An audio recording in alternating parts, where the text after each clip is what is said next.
Chapter 133. Two people, a man and a hermaphrodite, were laughing loudly in the private room, as if they had encountered something extremely happy. Their laughter seemed to shake the entire private room. Yang Qindong, who had been waiting outside, carefully paid attention to the movements in the room. When the laughter came out without restraint, he guessed a possibility. He felt that the matter had been settled, and it should be time for him to appear.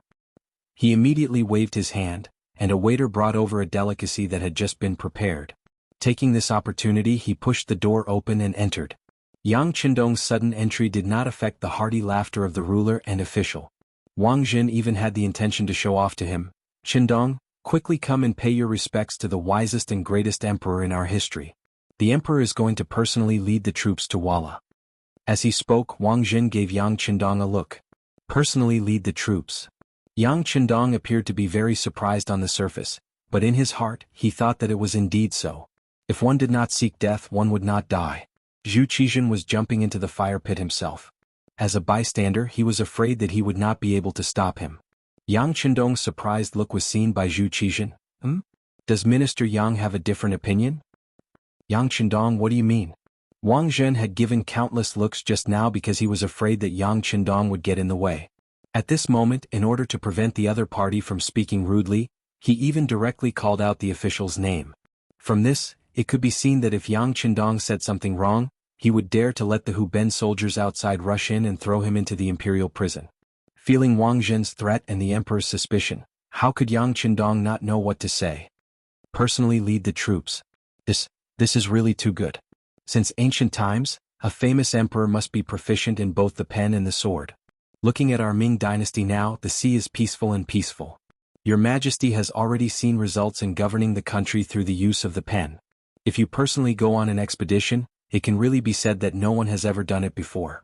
Yang Qindong's praise was even similar to what Wang Zhen had said just now. Immediately, the two people in the room were overjoyed.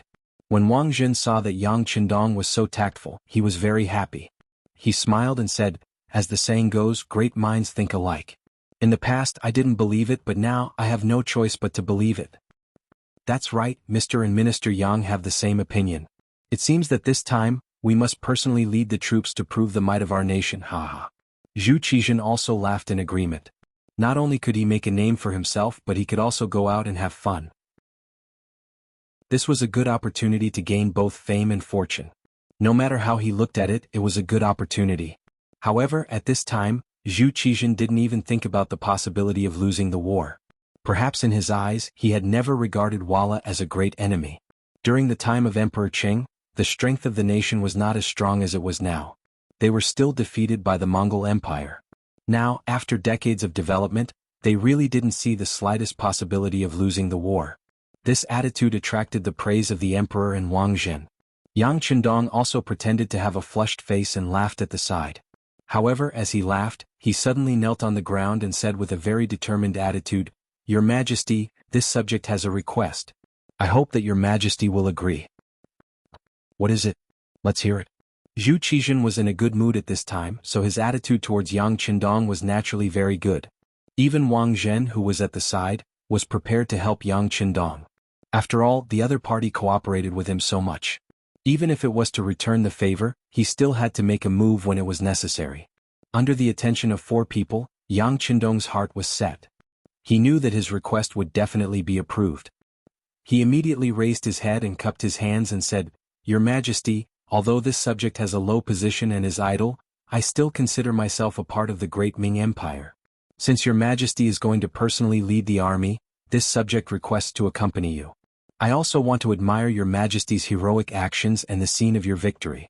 When you return in triumph, this subject will definitely record everything and arrange it into a dance song to let the whole world know of your Majesty's greatness and wisdom." There were also different levels of flattery. When Yang Qindong said this, it immediately scratched Zhu Qizhen's itch. He thought that victory indeed needed someone to record it. Although historians would record it, it was only words on paper. How could it be more intuitive and moving than a dance song? Immediately he was overjoyed and agreed, Good. Yang Shi's loyalty is commendable. We will allow him to play." Wang Zhen, who was at the side, was also very happy. Yang Qindong took the initiative to ask to accompany the emperor. Didn't this mean that he was also optimistic about this battle? As such, no words were more effective than action. At this time, he looked at Yang Qindong with an increasingly happy gaze. "Thank you, Your Majesty." Yang Qindong hurriedly expressed his gratitude and then stood up with a happy expression. He had decided to personally lead the army. Zhu Qizhen couldn't wait for even a moment. It was as if victory was right in front of him, and if he was a step late, the merit would belong to someone else. He didn't watch the song and dance he ordered and didn't eat the delicious food he ordered. He hurriedly left the immortal residence with Wang Zhen. After the emperor left, Yang Qindong also called Mu Lily, who was on duty, to return to the Yang family manor. Everyone who had received the news was currently waiting in the main hall of the manor, waiting for the sixth young master to call for a meeting. Not everyone was present at the meeting. Yang Qindong first met with Qiao Yin, Madame Shui, Madame Xiang, Dong Hanxiang, as well as the two foremen of the immortal residence, Mu Lily and Chuina. In the main hall, Yang Qindong was extremely solemn and serious. The five women were also affected by the atmosphere, and their expressions became much more serious. Even Madame Shui, who used to throw flirtatious glances at Yang Qindong in the past, retracted her seductive gaze at this time. Madame Xiang was very beautiful. She had an elegant temperament, and her figure was also very voluptuous. According to the previous book, she was different from Madame Shui, who looked like Su Qing. She looked more like a young Guanjilin. With her big eyes and towering breasts, there were very few men who could control themselves after seeing her. However, Yang Qindong was one of those rare men. It wasn't that he wasn't moved, but rather that he hadn't been able to find the right opportunity. Madame Xiang's dance was beautiful, and her talent in this field was outstanding. There were many performances in the immortal residence that required her to rehearse, so there wasn't enough time. With Qiao Yin and Madame Shui, Yang Qindong didn't insist on it. When it came to women, what he liked was the feeling of success when the conditions were right, and not the feeling of doing something in a hurry. In his opinion, that kind of combination would deprive him of a sense of beauty. It wasn't something he liked. This time he called the five women over. Yang Qindong didn't waste any time on pleasantries. He went straight to the point and mentioned that he was about to follow the emperor to the border. Upon hearing that there was going to be a war and that the sixth young master was going to personally take part, the five women couldn't help but show a hint of concern. In contrast, Mu Lily and Chuiner were much more reserved, but Qiao Yin, Madame Shui, and Madame Xiang all had expressions of reluctance and concern. There were even tears in their eyes that seemed ready to pour down at any moment. Enough. Going to war with the emperor, the young master is a civil official, so he won't be in any danger. As for the rest of you, once I'm gone, I'm afraid that the capital will fall into chaos. You must not panic. If you encounter a situation where things can't be controlled, immediately retreat to the Yang clan manor. I will arrange for people to protect you here. Yang Qindong's face was brimming with confidence when it came to his own safety, but he truly couldn't be at ease when it came to these women. All of them were heavenly beauties. Once the capital fell into chaos, who knew if some of them would be tempted by lust and take risks? For the sake of their safety, Yang Qindong had intentionally left Dao Zhao's group of 10 and the Ghost Shadow Sniper Squad in the Yang clan manor. Yang Si, Yang Lu and Yang San of the Security Bureau had been left in the capital, so there shouldn't be any problems. But he was still worried that these women wouldn't be willing to abandon the immortal abode in the face of danger, which was why he had called them to this meeting. He had only one goal in mind. In times of danger, everyone in the immortal abode had to retreat to the manor. As for whether or not the immortal abode would be plundered by others, he couldn't care less. It was impossible to take care of everything in the first place. Since he had intentionally warned them about this, he believed that the girls would not panic too much if something were to happen. Young master, didn't you say that there wouldn't be any danger? Why did you make such an arrangement? Qiao Yin had followed Yang Qindong for a long time, and she was the woman who understood him the best. She had been to Crimson City before, and she was well aware of just how powerful that place was. Even with such tyrannical strength, Yang Qindong had still made such an order. Qiao Yin couldn't help but think about it. There's always a what-if in everything. Aren't I just preparing for the worst? Yang Qindong winked at Qiao Yin, his eyes gleaming. Qiao Yin's mental defenses crumbled, and she didn't say anything else. He quickly made appropriate arrangements for the women. After they left, Tiger's Mane, Beta Persei Yang Wu, 1st Battalion Commander Xiao Feng, 1st Squad Commander Qiu Vi, 2nd Squad Commander Dao Xiao, Ghost Shadow Sniper Squad Commander Bai Zhua, and the others stood in the main hall. None of them sat down. They all had solemn expressions as they waited for Yang Qindong to give them orders. Very good. You don't panic in the face of trouble. This is a necessary quality for a leader. This young master hopes that you can remain as calm as you are now. Yang Qindong's gaze swept over everyone. Soldiers are trained for 1,000 days to be used in a single moment. You've all been in hiding for so long. Now it's time for you to show your prowess. Now, I order. Everyone had gone through strict military training and formation training. As soon as the command was given, everyone tensed up their bodies, put their feet together, and stood at attention. Satisfied with everyone's performance, Yang Qindong said, "I order." Chapter 134. Within the palace they were also nervously making preparations. Compared to the order in the Yang village, this place was much more chaotic. Zhu Qizhen was afraid that a long delay would lead to trouble, and that the ministers would oppose him when they heard the news. Zhu Qizhen privately ordered Wang Zhen to make full preparations before the war, striving to set out as early as possible. He was already eager to go out and show off. Naturally, this was also what Wang Zhen wanted. Whether or not he could seize military power would depend on his performance this time. He called all his disciples and grand disciples over. More than half of the eunuchs began to move. They mobilized troops and issued orders. They were extremely busy. Wang Zhen, who did not know anything about military matters, did not have enough understanding of Walla's attacks.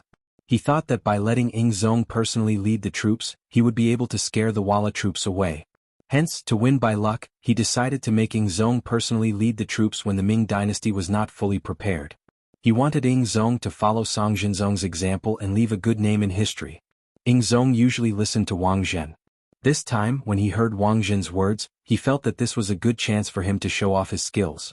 Hence, he did not discuss with the officials and made the decision. He also announced that they would set out in 2 days.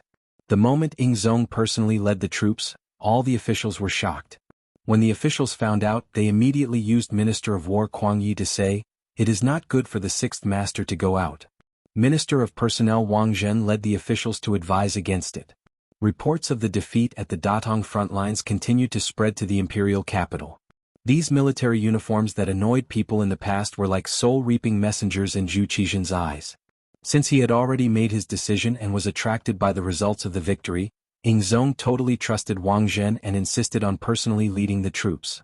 As for the advice of the officials, he did not care at all. Now that the emperor had given his imperial decree, after a series of useless remonstrations, the only thing that the officials could do was to be appointed by him. Since the emperor was personally leading the troops, the number of officials following him naturally could not be small. If not, wouldn't they become a joke? Regarding this point, Wang Zhen quickly made preparations. A total of 100 officials and civil servants were present.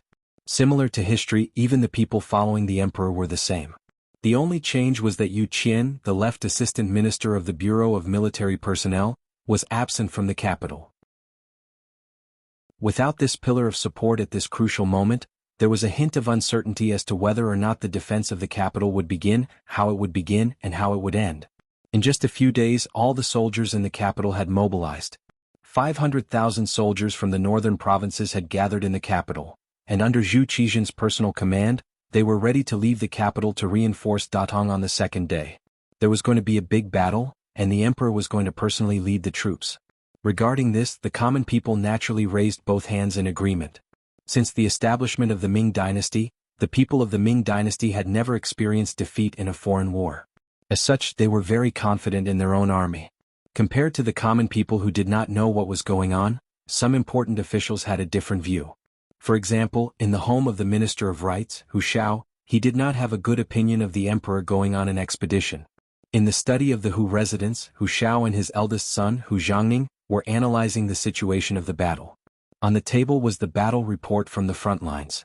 On it was written as follows: East, Tuachuo Buhua and Wulianya attacked Liaodong. West, other generals attacked Ganzhou, Zhangye of Gansu. The center was the focus of the attack and was split into two. One was led by Alashiyuan and attacked Red City of the Xuanfu.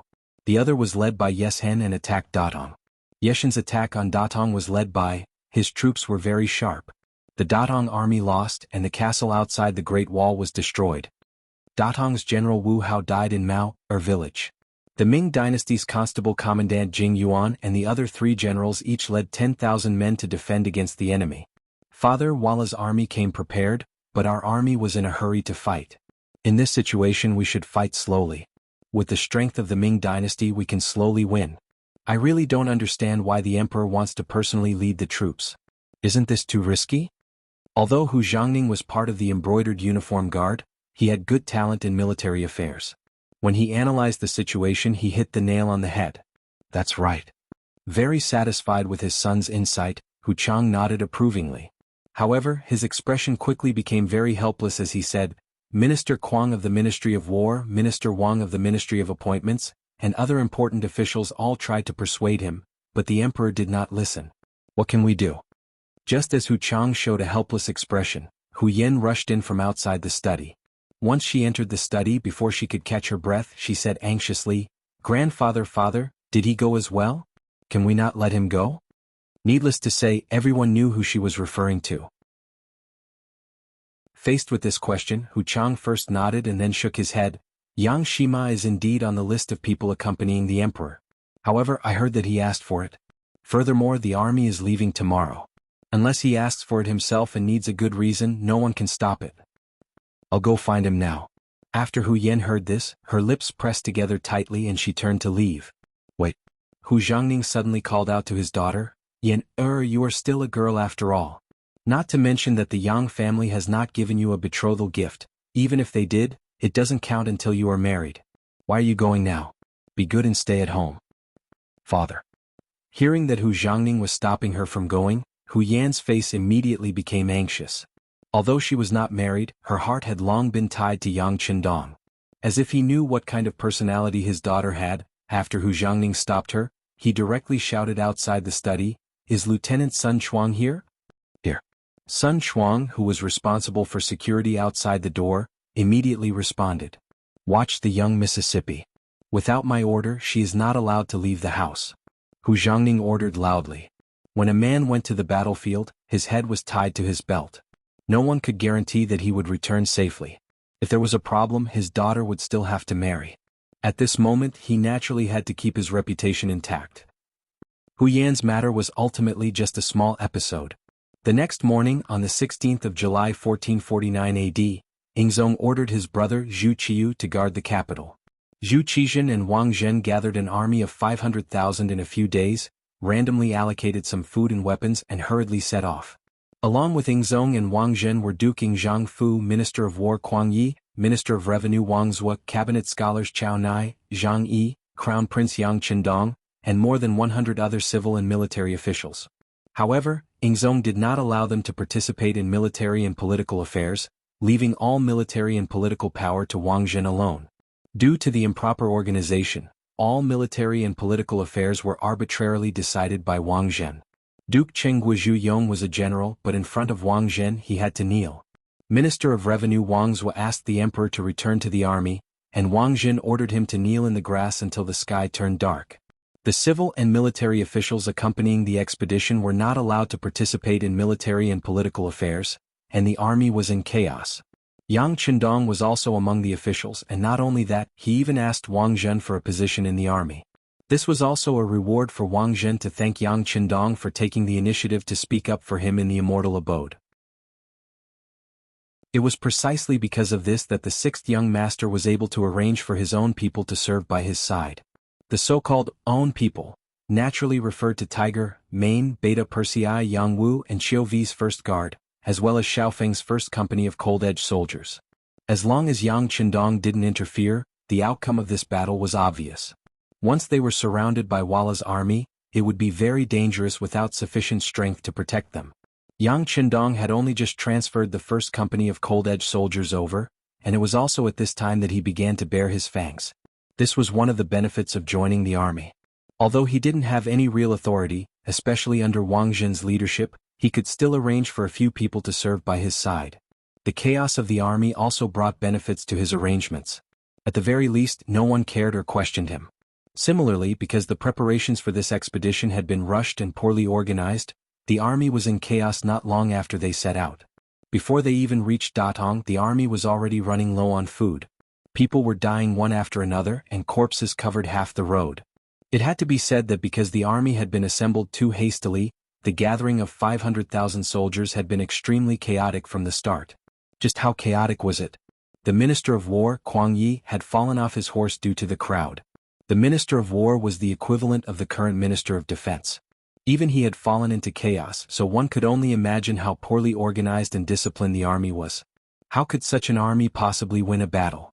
They didn't care about the situation of the enemy, nor did they discuss battle plans. They didn't even arrange for logistical support, treating this expedition like a child's game. Wang Zhen was in charge of all military affairs, and the accompanying civil and military officials didn't participate. This was simply an amateur commanding an expert. Yang Qindong didn't say anything about Wang Zhen's random orders. He knew that even if he wanted to say something, the other party probably wouldn't listen. Since that was the case, all they could do was wait and see what would happen as well as do what they could. For example, the Minister of Revenue, Wang Zuo, wasn't young anymore. Seeing him kneel in the grass, Wang Zuo had personally delivered a thick praying mat to him. The commander of the embroidered uniform guard, Ji Guang, had seen everything clearly and reported this matter to Wang Zhen. Wang Zhen was very busy and wanted to get involved in everything big or small so that everyone could do as he wished. When he heard the report that it was Yang Qindong's doing, he only frowned and waved his hand. Let him go. Record everything about him and we'll talk about it later. Of course, he wasn't letting him go out of the kindness of his heart. Wang Zhen wanted to record everything and interrogate Yang Qindong to see if he could extort more silver. Chapter 135. Yang Qindong walked up to Wang Zuo and placed the thick prayer mat under the legs of the Minister of Revenue. This small action caused tears to well up in the eyes of this 65-year-old man. This small action was not to be underestimated, but none of the other officials would dare to do it. They didn't even have the ability to protect themselves, much less help others. Yang Qindong, it's not worth it for you to do this. Wang Zhen will definitely hold a grudge against you. Once he returns to the court, he'll probably settle everything, Wang Zuo kindly reminded Yang Qindong. It's fine. Respecting the old and loving the young is one of the virtues. Even if someone tries to blame me, I'll just explain myself to him. Yang Qindong nonchalantly smiled. But in his heart, he was thinking, will Wang Zhen return to the court?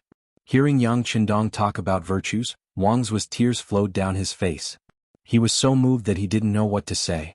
Seeing that the old man was crying like a child, Yang Qindong squatted down, took out a handkerchief and handed it over. Lord Wang, you still have to take care of your body. It's very windy outside. Quickly dry your tears. It won't be good if you get an eye disease again. Okay. Thank you, Yang Qindong.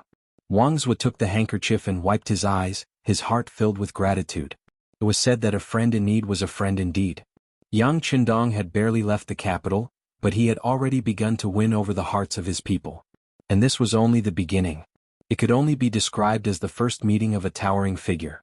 The army left Jianghu Pass on the 19th and arrived at the Xian Manor. On the 28th, they arrived at the southern part of Yanghe City.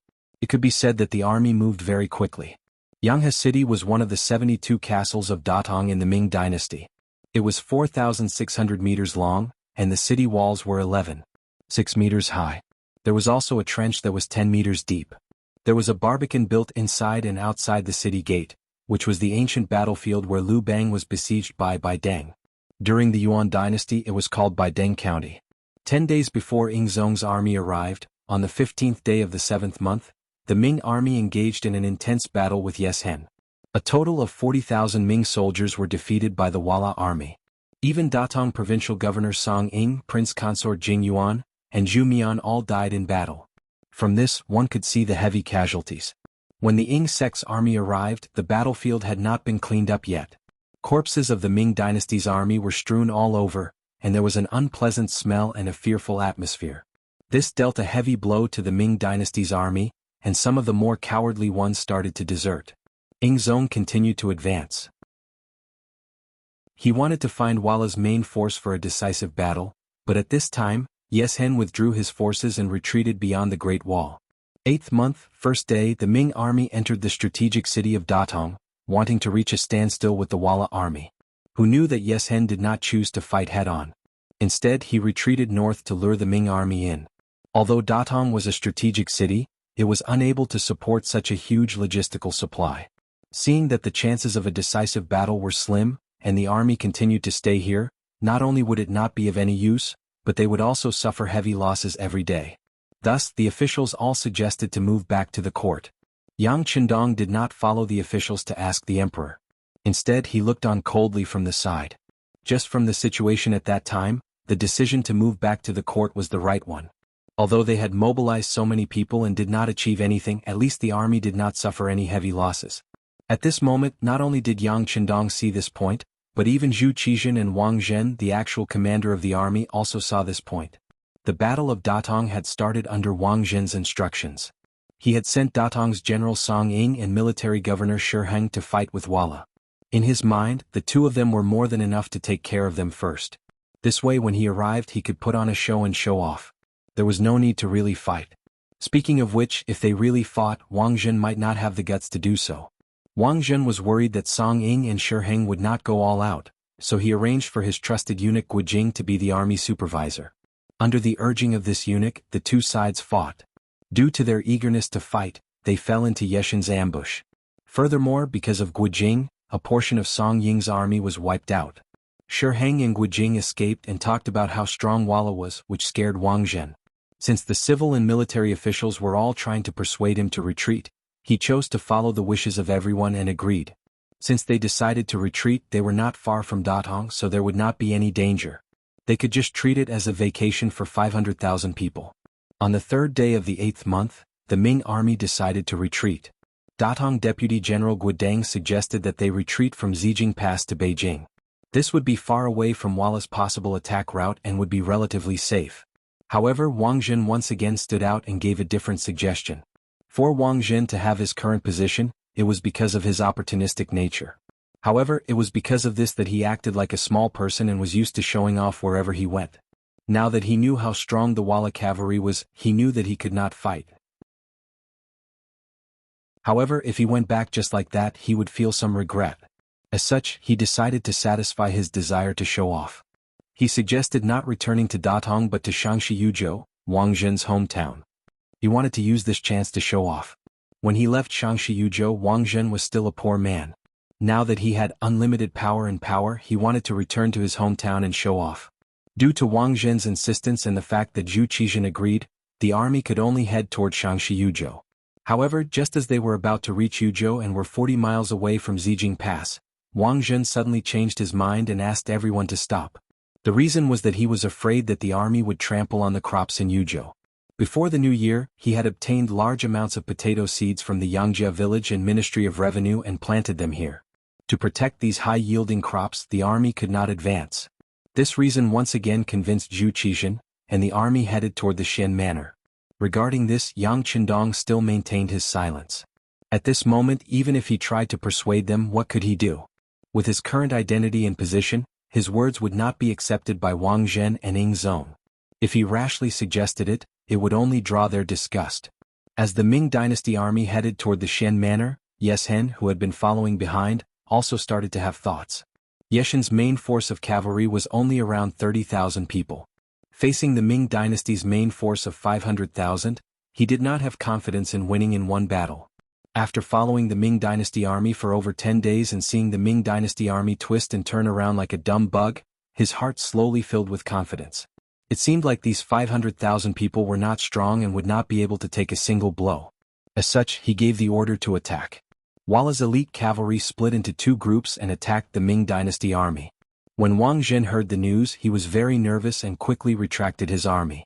He also sent Marquis Gongshan Wu Kezhong and Governor Wu Kaqin to lead troops to resist the battle. In the end, they were defeated.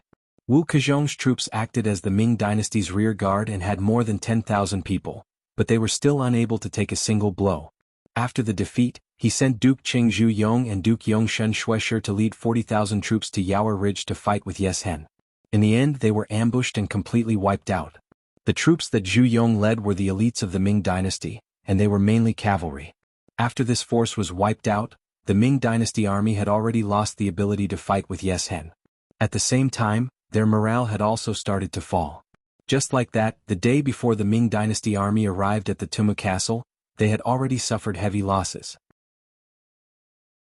They lost around 50,000 men, and their actual military strength, not including the transport troops and civilian workers, was less than 200,000. Furthermore, they had lost their elite cavalry. When Zhu Yong led 30,000 men into Yeshen's ambush and did not return, Zhu Qizhen and Wang Zhen were so scared that they peed their pants and ran back. On the 13th day of the 8th month, the army entered the Tumu Castle. When the army arrived at the Tumu Castle, the sky was not dark and the sun had not set. At this moment they were only 20 miles away from Huailai County, and they could rush there in a short time. The moment the army entered the county, the Walla cavalry would not be able to do anything. At this moment, it could be said that it was a matter of life and death. Wang Zhen was up to no good, and he ordered the army to stop advancing. It turned out that the 1,000-odd carriages that belonged to Wang Zhen had not arrived. These were the things that the border troops had given him along the way, and they were worth millions of silver. As the person in charge of this north expedition, the gifts from the local official Zhuang Xing were naturally accepted by Wang Zhen. The gifts from the officials along the way were too generous, which was why Wang Zhen gave up on the chance to enter Huailai City.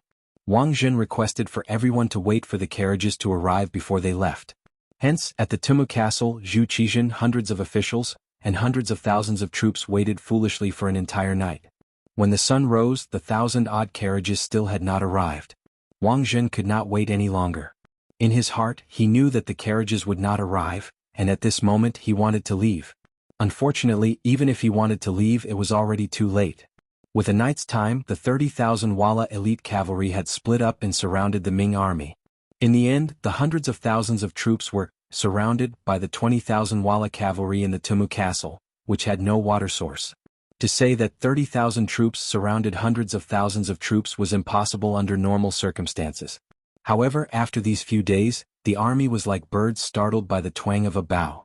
Their morale was all gone, and they had lost half of their original combat strength. Wang Zhen was also frightened by the charging Walla cavalry. In his panic, he used the Tumu Castle as the center to dig trenches and set up barriers to protect himself. Unfortunately, Wang Zhen did not know how to fight, and he did not even understand the geography of the place. The Tumu Castle was located on high ground, and there was no water source, so it was not a place that could be defended. Hence, in the following days, the hundreds of thousands of Ming troops were surrounded by Yes Hen for a full 2 days and 3 nights, and the lack of water became more and more serious. The Ming army dug 3 feet into the ground, but they could not find a single drop of water. Their morale was all gone and their thoughts changed. 8th month, 15th day, Yes Hen suddenly withdrew his troops. He said that he was not going to fight, and he even sent a messenger over to say that he wanted to negotiate. This was just him playing hard to get.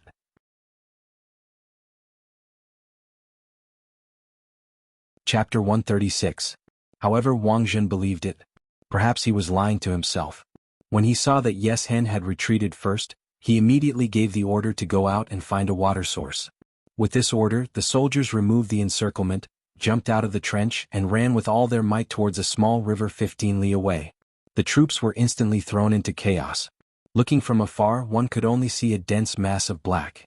However, after running for 3 to 4 li, tens of thousands of Walla elite cavalry suddenly appeared and charged into the chaos of the Ming dynasty army. When the soldiers reached 10,000, there was no end. When the soldiers reached 100,000, there was no end. The Walla army besieged the Ming dynasty army from all sides. The cavalry rushed in and waved their swords to kill the Ming dynasty army. The Ming dynasty army suffered heavy casualties. Wherever the cavalry swords passed, heads flew high into the air. At the same time, blood splattered everywhere. At the same time they shouted, "Those who throw swords will not be killed." In times of crisis, we could see the shamelessness of the Ming dynasty officials. The Walla army's slogan was, "Those who throw swords will not be killed." As long as they threw away their armor and weapons, it was fine. However, in order to save their lives, these officials actually took off everything and trampled on each other naked.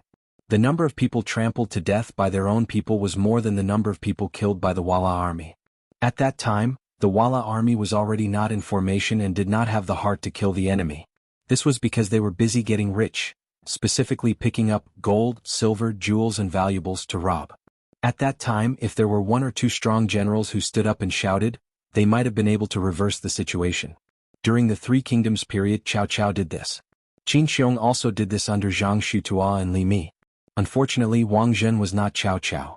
The Ming dynasty generals did not have Qin Xiong or Qin Shubao. Everyone was busy taking off their clothes to save their lives. After taking off their clothes, the miserable state they were in became the laughingstock of history. Looking at Ying Zong, this fellow, he did not even dismount from his horse. Instead, under the tight protection of the embroidered uniform guards, he broke out of the encirclement and escaped. It was a pity that everyone was busy taking off their clothes at that time, so there was no one to support him. The embroidered uniform guard failed to break through the encirclement, and in the end, Zhu Qizhen became a lone boat on the sea, drifting under the protection of General Fan Zhong. If not for Yang Qindong's appearance, he would have been like a little chick, dragged to the north by the Walla army. Ever since he had left the capital, Yang Qindong had acted like a spectator, observing everything that was happening around him. The Ming dynasty army suffered defeat after defeat, and wrong orders were given out by Wang Zhen. Zhu Qizhen was like a puppet, only knowing how to nod his head in agreement and unable to debate. Yang Qindong looked on coldly from the side. This was a close understanding of ancient warfare, as well as a close observation of the Ming dynasty's military power. Even if some of the orders were wrong and were opposed by the officials, Zhu Qizhen agreed and Wang Zhen carried them out. Even if Yang Qindong wanted to change anything, he could not do it. He could only watch as the army was surrounded and broken down, and in the end the entire battle was a complete failure. In this, Yang Qindong was limited in what he could do. In the face of Wang Zhen, who had actual military power over hundreds of thousands of soldiers, unless he could hold Wang Zhen hostage, it was impossible for him to have any control over the war. Everything continued until the balance of the war was completely one-sided. The final moment had finally arrived. The Battle of Tumu could be considered a farce. There was no cavalry charging, no generals bravely killing the enemy, no decisive battle between large armies, and no spectacular sight of the firearms of the three major battalions opening fire on all fronts. The timing of Walla's attack was when the Ming dynasty's camp loosened up and moved to fetch water. Whether they fell for Yeshin's trick or the Ming dynasty took the initiative to fetch water, it was no longer important. Young master, it's a mess, it's all a mess. Hu Meng's eyes were filled with vigilance as he scanned his surroundings. The Type 54 gun hidden under his sleeves was already loaded and the safety was off. Whenever he discovered anyone trying to approach or threaten the young master, he would not hesitate to open fire and kill the enemy. Sigh. A sigh came from Yang Qindong's mouth. This sigh was for the hundreds of thousands of soldiers of the Ming dynasty. This sigh was for the decline of the Ming dynasty. This sigh was also for the sake of ending the chaos in front of him. Pass down the order, follow the first set of plans. Yang Qindong's eyes were still cold, but if one looked carefully, there was a trace of liveliness and hope. After the order was given, the hundreds of people who had been wandering around began to move. Compared to the people around them who were in a complete mess and were even undressing, they were dressed in good clothes and moved quickly, each according to the previous plan. Wang Zhen. This eunuch, who only knew how to seize power and money, was like a headless fly at this moment. His eyes were constantly looking up and down, looking for a way to survive. For him, the defeat of the army was not terrible. As long as he could survive, everything would be fine. It would not be long before he could reorganize a new army and go to the battlefield. Of course, he might have the ability to do so, but whether or not he had the courage was another matter. His four eyes were still blinking rapidly when suddenly, someone flashed past his side. In a chaotic army, this kind of scene was too common. The soldiers did not know their generals and the generals did not know their soldiers. They were completely like headless flies running around. However, just as a figure flashed past him, Wang Zhen felt a sharp pain in his neck. Instinctively, he stretched out his hand to touch it. Blood spurted out uncontrollably into his hand, and the hot sensation caused his eyes to widen rapidly. Soon after, he started to scream. Save me, someone killed me." Wang Zhen was still conscious at this moment. He knew that at this moment, someone had done something to him. But in a chaotic battlefield, death was a very common thing. Even if he was the head eunuch of the ceremony directorate, even if he was the most favored by Emperor Ming, no one was paying attention to him at this moment. One of his hands covered his neck that had been cut, as if he wanted to block the bleeding wound. The other hand was raised high and constantly waved, as if he wanted to use this to attract people's attention. He maintained this posture for 1 second, 2 seconds, 3 seconds. After about 7 to 8 breaths of time, he fell to his knees with a plop. Then, his eyes turned gray, and his face showed an extremely strong expression of unwillingness. He was unwilling. He clearly had great power, so why did he fall to the ground? He was unwilling. The emperor had trusted him so much, and there was still a great future waiting for him. He was unwilling to accept the fact that he had died in such a dubious manner. Even when he died, he did not even know who had killed him.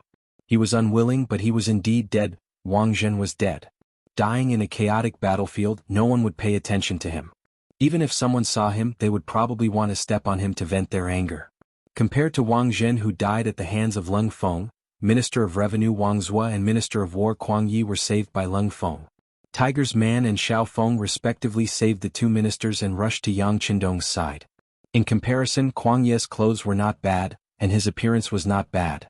No matter what, he was still the Minister of War, so he should have some integrity.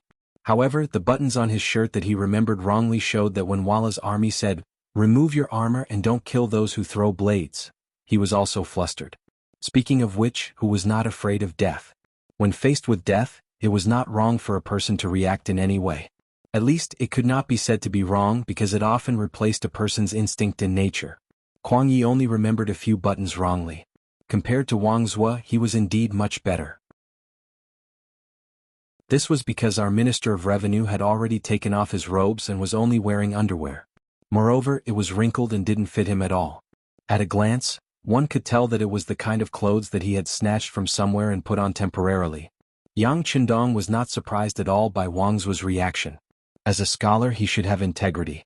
However, in a chaotic battlefield, he would be affected by others and completely lose his mind. It was reasonable for him to do things that he would not have dared to do before. When the two ministers were brought in front of Yang Qindong, their faces naturally turned red. They felt ashamed of their current behavior, but this feeling quickly disappeared and was replaced by curiosity. They were curious as to why in such a chaotic situation, this crown prince who was only a fifth-rank official did not panic. Not only that, there were 10 to 20 strong men standing beside him. Compared to the panic of the other soldiers, these people stood up straight and their expressions were extremely serious. Their eyes were like poles as they scanned the surroundings. Their vigilance was clearly telling others not to casually walk into this place. Otherwise, the consequences would be very serious. The two ministers were surprised and many questions popped up in their minds. Then, another group of people came from afar. Their approach made the two of them nervous again. "Don't worry, they are on the same side." Noticing the two ministers' reaction, Yang Qindong said softly. This was like the warm sunlight in the winter, instantly relaxing their minds. The people who came from afar were the Leng Feng of the Yang clan's new army. Under their protection, the Right Assistant Minister Ding Xian of the Ministry of Justice, the Right Assistant Minister Wang Yonghe of the Ministry of Works, the Left Assistant Minister Yang Shan of the Ministry of Rights, the Right Assistant Minister Deng Li of the Imperial Censorate, the Assistant Minister Huang Yangjing of the Taichang Temple, the Assistant Minister Lu Rong of the Taichang Temple, and the Assistant Minister Ling Zhu of the Shangbao Temple were brought in front of Yang Qindong. Seeing the 7 people walking over, Yang Qindong's gaze carried a trace of doubt as he asked the Leng Feng, "Just these?" "It's just that some of them are still in good condition.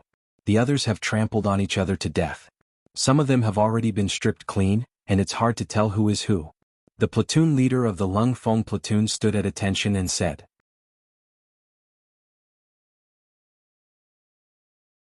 Chapter 137. Well, my ability is limited. Being able to save these people is already very good.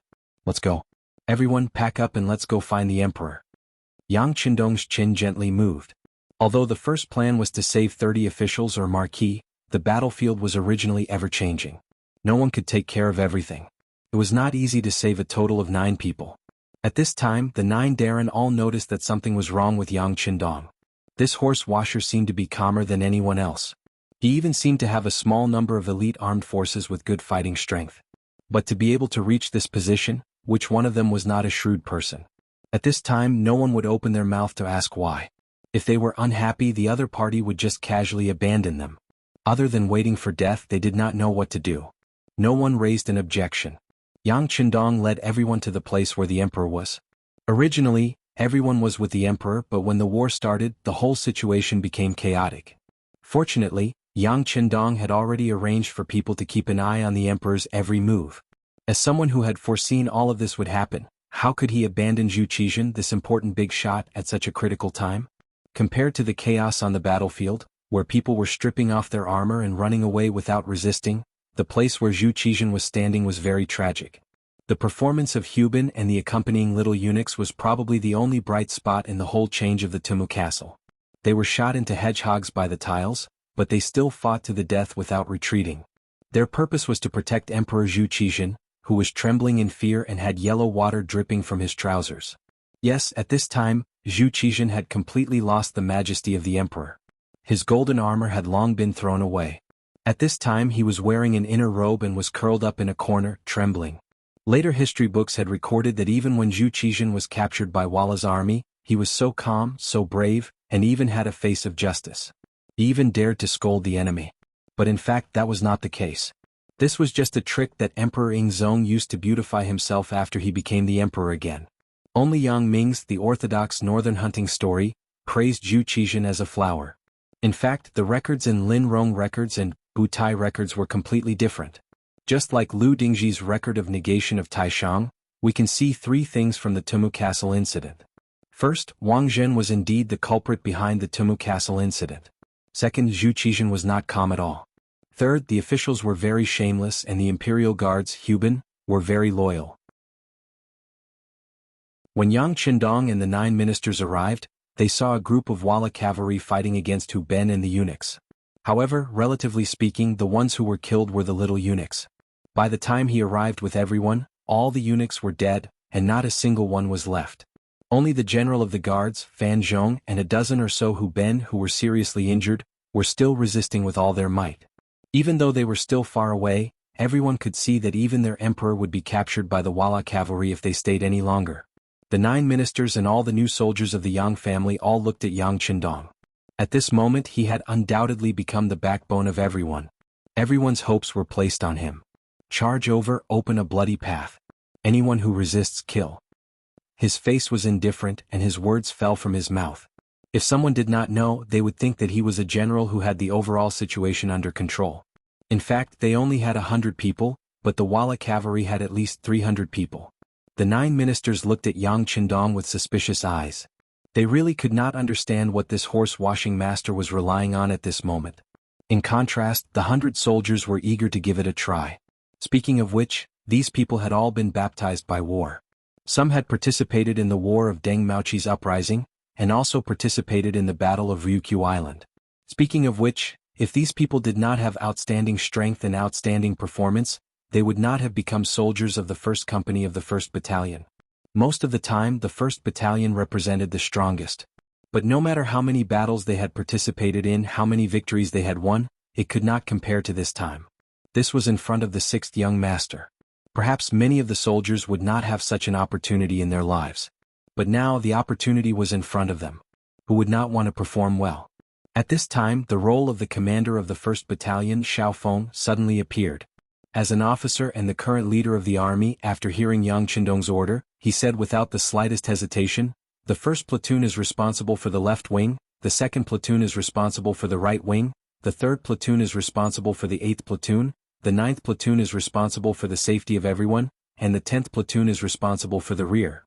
After the order was given, the 100 soldiers of the 1st Battalion quickly moved.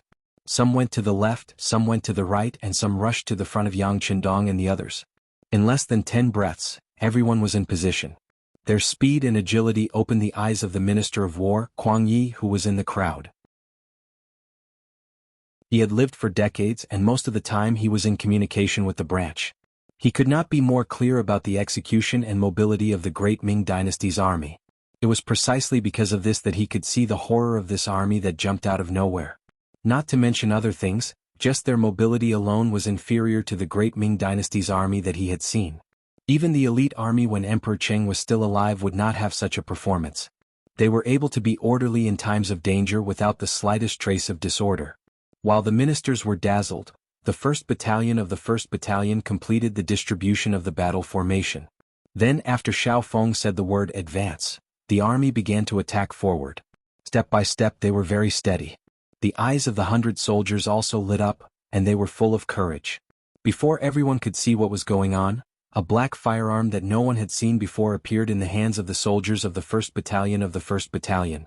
As soon as the firearm was taken out, these people seemed to have become one with it, giving people the feeling that this thing originally existed. The 100 soldiers moved forward in an orderly pace, narrowing the distance between them and the emperor step by step. The sudden appearance of this army naturally attracted the attention of the Wala cavalry not far away. The general who was in charge of commanding the battle saw that the great Ming dynasty's army was in chaos. Many of them were trampling on each other, many of them were running away, and some of them were surrendering. However, there was still an army that took the initiative to approach them. He was instantly infuriated. Still riding on the strong horse, the general did not put the 100 or so soldiers in front of him in his eyes. It was just a charge that could completely defeat them, so it did not arouse his interest. You, go and kill those reckless people for me. Don't let them live, kill them all. General Walla felt that his dignity had been provoked. He must give these people a heavy blow and let others who still dared to resist see the consequences of disobeying them. Kill? 50 to 60 Vala cavalrymen, dressed in the clothes of the Vala clan, were yelling and shouting as they charged towards Yang Qindong. In the eyes of the cavalry as they charged, they would soon wipe out all the enemies like a gust of wind sweeping away fallen leaves. Although the 1st Battalion of the 1st Battalion of the 1st Battalion of the Great Ming Dynasty held a black firearm in their hands, they had seen such a battle formation before. The 3 firearm battalions of the Great Ming Dynasty's army, which had a total of 15,000 people, did not pose a threat to them. Didn't they all throw away their weapons and armor when the army charged? Be careful, the Walla cavalry is very brave and fierce. When the ministers saw the cavalry charging toward them, their bodies trembled and their voices trembled slightly. Compared to the ministers' fearful expressions, the 100 or so soldiers of the 1st Battalion of the 1st Battalion of the 1st Battalion of the Great Ming Dynasty did not take their eyes off the enemy. They all raised the firearms in their hands and according to their usual training, they stood in formation and aimed at the corresponding cavalry. At this moment, all the soldiers of the 1st Battalion of the 1st Battalion adjusted the rhythm of their breathing and waited for Xiao Feng's order to shoot. 200 steps, 150 steps, 100 steps. As the commander, Xiao Feng calmly looked at everything in front of him. He did not show any abnormal reaction because of the charge of the enemy cavalry. When he estimated that the enemy was 100 steps away, he immediately opened his mouth and spat out 2 words, "Shoot." His voice was an order. Immediately, dozens of crisp gunshots rang out. The bullets whizzed out of the barrels as if they were carrying a trace of fire as they rushed forward. Even the moment the gunshots rang out, they sounded so orderly as if there was only one person firing from the beginning to the end. These were the soldiers of the 1st Battalion of the 1st Battalion, the strongest elites that Yang Qindong had spent a lot of effort to train. Under the high-intensity training and layers of tests, each and every one of the soldiers of the 1st Battalion of the 1st Battalion of the 1st Battalion of the 1st Battalion of the Great Ming Dynasty. When the gunshots rang out, the Walla cavalry charging toward them were like small trees that were swept up by a strong wind and fell to the ground one by one. At this moment, all of the 50 to 60 men fell off their horses. Only 56 horses that had lost their owners ran toward them. Try to capture as many war horses as possible for the lords to use. Yang Qindong looked at the results of the first round of shooting and nodded with satisfaction. His expression also relaxed a lot. Before seeing a real battle, even though Yang Qindong was extremely confident in his training, he still lacked confidence. Most of the time, training included drills and real battle were 2 different things. Now, after a wave of bullets, it was effective.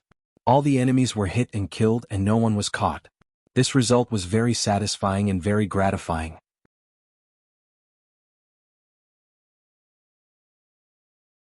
Chapter 138. After the order was given, Lung Feng grabbed the Vala horses one by one and brought them before the 9 ministers. What they received in return was a look of disbelief. Among the ministers, Kuang Ye's eyes were as wide as bells. What kind of firearm is this? How can it shoot so far and so accurately? Can you show it to me? Sorry, I can't. He watched as Kuang Ye's hand unconsciously reached for the gun in the hand of Lung Feng, who had delivered the horse to him. Kuang Ye moved his body slightly and dodged the gun. Then he looked at Lung Feng with a cold and murderous gaze. It was this look that made Kuang Ye's body tremble uncontrollably. At this moment he felt that he was so close to the god of death. Sorry, Minister Feng, they are mercenaries. They only took my money to do something. They won't listen to anyone and won't allow anyone to touch the weapons in their hands.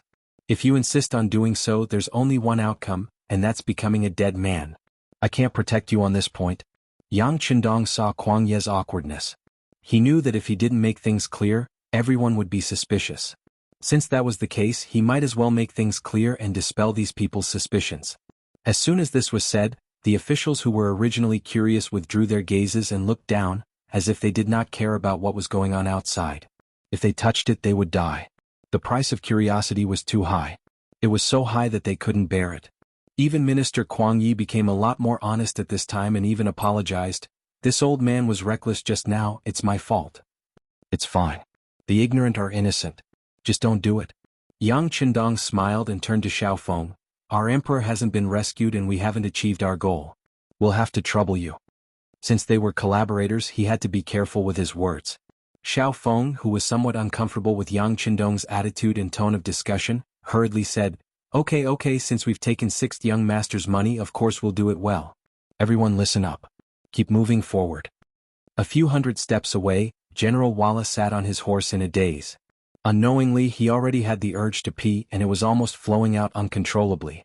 50 to 60 cavalrymen were wiped out in the blink of an eye. Not a single one of them was able to get within 90 paces. They all died. One had to know that all of them had died without a single survivor. This had never happened before in previous battles. No one had even thought that such a situation would occur. But now the truth had appeared. "Again, let's go together and kill all of them." General Walla was angry. He didn't know that the emperor of the great Ming dynasty was already close at hand. He only needed 2 or 3 more charges to capture him alive. He was frightened by Yang Qindong's team. He felt that if he didn't deal with these people, it would be like a fishbone stuck in his throat, and he wouldn't feel safe at all. Many of the remaining 200 or so Walla cavalry also saw this scene. At first they were indeed shocked, but with the general's shout, the heroic spirit in their hearts was stimulated. Each of them stared at the more than 100 people with covetous eyes, and then the cavalry charged. More than 200 cavalrymen against more than 100 people, and all of them were infantrymen. Moreover, there were no obstacles on the plains. No matter how one looked at it, there was no possibility of failure. Once the speed of the horses increased, the cavalry swords in their hands would only need to lightly slash and a big head would fly. Ah!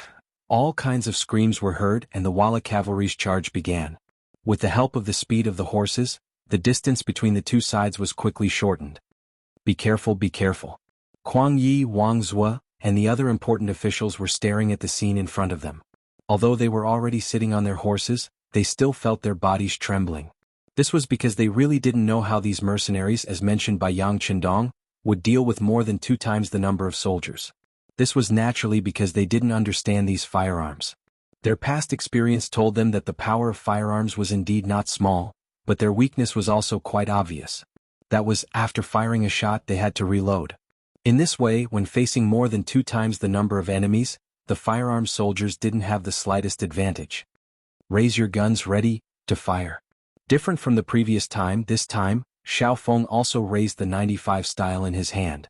The increase in the number of enemies made him want to join in the battle. However, this action of his had indeed caused the other Lung Feng members to show dissatisfaction. It was just more than 2 times the number of enemies and they really didn't care about it. The battalion commander clearly wanted to satisfy his craving. Naturally, no one could guess the thoughts of the Lung Feng. Just when everyone thought that the battle was going to end badly, gunshots rang out. First, it was a volley of shots, and almost half of the enemy's troops were eliminated. Then, the gunshots were no longer as orderly as before, but it only gave the impression that there were a few more gunshots. Next, on the entire battlefield, only General Walla was escaping on his horse. At the most crucial moment, the general became afraid. He relied on his superb horsemanship to hide his body on the horse, and only then did he manage to dodge the shot. However, in front of the most elite Lung Feng, since you were already identified as a target, how could you escape? Even if you managed to dodge the first shot, you wouldn't be able to dodge the second. Xiao Feng raised his gun, and after his breathing calmed down, he moved his right index finger. After a crisp "pa" sound, the healthy horse fell to the ground. Once the healthy horse fell, General Walla naturally fell off the horse, then quickly got up and continued to run.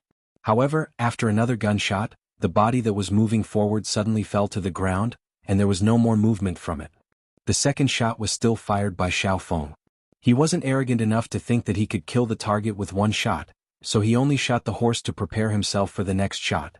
2 consecutive shots from the same gun finally killed General Walla, but at the same time, it opened Kuang Ye's eyes. Originally, he could tell that this gun was different from the guns in the Great Ming Dynasty, but he never expected that this gun could fire continuously, and from such a long distance with such accuracy. This scene was tantamount to giving him a solid lesson. Although he was not out of danger yet, at this time he was already considering whether he could buy such firearms from the army. If that was the case, why would the great Ming dynasty be afraid of a strong enemy? Xiao Feng's performance won Yang Qindong's applause. Not bad. Although it was only 2 words, it was enough to make Xiao Feng's face glow. He was even happier than if he had received a military medal. This was the 6th young master's praise. If Lung Song and Gao Xiong knew about it, they would probably be envious. Xiao Feng, who was satisfied, felt even more motivated. He immediately ordered, "Everyone listen to my orders. Search and move forward. If you find any danger, you don't have to report it. Deal with it yourself." This was equivalent to handing the right to fire to the individual. The 100 Lung Feng members immediately became excited. Their eyes kept searching for the enemy who might not be completely dead yet. Perhaps it was because their previous shooting skills were too accurate, but along the way they didn't find a single enemy that was not dead. This made the soldiers feel like they were not satisfied. On the contrary, Kuang Yi, Wang Zue, and the other important officials who followed them all the way breathed a sigh of relief in their hearts. With such a powerful mercenary group accompanying them, their safety should be much more guaranteed. After more than 300 steps, Zhu Qizhen finally took off his armor and appeared in everyone's line of sight in a yellow robe. Compared to his usual high and mighty appearance at this moment, his eyes were filled with fear. His clothes were disheveled, and there was even a small bruise on his face. The bruise was probably caused by falling to the ground. In short, he was currently in a sorry state. When he saw Yang Qindong and the others, his originally lifeless eyes immediately became filled with a strong desire for life. "Beloved official Yang, we are here. We are here. Check the injuries of the others and protect His Majesty." Yang Qindong also saw Zhu Qizhen. He then ran over to Zhu Qizhen's side, pretending to be terrified. Finally, he could grab Yang Qindong's hand. Zhu Qizhen said with a panicked expression, "Sir, you have misled me. You have misled me." At this moment, Zhu Qizhen still didn't forget to find a scapegoat for this great defeat. From this, it could be seen that no one who could become an emperor was simple. Yes, Eunuch Wang messed up the battle and caused a great defeat. He is guilty. However, he did it out of kindness. He just isn't good at leading troops. Yang Qindong knew how Zhu Qizhen felt about Wang Zhen. In history, this person was first captured and then sent back by Walla. He only regained the throne a few years later. However, once he took the throne, he didn't forget to build a colorful clay statue for Wang Zhen. He even built a monument for him. Just from this point alone, it could be seen how much Zhu Qizhen doted on Wang Zhen. He didn't believe that Zhu Qizhen would hate Wang Zhen just because of this great defeat. Furthermore, outsiders knew that he and Wang Zhen were working together. If he said anything overboard now, it would give people the impression that he was burning the bridge after crossing the river. Anyway, he had already been killed by Lung Feng. What did it matter if he said something nice?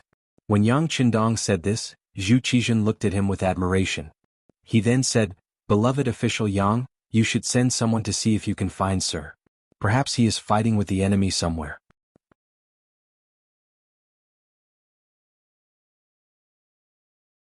Chapter 139. Oh, okay. Yang Qindong nodded his head in agreement when he saw that it was true. This action was strongly opposed by Kuang Yi, Wang Zue, and the others. "That won't do, Your Majesty. We don't have many soldiers by our side right now. If we send more people out and encounter the Walla cavalry, I'm afraid it will be disastrous. Your Majesty, please reconsider." If Wang Zhen was here, they wouldn't dare to say this. However, they knew that he wasn't here and that he was most likely dead. Even if it was for their own safety, they could say anything. That's right, that's right. We only have 100 mercenaries by our side. If we ask them for help, it will definitely divide our strength. If we encounter another enemy, we won't even know if we're dead or alive. Yang Qindong naturally wouldn't send Lung Feng to search for Wang Zhen. Wang Zhen was already dead. What was the point of searching for him? Thus, he pretended to be in a difficult position. When he mentioned that searching for Wang Zhen would divide their strength and put them in danger, Zhu Qizhen's desire to search for Wang Zhen wasn't as strong. After all, no matter how good their relationship was, if there was a possibility of losing their lives, they would have to think twice. "Sigh, all right. I believe that Sir will be blessed by the heavens. He should be fine." Zhu Qizhen was forced to give up on searching for Wang Zhen. However, he then looked at Yang Qindong and said, "Beloved official Yang, who are these people? How did they have the strength to kill so many Walla cavalry and come to my side? Your Majesty, please forgive this subject for his innocence." Yang Qindong knew that this was an excellent opportunity to reveal the identities of Xiao Feng and the others. Of course he wouldn't miss it. Thus he pretended to be guilty as he spoke. Sigh, beloved official Yang, why are you doing this? You saved me. This is a great merit. How can I blame you? Zhu Qizhen grabbed Yang Qindong and didn't let him kneel down. Instead, he spoke with an excited expression. It had to be said that Zhu Qizhen had a way of grasping people's hearts. Just like those words just now, anyone who heard it would be inexplicably grateful, and even have the thought of going through water and treading on fire to repay the emperor's kindness. But who was Yang Qindong? In the future, being a monarch was just a status symbol to him. It was absolutely impossible for him to swear loyalty because of this. At the very least, it was not something that an incapable ruler like Zhu Qizhen could do. In his heart, he didn't take Zhu Qizhen's words to heart, but on the surface he pretended to be extremely touched and said, "How could this subject save the emperor? It's clear that the emperor is blessed by the heavens," which led this subject to rush over. Zhu Qizhen's face lit up with joy after hearing those words. His fearful expression seemed to have relaxed quite a bit. Your Majesty, the reason why I said I was guilty was because I was afraid of death. That's why I spent a lot of money to hire these foreign mercenaries. They only recognize money and not people. In their eyes, there is no distinction between country and region. They will work for whoever can pay them. Your Majesty also knows that this subject doesn't lack money. I did it for the sake of my own safety. But I didn't report it to Your Majesty in advance, which is also a crime. There was a dignified opportunity to say the identity of Xiao Feng and the others to Zhu Qizhen. As long as he knew, this matter would be legalized. Sure enough, when Zhu Qizhen heard this, he nodded with an understanding look. Good, beloved official Yang is always prepared for a rainy day. But I just don't know how much they are so powerful. Zhu Qizhen wasn't the only one who thought this way. The other ministers were also very curious. After seeing the power of this mercenary army, they really wanted to know how much it was. In fact, the one who was most concerned about it was Zhu Qizhen. Although he didn't see it personally, to be able to come in front of him in the midst of the chaos, they must have some ability.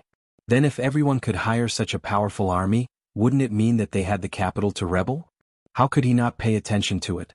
Feeling everyone's gaze on him, Yang Qindong smiled and said, Your Majesty. Coincidentally, they weren't hired by me in the beginning. They were barbarians from overseas who did business with me. This time, they were in charge of delivering goods to the Skies Beyond Trading Company. When I met them, the army was about to go to war. I discussed it with them and asked them to protect me for 10,000 taels per person. If it weren't for this coincidence, I'm afraid that they wouldn't be interested in such a small amount of money. 10,000 taels per person, 100 people would be 1,000,000 taels. After hearing this, Kuang Yi and Wang Zhuo couldn't help but suck in a breath of cold air. Especially Wang Zhuo. As the Minister of Revenue, he had a clear understanding of the great Ming dynasty's money. The value of the money that passed through his hands every year was very large. However, even he was shocked when he heard the price, not to mention the other important ministers. This answer also shocked Zhu Qizhen so much that he broke out in a cold sweat. 1,000,000 taels of silver just to protect him? This Yang Qindong was really too rich.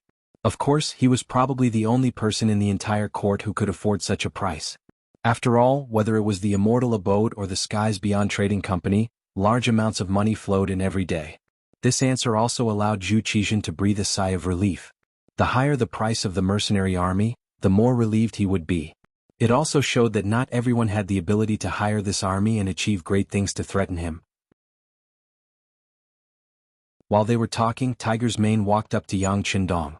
Young master, apart from General Fan Zhong's injuries, the rest of the Tiger's Mane didn't continue, but his continuous shaking of his head explained everything. When Yang Qindong heard this, he didn't make any decisions. Instead, he looked at Zhu Qizhen with an expression that said, You're the emperor, so you should make the decisions. Forget it, just let them be. When we return to the palace, we will reward their families greatly.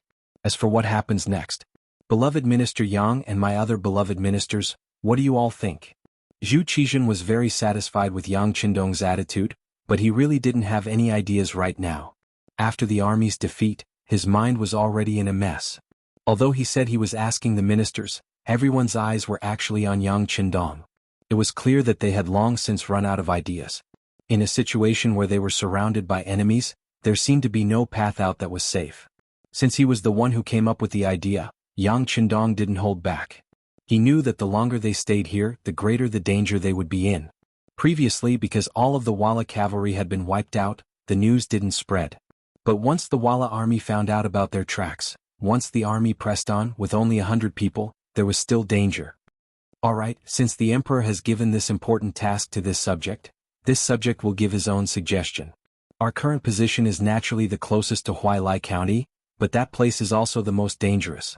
The Walla will definitely be on guard against us and will definitely arrange a large number of troops there. Then we might as well do the opposite and go to Yuzhou. Yang Qindong acted as if he had a card up his sleeve. In reality, this was also his plan from the beginning. That's right, catch them off guard and attack them when they least expect it. The art of war says that what is false and what is true and what is false. I'm sure no one will think that we will go to Yuzhou. After hearing Yang Qindong's suggestion, Minister of War Kuang Yi immediately supported it. Yang Qindong and Kuang Yi, who understood the art of war, both had the same idea. Zhu Qizhen's heart was set. Alright, then we will go to Yuzhou. After saying that, he got up and prepared to leave. But he was stopped by Yang Qindong.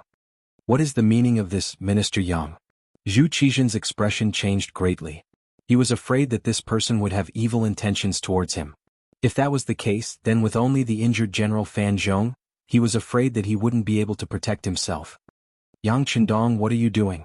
Fan Zhong stepped forward with his hammer in hand in a questioning manner. But before he could get close, Tiger's Mane, Beta Persei and Jianghu had already surrounded him from 3 directions. It was guaranteed that if he took another step forward, his blood would splatter 5 feet and he would fall to the ground and die. The situation suddenly became tense. Yang Qindong hurriedly gave Tiger's Mane and the others a look to retreat, then half-knelt in front of Zhu Qizhen. Your Majesty, this subject doesn't have any other intentions. It's just that if we are going to escape, Your Majesty must change your clothes. Change my clothes? What? Zhu Qizhen was puzzled. Your Majesty, wearing a yellow robe will easily attract other people's attention. It will also easily attract the Walla cavalry's pursuit. Yang Qindong cursed the other party's pig head in his heart, but on the surface he looked like he was advising him. At this moment, Zhu Qizhen came to his senses and nodded. That's right. Beloved official Yang is right. Since that's the case, we will take off the yellow robe. Yes, Your Majesty not only has to take off the robe, but also put it on someone else to confuse the enemy's attention. Yang Qindong's words shocked Kuang Yi and the other officials, causing them to become nervous. They first looked at each other, then slowly lowered their heads. These people's reactions fell into the eyes of Yang Qindong and Zhu Qizhen, and the latter was naturally unhappy. The former lowered his head and smiled, but when he looked up, he had already returned to his serious state. Your Majesty can put the yellow robe on Hu Ben, who died with a similar figure to you, to create a false image and use it to confuse the enemy. Hearing that they were going to let the dead wear clothes, Kuang Yi and the others raised their heads one by one, and their expressions returned to normal. Zhu Qizhen suddenly understood and said, That's right. Beloved official Yang is right. This way the Walla army will think that we have already ascended to heaven. This way no one will pursue us.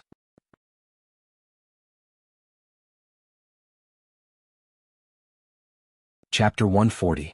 Your Majesty is wise. Yang Qindong and several other important officials all knelt on the ground with respectful expressions. Haha, officials, please rise. I will take off my clothes now. Zhu Qizhen seemed to have found the feeling of being an emperor again.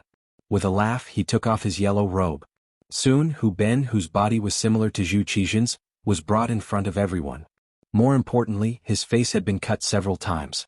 Everyone worked together and put the yellow robe on the body of the dead. Then they identified the direction of Yuzhou and hurried over. About 2 hours after they left, a group of about 500 Walla cavalry rushed over. Among them was a eunuch wearing a eunuch uniform. This person was Xining, and could be considered an important eunuch in the group. Xining followed the army out. When the chaos broke out, he was unfortunately caught by the Walla cavalry. Just as they were about to cut him to death, he shouted out his identity and said that he could help the Walla army find Ming Zone. In this way the Ming dynasty would be within their reach. Xining's words were too enticing.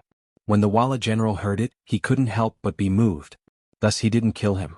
Instead he brought him to search for news of Zhu Qizhen. This group of people was led by the Walla king and Xining was among them.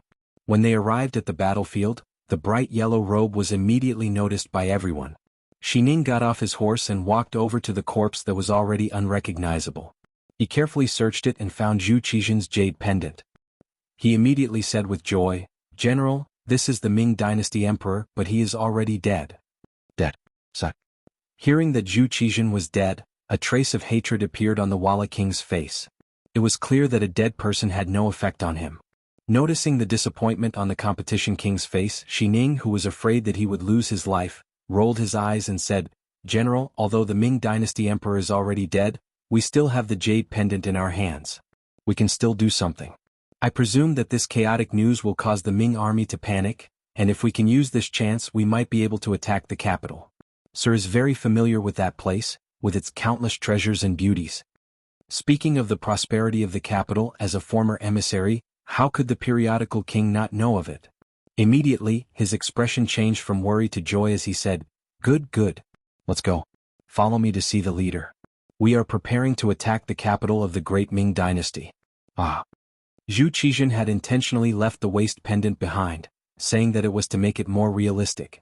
He didn't expect that it would come in handy and become an item to identify his identity. At this time, great Ming Yingzong, who had changed into a bright tiger robe, was currently heading towards Shangshi Yuzhou with Yang Qindong and his group. Even if they didn't choose to walk to the front, they still encountered two of Wala's cavalry units. Each side had 100 cavalrymen, but when they met the cold front, they were like live targets. Before they could see clearly what kind of formation was on the other side and who was on the other side, they were all killed from afar. This was also the first time Zhu Qizhen saw the power of the cold front at such a close distance. For a moment, his heart was filled with fear. But when he thought that they were now being used by him, he couldn't help but feel relieved. Now that they had more healthy horses and more food from the bodies of the Wala cavalry, everyone began to speed up after eating and drinking to their heart's content. Regardless of whether it was day or night, they headed straight for Yuzhou.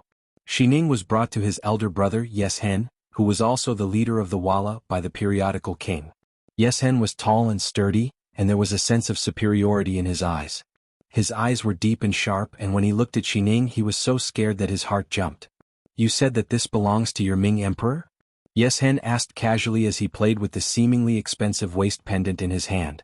Yes, Lord Chief, this belongs to our Ming emperor. He has already been killed by the brave Wala cavalry." Xining knelt on the ground like a servant. After saying this, he was afraid that the other party wouldn't believe him, so he added, "This little one is a eunuch who follows the Ming emperor, so of course I wouldn't be wrong. Also, this little one is a Nuzanren, not a Han.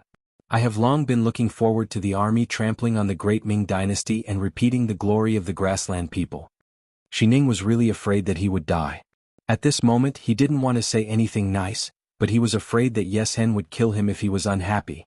Xining's attitude made Yeshen believe him. "Even if the Ming emperor is dead, do you think that their capital is now in chaos?" Previously, because the leader of the periodical king's guards, Tuj, angered Yang Qindong, all the spies of the Wara in the great Ming dynasty's capital were exposed and killed. If he wanted to understand the situation of the great Ming dynasty, he could only ask this little eunuch in front of him. Xining was afraid that Yeshen would kill him without asking any questions. If that happened, he wouldn't be able to show his value. Now, as long as the other party was willing to ask him, it proved that he was useful, and his life was not in danger. And in order to better express himself and also to show his importance, he who was kneeling on the ground analyzed, "Leader, what the Ming dynasty does not lack the least is the emperor. The size of the imperial family is beyond our imagination. Even if the current emperor is dead, they can still elect a new emperor at any time." "What?" Xining's answer made Yeshen very unhappy. "Doesn't that mean that it's useless for us to kill the Ming emperor?" No, it's not like that." Xining shook his head like a rattled drum. "Although the royal family of the Ming dynasty is very large, it's not difficult for them to elect a new emperor. However, it's difficult for a new emperor to gain power in a short period of time, and this is our opportunity. Therefore, we can't announce the death of the Ming emperor immediately. If we do, it will only give the other party more time to prepare. We can first march to the capital, and when the army reaches the city, we can announce the death of the Ming emperor. This way, even if they elect a new emperor, it will be difficult for them to form any resistance. At that time, the new regime will be replaced by the old regime and it will be chaotic. This way we can suppress the city with our army. At that time, this lowly one can persuade my friends, and perhaps we can open the city gates without shedding a drop of blood and completely enter the capital." Zhu Qizhen was already dead, and to Xining he had no hope. Even if he could safely return to the capital, how could another emperor trust him as much as Yingzong did? Perhaps the other eunuchs would be eager to kill him. Since there was no way out, he might as well vote for Walla. With his contributions and planning, once Walla succeeded, he might be able to become a powerful eunuch like Wang Zhen. At this moment, Ning seemed to see the glorious light of the future. In order to achieve this goal, he really did his best to plan for Yes Hen. After hearing Ning's words, Yes Hen was also moved. Originally, he only wanted to attack the border of the Ming dynasty to show his strength. However, he didn't expect to win the battle and even kill the Ming emperor. Now that he had the opportunity to enter the capital of the Ming dynasty, how could he give it up? Thinking back, he once asked the Ming emperor to marry a princess to him for the purpose of seeking peace, but he was rejected. Now, if he could enter the capital, wouldn't he be able to choose all the princesses? He would also be able to take revenge for the humiliation he suffered back then. Ning's proposal was accepted by Yes Hen. Next, Walla's army began to clean up the battlefield. In terms of firearms alone, there were 14 great general cannons, 2,161 divine cannons, and 4,223 divine spears. In addition to other military necessities, it could be said that the harvest was quite bountiful. In the Ming army, Duke Ingong Zhang Fu, Marquis Tai Ning Chening, Prince Consort Jing Yuan, Count Pingxiang Chen Huai, Count Xiangqing Li Zhen, Count Sui and Qin Sun, Count Xiuwu Shin Rong, Governor Liang Cheng Wang Gue, Scholar Chao Nai, Zhang Yi, Hanlin Academy Attendant Scholar Zhang Yi, Left Governor Gong Quanen of the Office of Transmission, Dai Qingzu of Taichang Temple, Wang Yiju, Bao Liangzhua of the Imperial Secretariat, Yao Xian, Bao Hui, Censor Yu Gong, Pan Cheng, Chen Yu Censor. Zhang Hong, Huang Chang, Wei Zhen, Xia Cheng, Yin Hong, Tong Kund, Sun Qing, Lin Xiangfeng, Lang Zhong Qi Wang, Feng Xueming, Minister Counselor Wang Jian, Cheng Siwen, Cheng Cheng, Cheng Cheng, Lu Duan, Manager Yu Jian, Zhang Tang, Jing Xian, Deputy Mayu of the Supreme Court Yin Chang, Pedestrian Luo Riyong, Xia Guanjing of the Imperial Astronomer, Lu Exan of the Imperial Astronomer, Li Gong, Shiyu, and others all died in the battle. In this battle, more than half of the Ming army died, and a large amount of supplies were plundered by Yes Hen. Only the Minister of the Supreme Court, Xiao Weizhen, and a few others luckily escaped. Then there were the 9 important officials that Yang Qindong had saved. The 500,000 soldiers left behind by Ming Qingzu Zhu Di had been completely wiped out, and the 3 most elite battalions had also been destroyed. The development of firearms for the army had been greatly hindered, and the gates to the capital had been opened. In the history of the Ming dynasty, this battle was known as the defeat of Tumu. This defeat had far-reaching effects, becoming the turning point for the Ming dynasty from the early to the middle stages. In the capital, when the news of Tumu's defeat reached the capital, everyone felt like they had been hit in the head with a stick. The streets were abuzz with discussion, and a chaotic situation was about to unfold. The imperial court was in an uproar, but no one was in charge. The imperial court was in a state of panic, and Zhu Qiyu, who was temporarily in charge of court affairs, felt as if he was sitting on pins and needles. He had originally thought that he was only temporarily in charge of court affairs, and if there were any problems, the officials would deal with them. He was just putting on an act, waiting for Emperor Zhu Qizhen to return so that he could report on his task perfectly and continue to be a king. But he had never imagined that the army would be defeated, and defeated so miserably. According to the news from the front lines, the field was littered with corpses. Now there was no news of Emperor Zhu Qizhen. To say something disrespectful, no one knew whether he was dead or alive. Since no one knew whether the emperor was dead or alive, his burden had undoubtedly become very heavy. Just like now, all the officials were asking him for his opinion, causing him to feel uneasy and unsure of how to respond.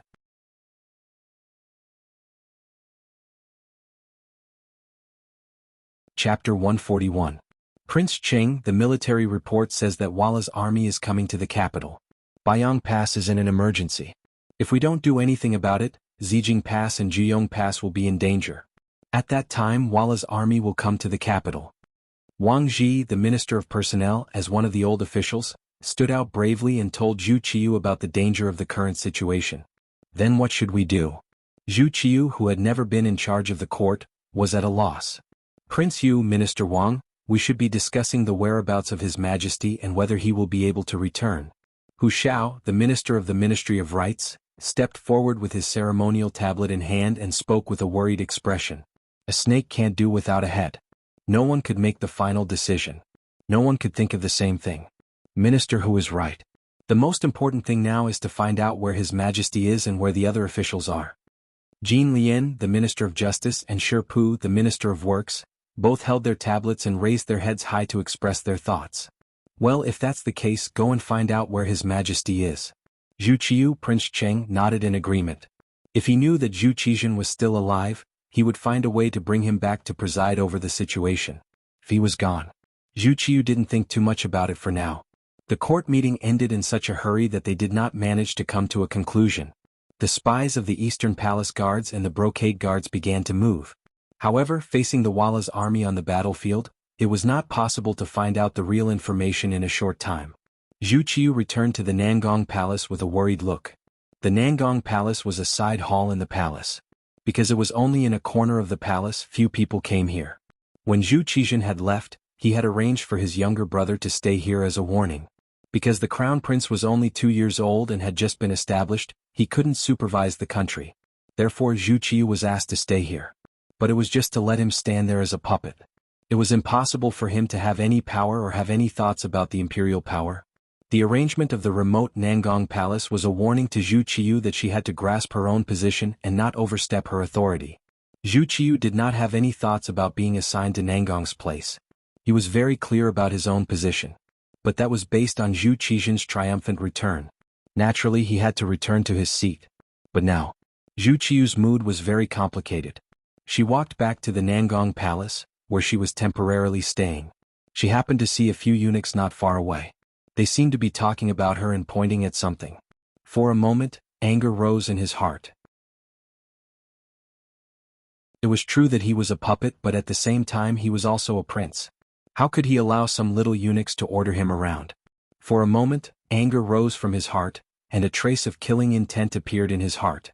However, this killing intent was forcefully suppressed as soon as it arose. Now that Ying Zong's fate was unknown, what if he was on the way back? If he killed a little eunuch in the palace without permission, wouldn't that give him something to use against him? Zhu Qiu knew very well that this elder brother of his was not very broad-minded. Zhu Qiu wanted to keep the peace and suppress his anger. However, at this moment, a great eunuch in a python robe suddenly appeared from the side. He looked coldly at the 4 little eunuchs who were gathered together and discussing. You don't do anything in the palace but talk nonsense here. Do you really have nothing better to do? Come on, drag them away and give each of them 40 strokes of the military rod. 40 strokes of the military rod was tantamount to taking their lives. When the 4 little eunuchs heard this, their expressions changed dramatically. They hurriedly knelt on the ground and begged for mercy. However, a few little eunuchs had already come over and pulled them up one by one and dragged them away. The little eunuchs dared to look down on him and paid the price with their lives. Zhu Qiu felt relieved and vented a lot of the anger that had accumulated over the past few days. Your Highness Prince Cheng, I'm here to pay my respects. Just as Zhu Qiu was feeling relieved, the eunuch who had shouted just now came to Zhu Qiu with a slight bow. To be able to wear a python robe, needless to say, his status among the eunuchs was extremely high. In fact, there were only 2 people in the palace who could do this. One was Wang Zhen, who had already been killed, and the other was Jin Ying. Jin Ying from Annan. After entering the palace he served Taizong, Renzong, Xuanzong and Yingzong. In the last years of Yongle, when he was about 30 years old, he was promoted to the right supervisor of the ceremony directorate. After Renzong ascended the throne, the people under the name of Zhang Ding, who was about to be exiled, were all rewarded to him, including real estate and trees as well as the people and land of his son-in-law Tiango. In the 7th year of Xuanda, 1432, because of his loyalty and diligence, he was also given a decree of exemption from death. Later, he was given a silver record and promoted to a eunuch of the ceremony directorate. Yingzong Zhu Qizhen was only 9 years old when he ascended the throne. Eunuch Wang Zhen would play with him and he doted on Wang Zhen the most. Thus, Wang Zhen took out Jin Ying and the other eunuchs to take charge of the ceremony directorate. Jin Ying could only give in to him everywhere. Rather than giving in to him everywhere, it was better to say that he was hibernating. This was because he had always been the eunuch in charge of the ceremony directorate. Moreover, he was the first eunuch and enjoyed a very high position. It was just that Wang Zhen was in the limelight for a while, so no one paid attention to him. Jin Ying's sudden appearance at this time, and it looked like he was standing up for Zhu Qiu.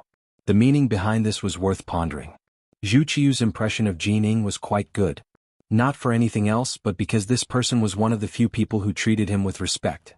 Perhaps it was because they were both oppressed, or perhaps it was because they had the same experience and knew what hibernation meant, so naturally there were too many similarities. Many thanks, eunuch Jin. Zhu Qiu smiled and spoke to Jining with a smile in his eyes. At the same time he bowed slightly to express his gratitude. You can't do that. Yu Wang has a precious body and is in charge of court affairs. How can you be so polite to a eunuch like me? Jin Ying's face was filled with fear and trepidation. His head was extremely low, as if he was about to make intimate contact with the ground with his knees. At the mention of being in charge of court affairs, Zhu Qiu's expression turned bitter. His starry eyes were filled with power as he said, "What? Is eunuch Jin also here to make fun of my incompetence in court?" Jining, who was said to be knowledgeable, could not be more familiar with this feeling. After all, he had experienced 4 emperors. But at this time, he still pretended to be very afraid and shook his head violently. "Your Highness Yu Wang, please forgive me. This subject does not have such thoughts. On the contrary, this subject believes that Yu Wang was just born at the wrong time. Otherwise, with your great wisdom, it would not be difficult for you to become a wise ruler." Sure. Zhu Qiu was really frightened by Jin Ying's words. He looked around nervously. "Eunuch Jin, don't harm this prince. Your Highness Yu Wang, don't worry. No matter what, this subject has been in the palace for so many years and has some power of my own. There is no third person within 100 steps of this place. You can rest assured." Jin Ying's face was full of confidence. This time he had come to find Zhu Qiu taking a certain risk. He had also come to express his loyalty and surrender. Since that was the case, how could he not make the necessary preparations? Let's go into the hall and talk. Zhu Qiu knew that if Jining dared to say this, it must have been arranged. After all, once Zhu Qijin found out that he had been in close contact with eunuchs in private, he would be suspected. He did not know what would happen to him. But Jining regarded himself as a subject, so his intentions were clear. Jining had been in the palace for so many years, so it was impossible for him not to know something that even Zhu Qiu himself knew. And since he still dared to come, he must have something to say to him. At that moment, he strode into the hall with a considerate look. Jining followed half a step behind him. He followed closely behind with his head lowered. But if he was willing to raise his head at this moment, he would be able to see a very determined expression on his face. It was determination. Because this time, Jining had come to persuade Zhu Qiu to take the throne. Regardless of whether Zhu Qijin was alive or not, and whether he could return to the palace, in Jin Ying's eyes, he was already a useless person. The change of imperial power had always been a matter of swords and blades. Since you dared to leave the palace, you should be prepared for a turtle dove to take over your nest. If you wanted to blame someone, you could only blame Zhu Qijin for trusting and doting on Wang Jin too much. Since you doted on someone else and did not give yourself a way out, don't blame him for looking for another way. Then, in the hall of the Nangong Palace, Zhu Qiu and Jining chatted for a long time. No one knew what they talked about, but the various events that followed were enough to deduce what they had said and what they had planned. The Hu residence. After Hu Xiao and Hu Jiangning returned to the residence from court, they gave strict orders that no one was to leave the residence without their permission. Even the maids in charge of buying groceries and cooking in the residence had to set a time limit. When they went out, they had to bring a few more servants with them. With the situation at court in chaos, no one knew what would happen next. Based on Hu Xiao's many years of experience as an official, it was better to avoid unnecessary trouble. First they would wait and see. Then they would place heavy bets. This was a wise move. Because of this order, the atmosphere in the entire Hu residence became very tense and oppressive. In Hu Yan's room in the backyard, she was pacing back and forth anxiously. After a while, the servant girl, Xiao Qing, stumbled into the room with an anxious look on her face. "Little Qing, what did you find out? Is there any news of him?" When she saw her personal servant girl, Hu Yan stepped forward and grabbed her hands. Her face was full of anxiety and worry.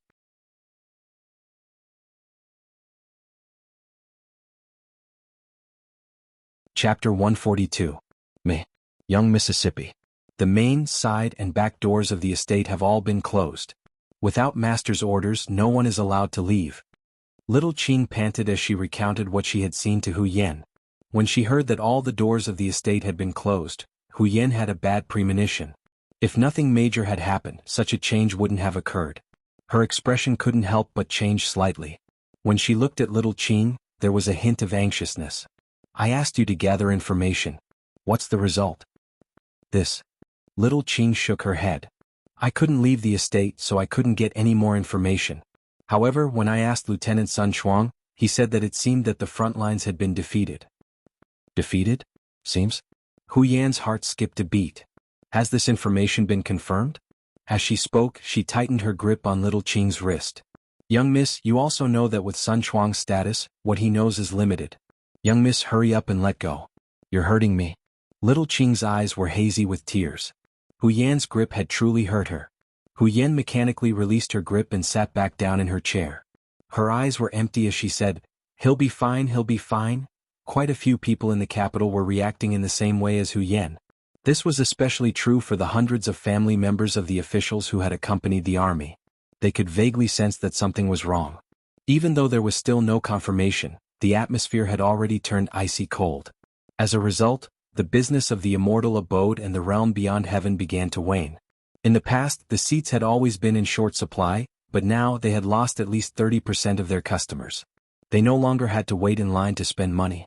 5 days later, amidst this oppressive atmosphere, a group of soldiers arrived at the gates of the capital. The leader had a strange appearance. He had a square face, a tall stature, and a knee-length beard. He was skilled in horseback riding and archery, and a large saber hung beside his sturdy horse. He exuded a fierce killing intent. However, at this moment, there wasn't the slightest bit of killing intent in his eyes. There was only anxiety.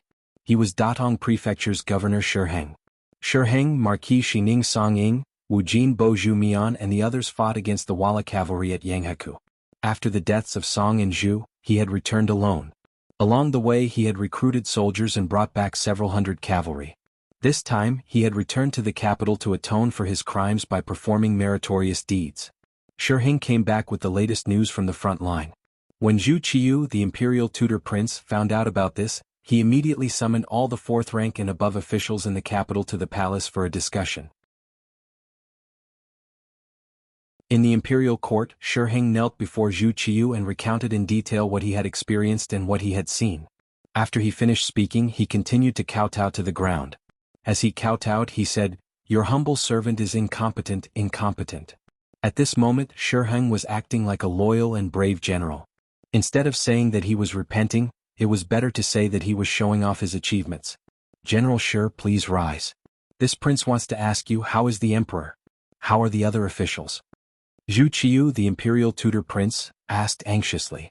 However, others did not know that there was a ball of fire burning in his chest at this moment.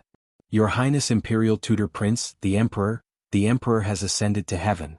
Shiheng slowly raised his head and blinked his eyes hard. But no matter how one looked at him, he did not look like he was about to cry. His expression was still vivid, giving people the feeling that he was very sad and in pain. "What?"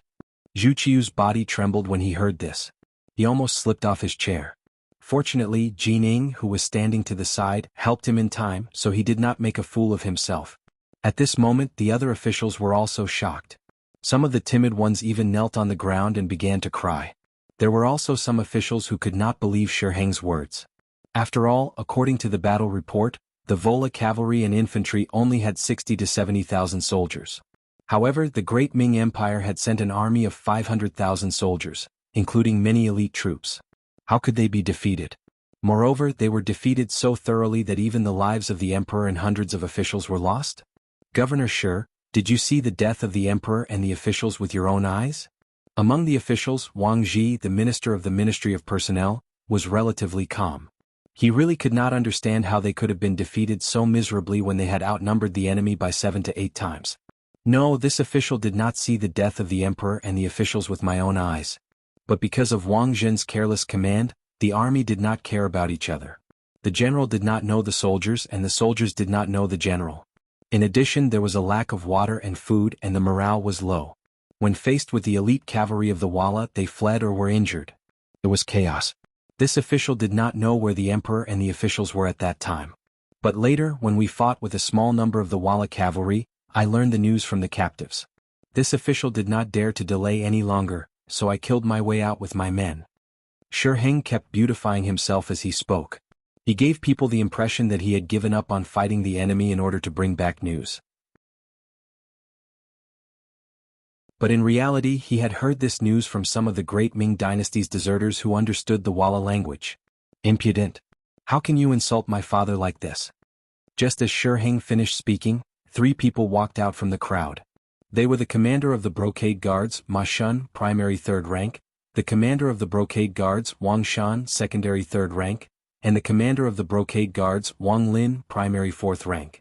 When the 2 of them heard that Shi Heng had put all the blame on Wang Zhen, how could they let it go? One of them was Wang Zhen's confidant, and the other was Wang Zhen's nephew. They were deeply indebted to Wang Zhen and would not allow anyone to speak ill of Wang Zhen. As soon as the 2 of them jumped out, Jining, who was standing next to the throne, raised his eyebrows. He had been waiting for this moment for far too long. It was precisely because of these people that his authority had been completely stripped away. Now that he finally had a chance to take revenge and eliminate his dissidents, how could he let go of such an opportunity? He had even summoned officials of the 4th rank and above to discuss this matter precisely to lure out Wang Zhen's confidants. If Yang Qindong were here, he would definitely be suspicious. History had already begun to deviate from its original course. In reality, because of his appearance, many things had already changed. It was precisely because of the establishment of the realm beyond heaven and the immortal abode that Wang Zhen was able to earn money so quickly that he found it difficult to put anyone aside from the emperor. This made Jining even more dissatisfied with him than in history. The 3 of them stepped out at the same time and glared at Shi Heng, giving him a fright. I'm only speaking the truth. What do you want to do? What do we want to do? Scoundrels like you who spread false information should be put to death. Men, drag him away and behead him. Ma Shun's gaze was as sharp as a sword as he stared at Shi Heng. He looked like he wouldn't give up until he had skinned him alive. As soon as he spoke, 6 tall, burly embroidered uniform guards walked in. They were dressed in flying robes. As soon as the embroidered uniform guards appeared, the atmosphere in the imperial court froze. The expressions of all the officials changed greatly. It was clear that they had all suffered at the hands of these people before. They were terrified from the bottom of their hearts. At this moment, no one noticed that the Mastiff Prince, Zhu Qiu, and Jining, the eunuch of the ceremony directorate, were exchanging glances. It was clear that they had already known that something like this was going to happen. Zhu Qiu nodded lightly as if in tacit agreement. Jining took a step forward and his voice suddenly grew louder. Come. Why aren't you arresting these 3 traitors for disrupting the imperial court? Behead them as punishment. Jining suddenly stood up and said that she wanted to kill 3 people instead of 1. For a moment, the emperor and his subjects were stunned. Even Ma Shan and the other 2 had a look of surprise in their eyes. They could not understand how Jining could make a mistake in such a situation. They didn't understand earlier because the 6 embroidered uniform guards hadn't made a move yet. But when the 6 of them stepped forward and subdued Ma Shun, Wang Shan, and Wang Lin, they finally understood what was going on. Jining, you traitor, what are you trying to do? Let me go immediately or I'll make sure you're beheaded. Being subdued by 2 extremely strong embroidered uniform guards, Ma Shun resisted a few times without any success. So he started cursing loudly. Jining, who had been prepared for this, had a cold expression. He said in a disdainful tone, "You're about to die but you're still so arrogant. Come, drag him away and behead him." When the 6 strong embroidered uniform guards heard this, they dragged Ma Shun and the other 2 out of the imperial court. Not long after, 3 shouts came from outside. Needless to say, Ma Shun and the other 2 had been beheaded. Their most loyal lackeys had been killed. The officials were all trembling with fear, especially those who had previously sided with Wang Zhen. They were so nervous that they broke out in cold sweat. They didn't know if Jining, who seemed to be in control of the imperial court, would suddenly attack them. Killing people was to establish authority and also to intimidate. Now it seemed that the effect was quite good. Jining sighed softly in his heart. Don't blame me. You forced me to do this. After giving himself an explanation, he suddenly turned and knelt down in front of Zhu Qiu, the Duke of Yan. Your Highness, the Duke of Yan, now that the Ying sect is in trouble, the great Ming is in danger. Please ascend the throne, preside over the situation and lead the great Ming back to glory. When Jining knelt down, the entire imperial court fell silent. It was so quiet that one could hear a pin drop. Obviously, this was something that no one had foreseen or prepared for. But this silence only lasted for a moment. Shi Heng suddenly pounded his head on the ground and shouted, "This official requests the Duke of Yan to ascend the throne and establish the empire." With Shi Heng taking the lead, the officials who reacted quickly knelt down one by one and begged the Duke of Yan, Zhu Qiu, to ascend the throne and become the emperor. Shi Heng had said that the Ying sect, Zhu Qizhen, had already died on the battlefield. Even so, someone had to be the emperor. Now it seemed that with the status of regent, the younger brother of the emperor, and the bloodline of the Zhou family, it was perfectly justified for him to inherit the empire.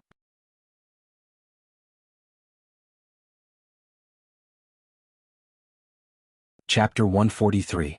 With the situation settled, all the officials knelt on the ground and cheered. Since ancient times, there was a saying that there were 3 requests. Zhu Qiyu immediately rejected them. After that, the officials invited him, rejected him, and invited him a 3rd time.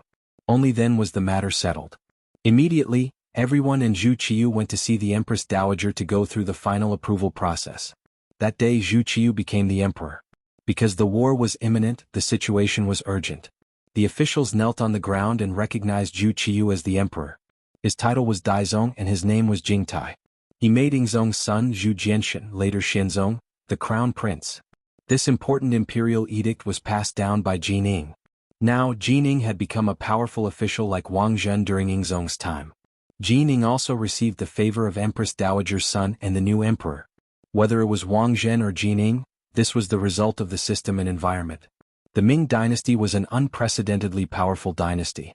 This was why the emperor dared to give power to the eunuchs. Although the eunuchs of the Ming dynasty had so much power, when the emperor really wanted to punish them, he only needed to write an imperial edict and these eunuchs would be doomed eternally. Lu Jin and Wei Zhongxian both ended up like this. Thus, the emperor was not worried about the eunuchs being disloyal. Secondly, the emperor had no choice but to use the eunuchs. The Ming dynasty officials were very powerful. At their peak, they dared to publicly criticize the emperor. Although the emperor was the son of heaven and had unparalleled power. But in front of all the officials he was all alone. In order to break the unity of the officials, the emperor could only use the eunuchs to restrict the power of the officials. Although the eunuchs were mostly dark, they all knew that the only thing they could rely on was the emperor. Thus they were all loyal. Thus to the emperor the eunuchs were more reliable than the officials. Now that Jining had taken the initiative, she should have immediately attacked Wang Zhen's faction. However, this was not the result of a peaceful development. It was the result of a crisis. At this time, the military report said that Walla's army was approaching. If the palace was in chaos now, it would be bad for the overall situation. In order to give Emperor Jing and Zhu Qiyu a good impression, Jining didn't attack Wang Zhenyu's supporters. Instead, she began to unite the majority of the people and prepared to fight the enemy together. It was because of his generosity that many eunuchs took the initiative to defect and change their allegiance. Even those who were loyal to Wang Zhen became much more well-behaved and hid among the crowd. For example, Wang Zhen's trusted eunuch of the imperial horse supervisor, Chen Guan, had become an old dog that didn't bite. He had become very obedient. Whenever Jining gave an order, he would completely obey. There wasn't the slightest bit of difference. There were also eunuchs Chao Jixiang, Gao Rang, Mao Mu, and Qian Sengbao, the Imperial Horse Directorate's chief eunuch, who were all very low-key. Don't cause trouble, and do your best to complete the tasks assigned to you.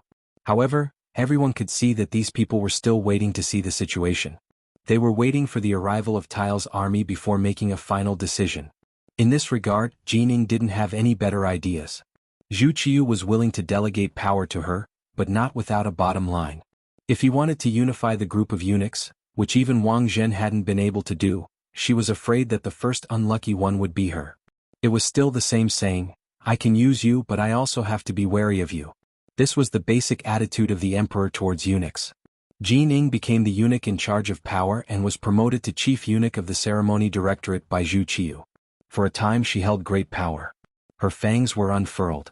The group of eunuchs wasn't easy to move. They were all under the emperor's nose. If there was any wind blowing, it would be very difficult to hide. Thus she began to move against the officials. She arranged for Lu Gue, who had just been promoted to commander of the Brocade Guard, to walk through the homes of the officials, looking for their weaknesses and problems to threaten. Lu Gue brought the new commander of the Brocade Guard, Han Ji, to visit the important officials one by one. The Minister of Works, Shi Pu, had originally gotten his position from Wang Zhen. After Wang Zhen fell from power, he used Lu Gue to bribe Jining to keep his position. Jin Ying's family also asked for stone, grass and other materials to build a private room for Jining and so on from the officials of the Military Preparation Office and internal envoy Yi Jingrong. Many of the important officials were threatened because of this. The lighter ones were given a sum of money to settle the matter. There were even some who were directly sent to prison. As the residence of the Minister of Rights, Ming, the Hu manor also suffered a lot from Lu Gui and Han Ji.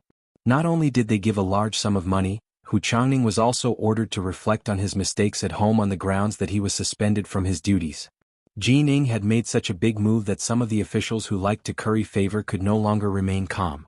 They all thought of ways to establish a relationship with her. Among them was the head of the Hanlin Academy, Wang Go, who was also Yang Duo's husband. Wang Go had given all of his family's gold and silver to the new commander of the Brocade Guard, Han Ji. As a result, he had been promoted from the original 9th rank to the 7th rank editor.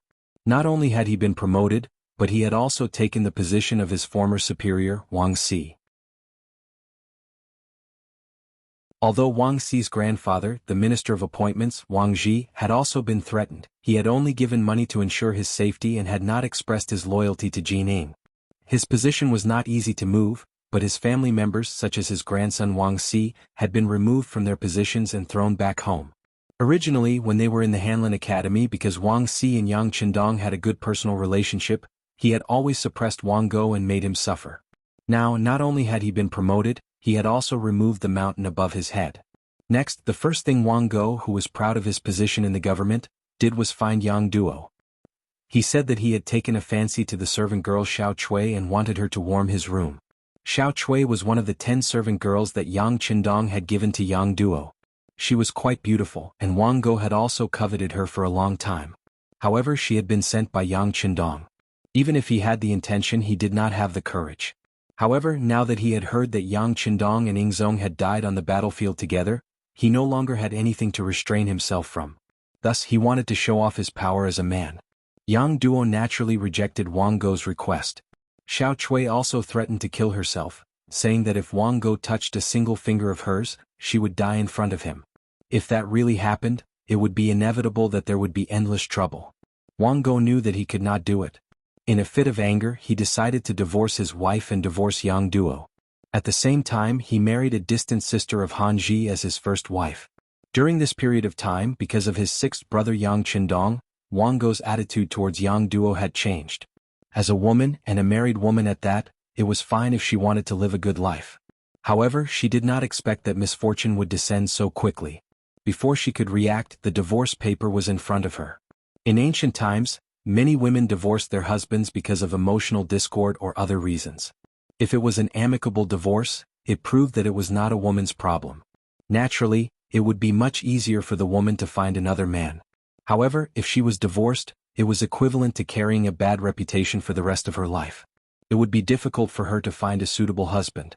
Even if she was married, she would often be looked down upon by her husband's family because of this matter. Accompanied by 10 maids, Yang Duo left the Wang family. She did not even look back because this was the place where she felt sad. After leaving the Wang family, Yang Duo was considered homeless. In the end, she decided to go to the Yang family village. In the village, when she saw Qiao Yin and Madame Shui who were already waiting there, she burst into tears. The 3 women quickly hugged each other and cried together. The news of Ingzong and the officials' deaths naturally spread to the Yang family village. Qiao Yin and Madame Shui did not know how many times they had cried because of this. Yang Si and Yang Lu, who stayed at home, tried to persuade them, saying that no matter who was in trouble, the young master would be fine. However, this was only taken as comforting words. No one believed them. Even if others did not believe them, Yang Si and Yang Lu were not discouraged. Instead, they met up with the deputy chief of the security bureau, Yang San, who had been active in the capital. After a discussion, the 3 of them decided that before the young master returned, they had to protect the Yang family village and not allow anyone to cause trouble here. As for Yang Qindong's safety, the 3 of them did not worry too much about it. No one knew more about the 6th young master's background than they did. Even in the midst of chaos, it was really difficult to hurt the 6th young master with just Tiger's Mane, Beta Persei Yang Wu, the 1st guard, and the 100 soldiers of the Cold Vanguard led by Xiao Feng. It was because they firmly believed that Yang Qindong would be fine. The confidence of the 3 of them soared, and they secretly strengthened the security of the Yang family village. They even decided that if anyone dared to cause trouble here, they would be killed. At the same time, the 3 of them also decided to temporarily give up on the business of heaven beyond heaven and the immortal abode. They would invite all the important figures in the young master's eyes back to the Yang family village for protection. It was precisely this appropriate action that left some people disappointed, but it also left some people stamping with rage. The one who was stamping with rage was a member of the Yang family. It was Yang Qindong's second brother, Yang Rang. Just like how Wang Go had donated all his money to curry favor with Jining, Yang Rang had chosen to give his sixth brother's businesses, the immortal abode and heaven beyond heaven, to Jining. For this reason, he first went to the palace and handed over a letter of greeting, stating his intentions. Jining was currently in a position of great power. She had to wait on Zhu Qiu and curry his favor, and she also had to get rid of those who disobeyed her and deal with those who disobeyed her. He was just a trifling sixth-rank official. Wanting to see him was as difficult as ascending to the heavens.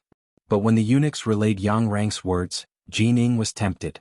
The immortal abode and heaven beyond heaven were reputed to be the most profitable businesses in the capital. There were even rumors that the great Ming dynasty's tax revenue couldn't compare to the amount of money earned from these two businesses. Jinying's eyes had long since turned red with envy. This was because Yang Qindong and Wang Zhen were on good terms. Even if she wanted to get her hands on them, she couldn't find the opportunity. Now, Yang Qindong's second brother wanted to give these two businesses to her. This was like a meat pie falling from the sky. Jin Ying immediately summoned Yang Rang in the midst of her busy schedule. When Yang Rang saw Jin Ying, he immediately knelt, looking like a servant meeting his master. It seemed like he wanted nothing more than to be Jin Ying's dog.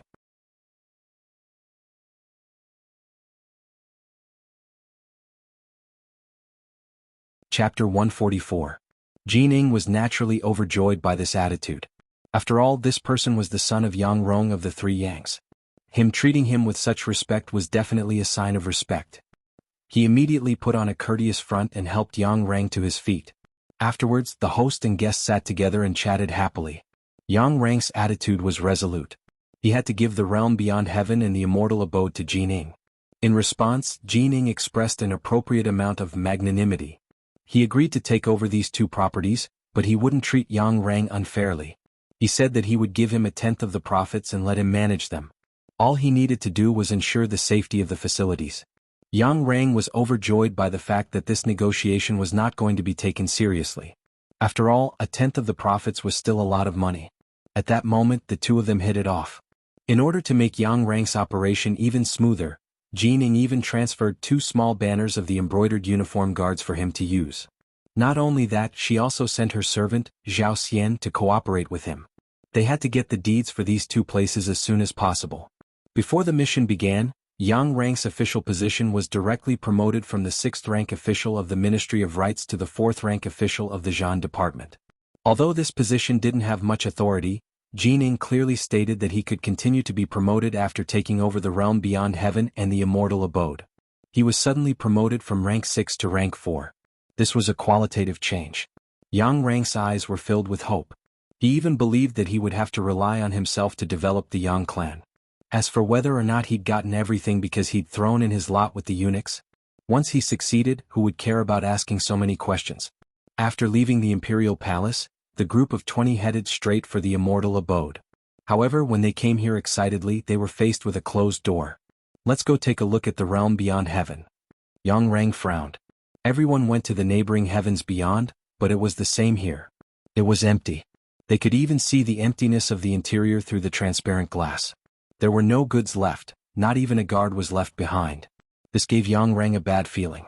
Although news of Ying Zong's defeat had already reached the capital, the new emperor had already ascended to the throne. There weren't any businesses that had closed because of this. Perhaps he had been affected a little, but it wasn't to the extent of not doing it anymore. What's going on? Zhao Xian, Jin Ying's servant, was also agitated by the scene in front of him and asked angrily. Yang Rang hurriedly bowed and revealed a flattering smile. It's fine, it's fine. They must be too cowardly and moved all the goods back to the Yang Qindong manor. We'll go there now.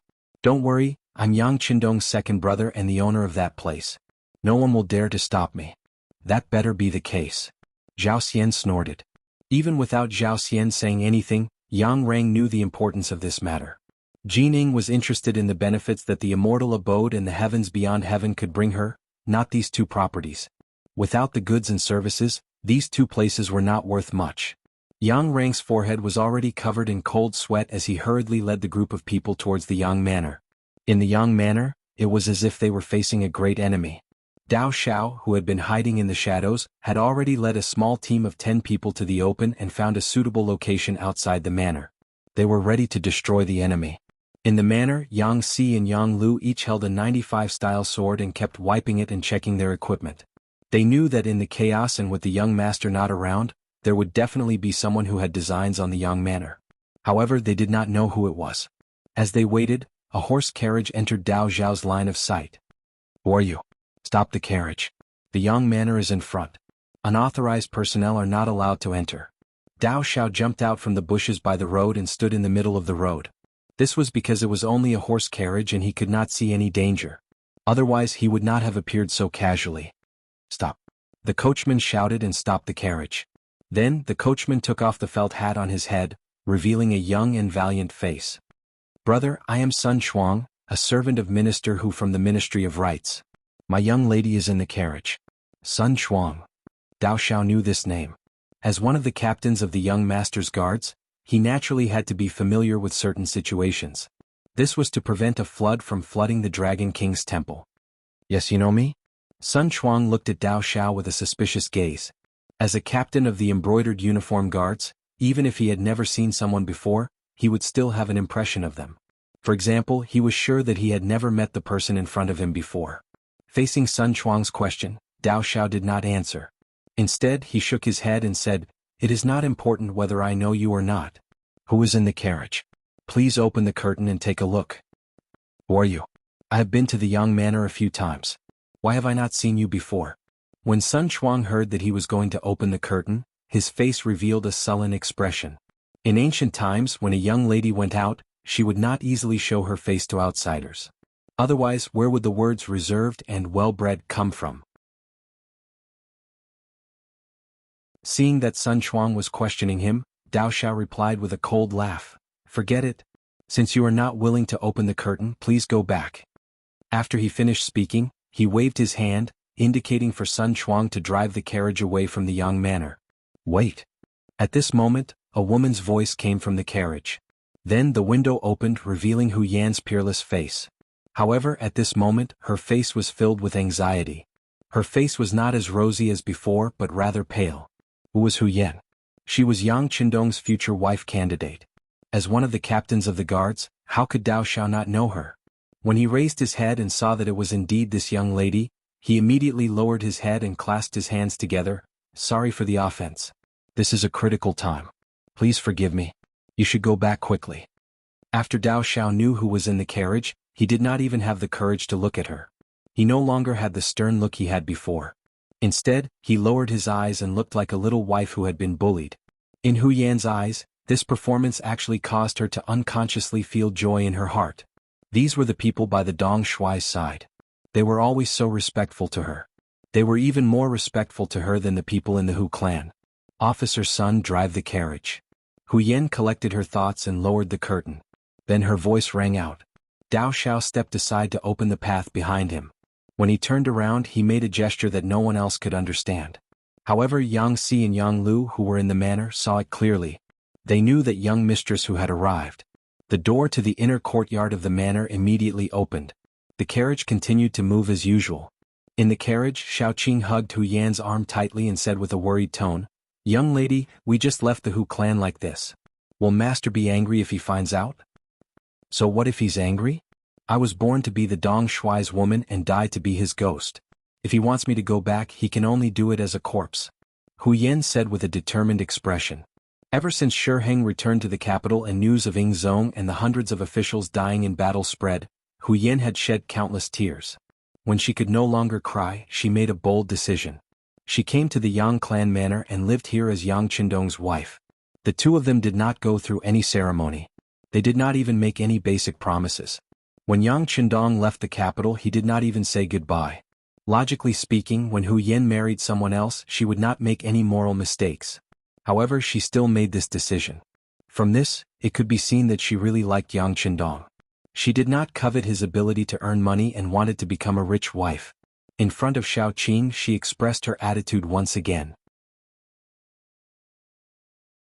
Hu Yan thought of Sun Chuang and asked with a concerned tone, "Xiaoqing, you asked Officer Sun to send us out this time. Have you made plans for the future?" I have. At this time, it was Xiao Qing's turn to reveal a determined expression. I have already talked to him. In the future we will follow Mississippi. As for whether Master will punish us or not, we will accept whatever the result is. This he was naturally referring to Sun Chuang. It was also because of love that Sun Chuang promised Xiao Qing to help her leave the Hu clan and come to the Yang clan manor. This was the result of love. However, at that time, this kind of love was not looked favorably upon. Sun Chuang also had another identity. He was the officer of the embroidered uniform guards and Hu Changning's personal servant. Based on the fact that he had a private relationship with Xiao Qing without his master's permission, even if he was killed at that time, no one would say anything. Xiao Qing's complexion was not very good. Although her words were very firm, her whole body seemed to be trembling. It could be seen that she was afraid. Hu Yen patted the back of her hand and said, "Xiao Qing, don't be afraid. Mrs. here. If father punishes you, I will take responsibility." Mississippi, the touched Xiao Qing was about to cry. She was not moved because Hu Yen was standing up for her. In fact, if something really happened as a miss, she could not help much. She was moved because Hu Yan's feelings for her were not like that of a servant girl, but like a sister. The two were hugging each other when the inner gate of the Yang clan manor opened. Xiaoyin, Madame Shui, and Yang Duo, who had heard the news, came out to welcome them. Madame Xiang was also in the backyard. Seeing these people coming out, her eyes were full of envy. Chuina saw it clearly. "What? Sister, are you envious?" "I'm envious," Lady Xiang replied without any hesitation. "Even if Dong Shui can't come back or even if he is dead, do you still envy them? You know, you are now a good girl and a virgin. If you want to marry in the future, you will not suffer too much." Chuiner knew that Madame Xiang liked the sixth young master, but had not been accepted. At that time she felt injustice for her. Why could other people become Dong Shui's woman? What was the difference between Madame Xiang's appearance and figure?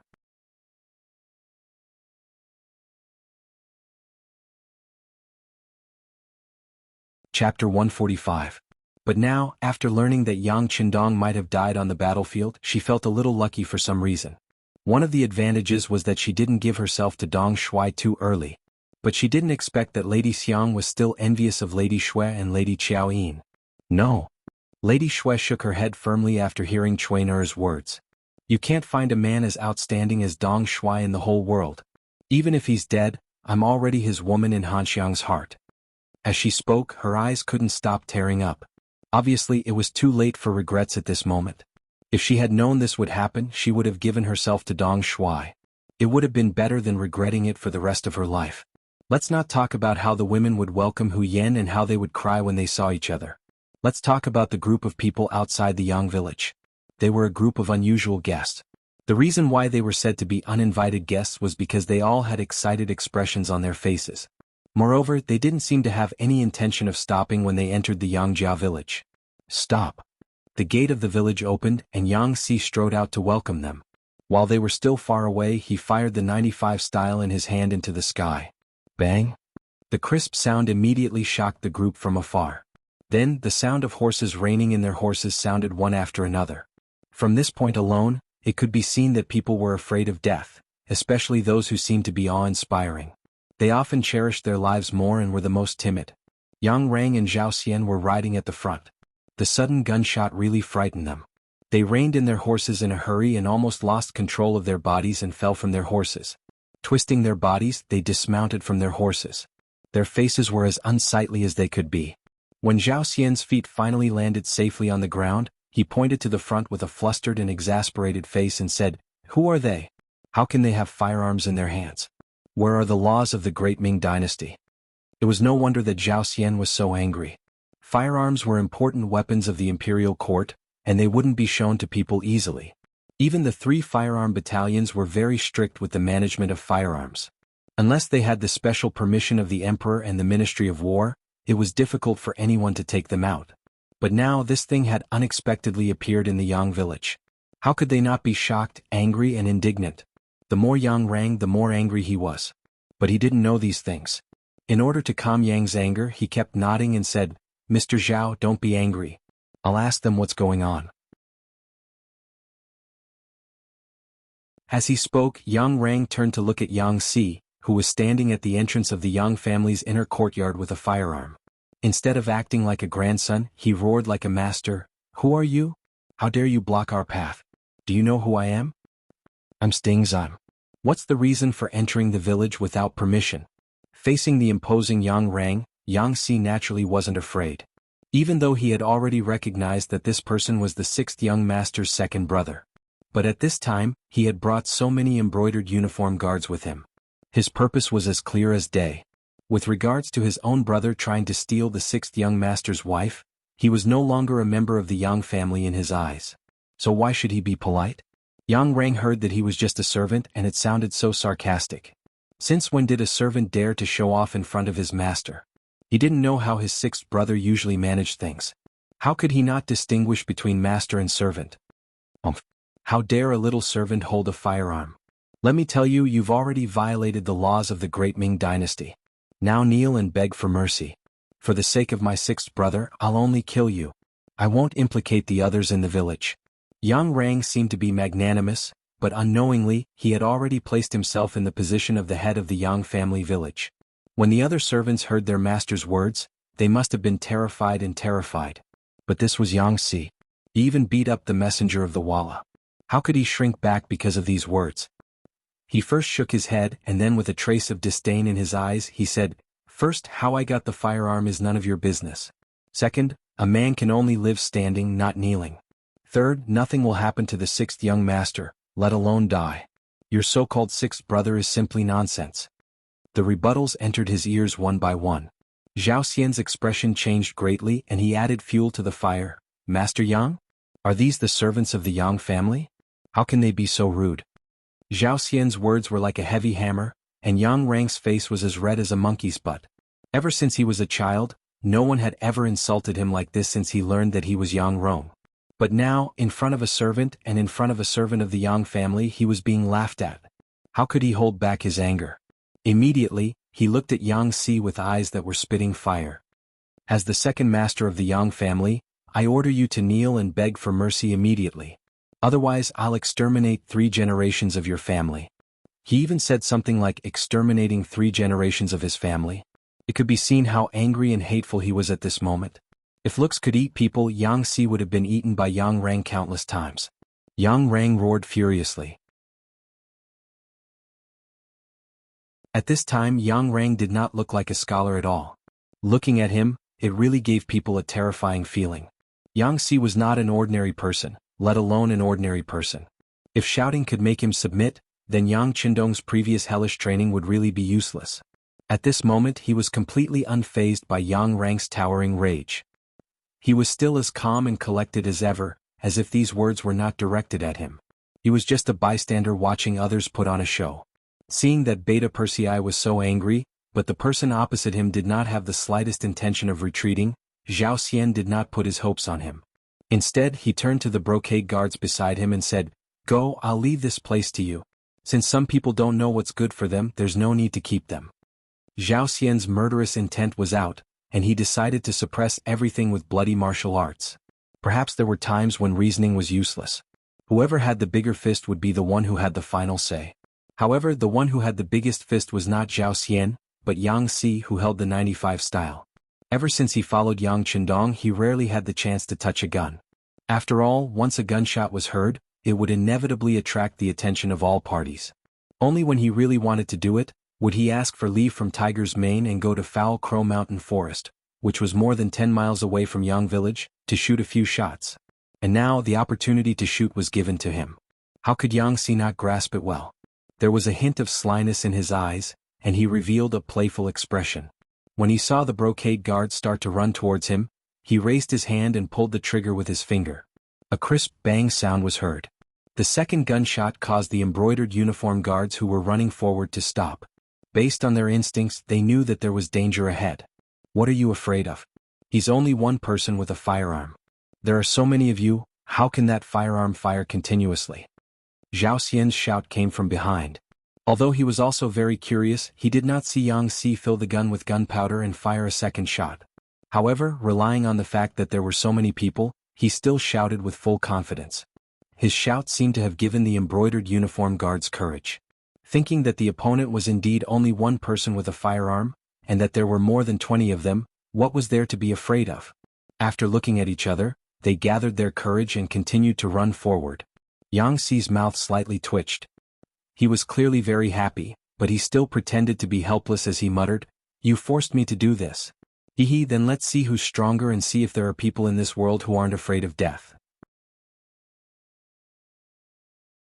The 95 style was raised, and it was a stark contrast to the previous frivolous attitude. At this moment Yang Xi was incomparably serious. His eyes were like an eagle's as he stared at the leg of the brocade guard running at the front. His right index finger lightly moved, and his shoulder was rebounded by the recoil of the firearm. In the next second, the bullet spun out of the barrel and accurately landed on the thigh of the brocade guard. Bang! The person fell. Their coordination was extremely synchronized. Bang bang. After this shot, Yang Xi fired 2 more bullets. 3 brocade guards fell to the ground one after another. Even though they fell to the ground, they did not forget to cry out in pain. At the same time, they rolled on the ground to show what kind of pain they were experiencing. This scene also frightened the others. At this moment, the brocade guards could not help but stop. Then it was unknown who took the lead, but after a shout, they all ran back in the direction of Zhao Xian. At this moment, Zhao Xian was also scared silly. He completely forgot to urge the brocade guards to continue their charge. This was the first time he saw a firearm that could fire continuously. Moreover, it was so accurate and so fast. All of this was beyond his understanding. The fleeing brocade guards returned to Zhao Xian's side. Then they all looked at Yang Xi with frightened eyes. It was as if he was a murderous demon. It made people afraid, terrified, and powerless. "How is it? Do you still want to charge?"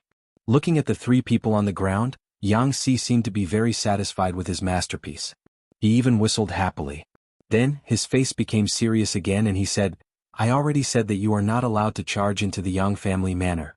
You just didn't listen. Now this is the result of your own actions. Immediately take the injured people away and scram."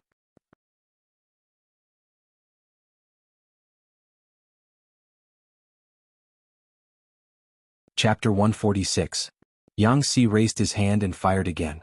The bullet hit the back of Zhao Xian's saber, and the powerful force sent the saber flying. This shot also completely woke Zhao Xian up. He was so scared that he knelt on the ground with a plop. At the same time, his whole body was trembling. Taking a closer look, his crotch was wet. This was what people called peeing. There was a distance of 60 steps. Not only could the firearm hit, but it also hit with such precision. This made the other embroidered uniform guards completely deflate. At the same time, they finally knew what kind of person they were facing. Just now, they wanted to win with numbers. If it wasn't for this person showing mercy, they didn't know if any of them would be able to return alive. "What are you looking at? Why aren't you taking the injured people away? Do you want to see them die?" Yang Xi saw that the enemy had been scared out of their wits and let out a fierce roar. This roar gave all the embroidered uniform guards a big fright. At the same time, it made them run forward again. They picked up their 3 injured companions who were still rolling on the ground and retreated. The shot that hit the saber completely extinguished Zhao Xian's arrogance. No one would have thought that when he finally left, he would actually bow and smile as he retreated step by step. Perhaps he had done too many bad things and was worried that Yang Xi would suddenly appear behind him and take his life. When the group came, they were aggressive. But when they left, they were dejected, creating a sharp contrast. Only when they were some distance away from the Yangjia Manor's gate did Zhao Xian and the other embroidered uniform guards sit on the ground with a plop, gasping for breath. Thinking back to the scene just now, it was like taking a trip to the gates of hell. To be able to return alive, it was the accumulated merit of their ancestors. Who knew how long they had been gasping for? After finally calming down, Yang Rang asked Zhao Xian with lingering fear, "Mr. Zhao, what should we do next? He has such a powerful firearm in his hand. It seems that we won't be a match for him. Why don't we bring more people? Like you said, they only have 1 firearm. We have more people. As long as we rush in front of them, victory will be ours." "Forget it. There is something fishy about this matter. I have to report it to eunuch before making a decision." Zhao Xian shook his head. He saw how powerful the 9.5 was, and because of this, he became greedy. He thought about how powerful such a good firearm would be if he could get his hands on it. At that time, if anyone was dissatisfied with him, he would just raise his head and shoot them. No matter how powerful a person was, they would not be a match for this thing. Zhao Xian had the thought of pocketing for himself, so he naturally would not let others know. In order to appease Yang Rang, he deliberately said, "Master Beta Persei, you can go back first. I will report everything that happened to my father-in-law. You just have to wait for the news. Yang Rang did not doubt him. After all, Zhao Xian was Jin Ying's servant. They had a close relationship. Since Zhao Xian had said so, he could only choose to believe him. The two parted ways after entering the outer city of the capital. Zhao Xian did indeed go to see his master, Jin Ying, but he did not tell her what had happened. He only said that because they had suffered a defeat, the people of the immortal abode were extremely afraid.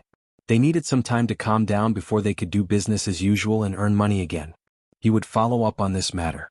Perhaps Jin Ying trusted her servant Zhao Xian completely, or perhaps it was because she had too much work to do. In any case, she believed his words and did not ask any further questions. After leaving, Zhao Xian immediately began to search for some ruffians in the city. There was no lack of desperados among these people. As long as they were given enough money and benefits, there was nothing they did not dare to do. In just 2 days, Zhao Xian had gathered a group of nearly 50 people. After promising that if they went to the Yang family manor to retrieve something, each person would receive 100 taels of silver, these people all followed his lead and were willing to listen to his arrangements.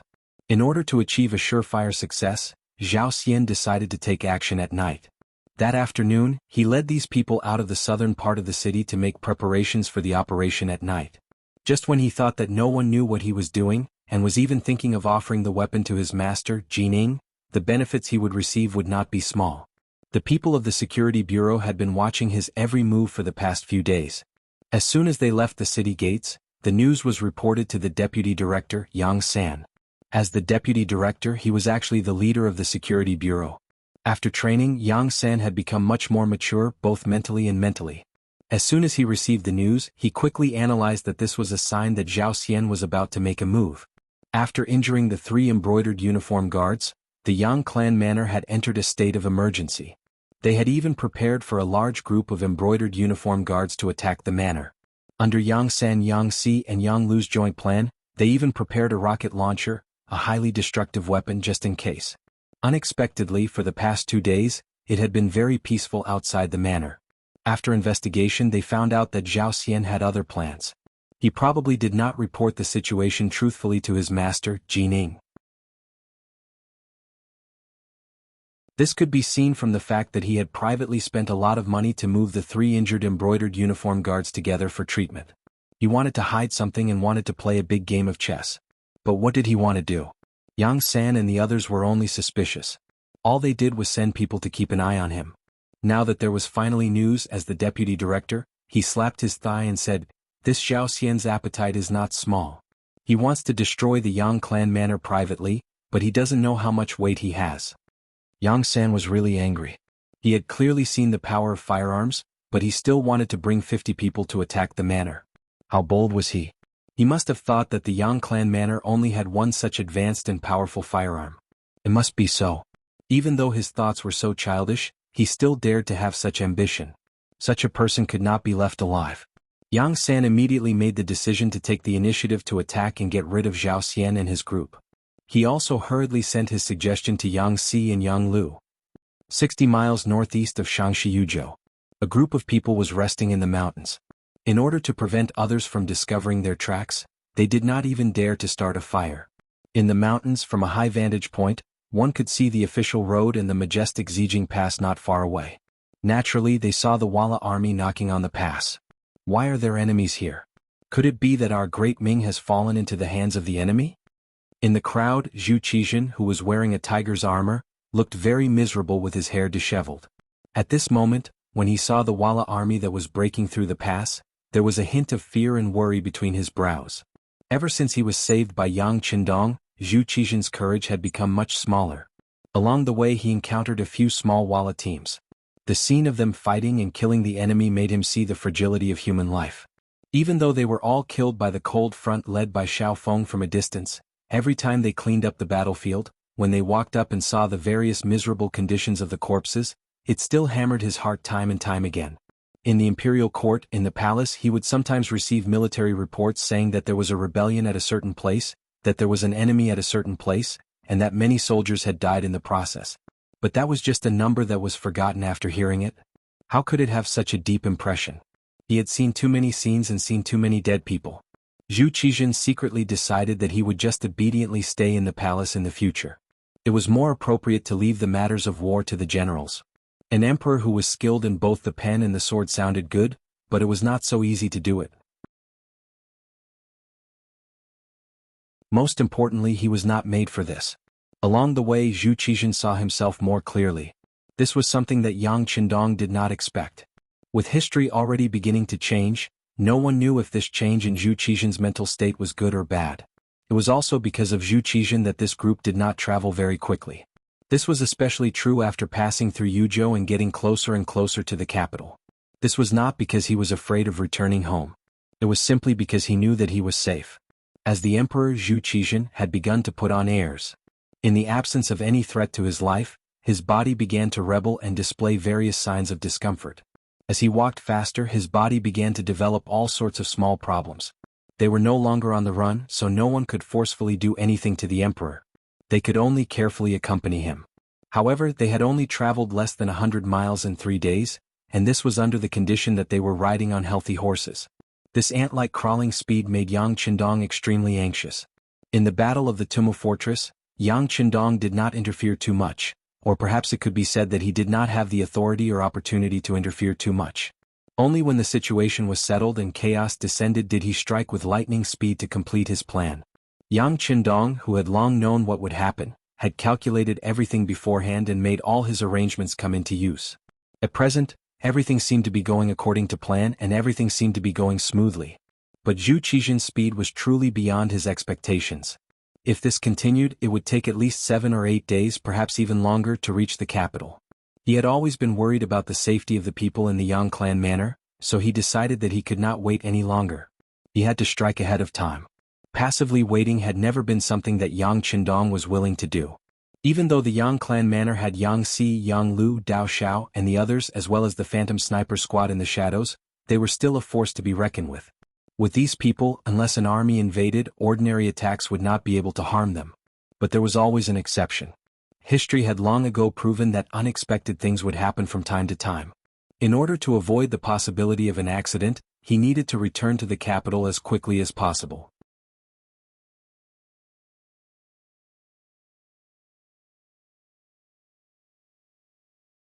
Chapter 147. Your Majesty, it has been nearly half a month since we left the Tumu castle. We have been very safe with the protection of the mercenaries.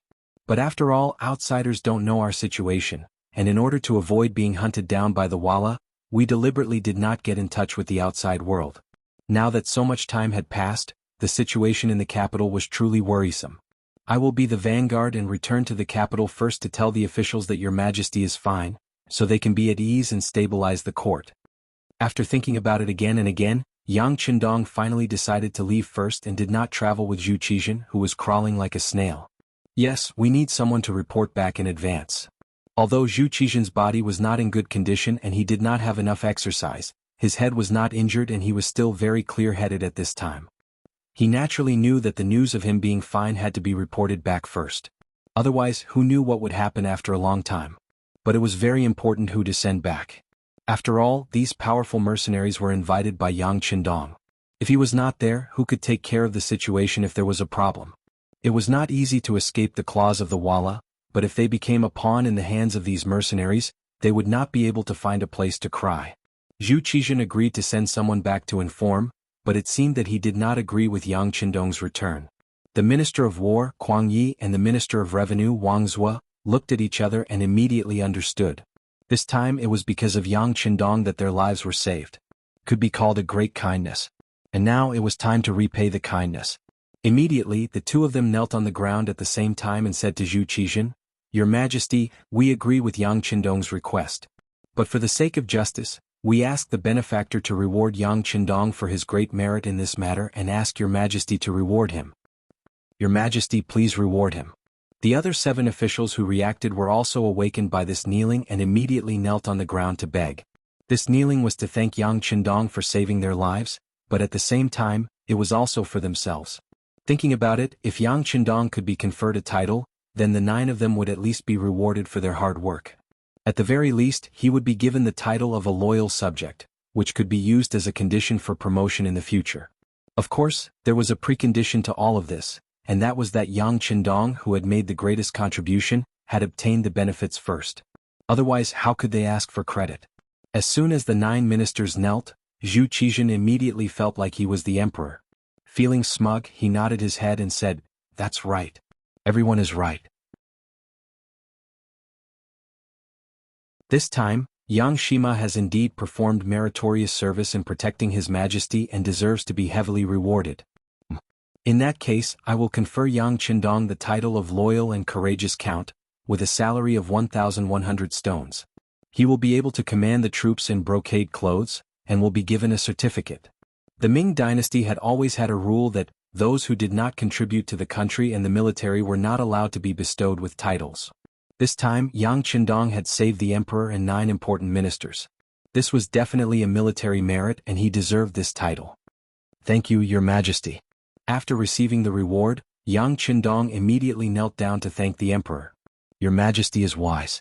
Kuang Yi, Wang Zhuo, and the other important ministers also knelt down one by one, thanking the emperor for his wisdom. Yang Qindong was conferred the title of Count, which was equivalent to receiving a very heavy reward. Then would their rewards be far away? "Everyone please rise." Zhu Qizhen's face was filled with satisfaction. He liked the feeling of being bowed to 3 times and kowed out to 9 times. This made him feel the prestige of being an emperor. However, after a smile, he also expressed his intention to send Yang Qindong back to the capital. Otherwise, why would he let him be the commander of the brocade guards? This was an official position in the upper echelons of the brocade guards.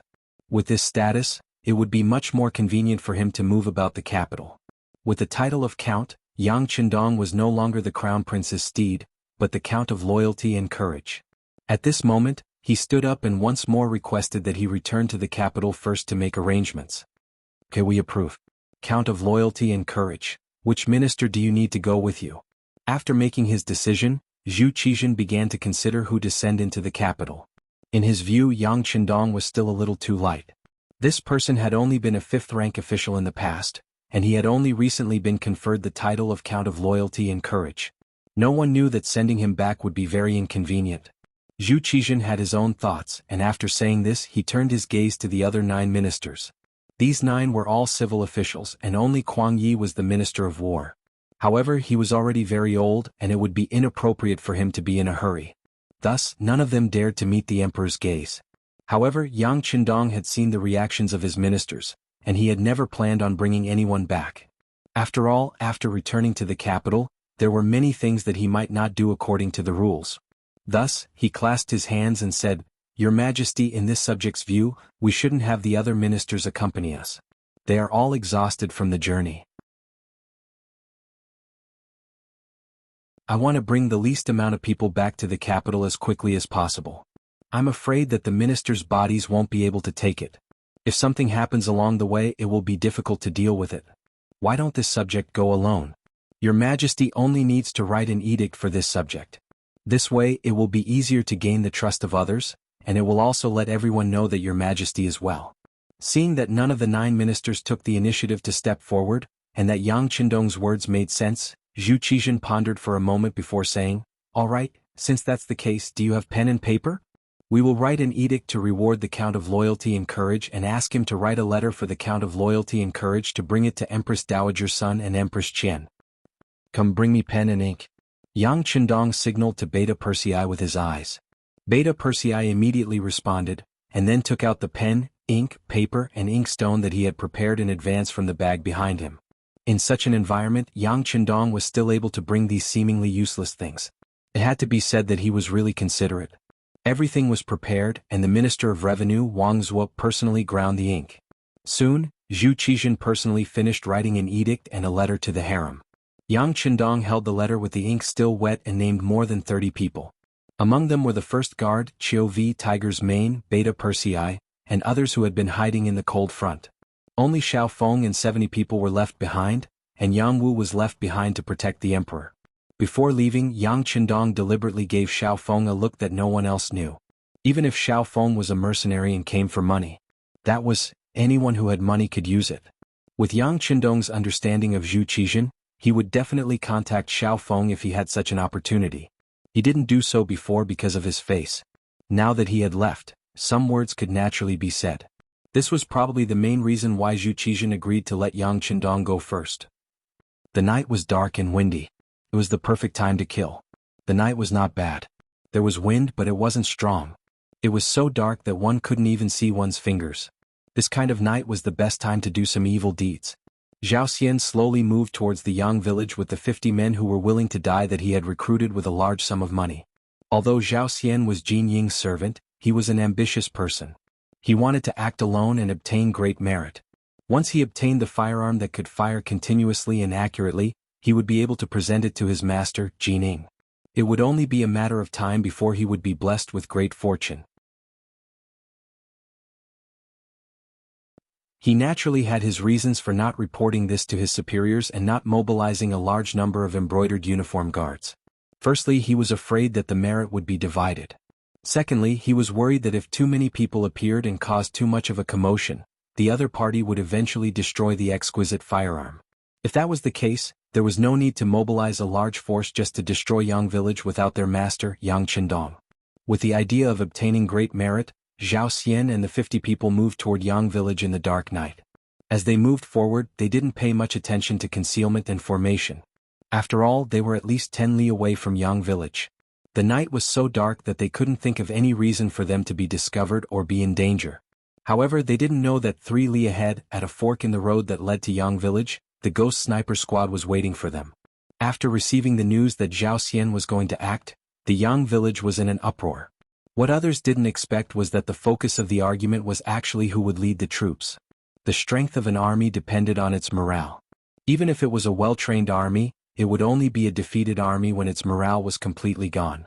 Previously, there was no lack of elite troops from the Ming dynasty in the Timu castle. Many of them were even left behind by the Ming dynasty's Emperor Zhu Di. However, after losing their morale, weren't they still unable to withstand a single blow? Not to mention how hard the Yangtze's new army trained and the price they had to pay to become a qualified cold vanguard. In terms of morale, no one could compare. Among them, the fiercest were the Second Guard's Captain Dao Xiao and the Ghost Sniper Squad's Captain Bai Zhua. The two of them led a team of 10 and 20 people respectively. In Yang Qindong's eyes, they were the elites of the elites.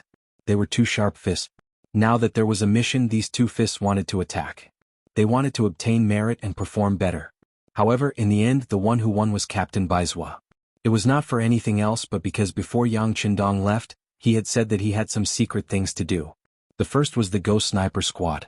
This was because this was a hidden army that could attack the enemy from a long distance and not be discovered. The so-called hidden army referred to the fact that they could achieve the goal of being invisible to a certain extent. Before others could discover them, they would be eliminated.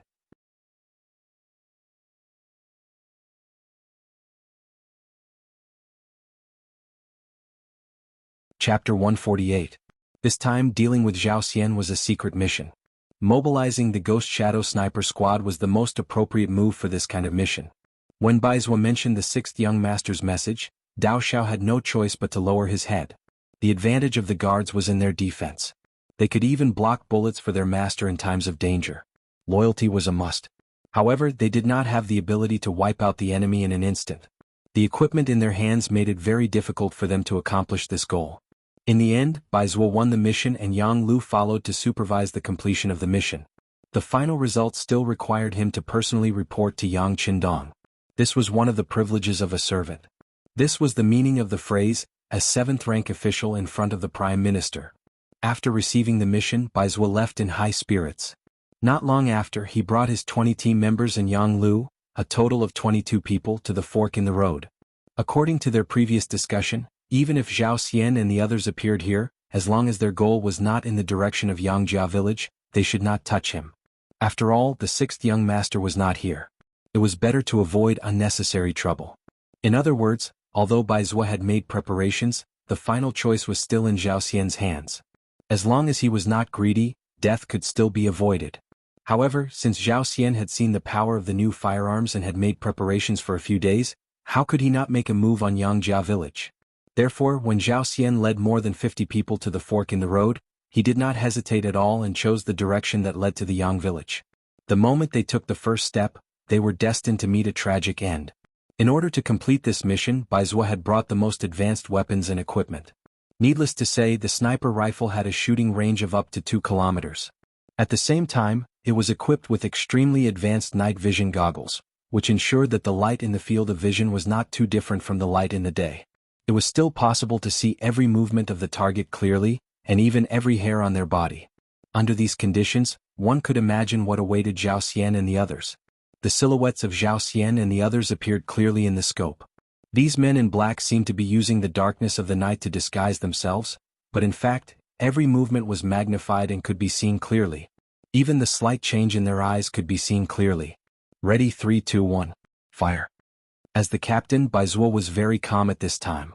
Unlike the other teammates, he didn't need a spotter. Even though Yang Lu was crawling beside him, he was only here to observe the situation and wouldn't help anyone. Baizuo didn't need a spotter. He was still comparable to any group of subordinates. When he gave the order to shoot, according to the attack plan, the men in black walking in the last row became the first targets to be shot. Swish, swish, swish, swish.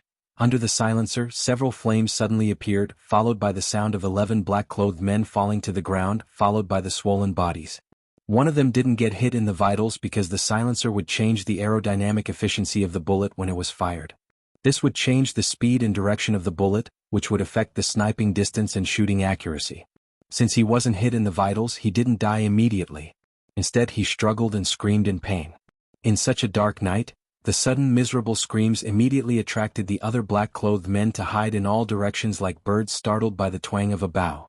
In a situation where they did not know what had happened, there were even some who directly fell to the ground. It could be seen that they were indeed frightened. In an era where ordinary firearms were considered the most advanced firearms, the sniper rifle was something that many people had never seen before. There were no signs of life. Just a few flames lit up and people fell to the ground dead.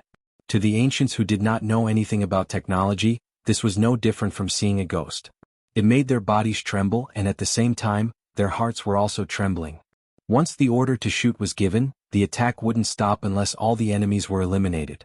Even if these people were trembling and feeling fear from the depths of their souls, it couldn't change their fate at all. The flashes of light were like the fluttering of the world, dazzling and eye-catching. What followed was the men in black being killed on the ground one after another. No matter where they hid, whether they were standing, squatting, or lying down, it didn't change their fate of death.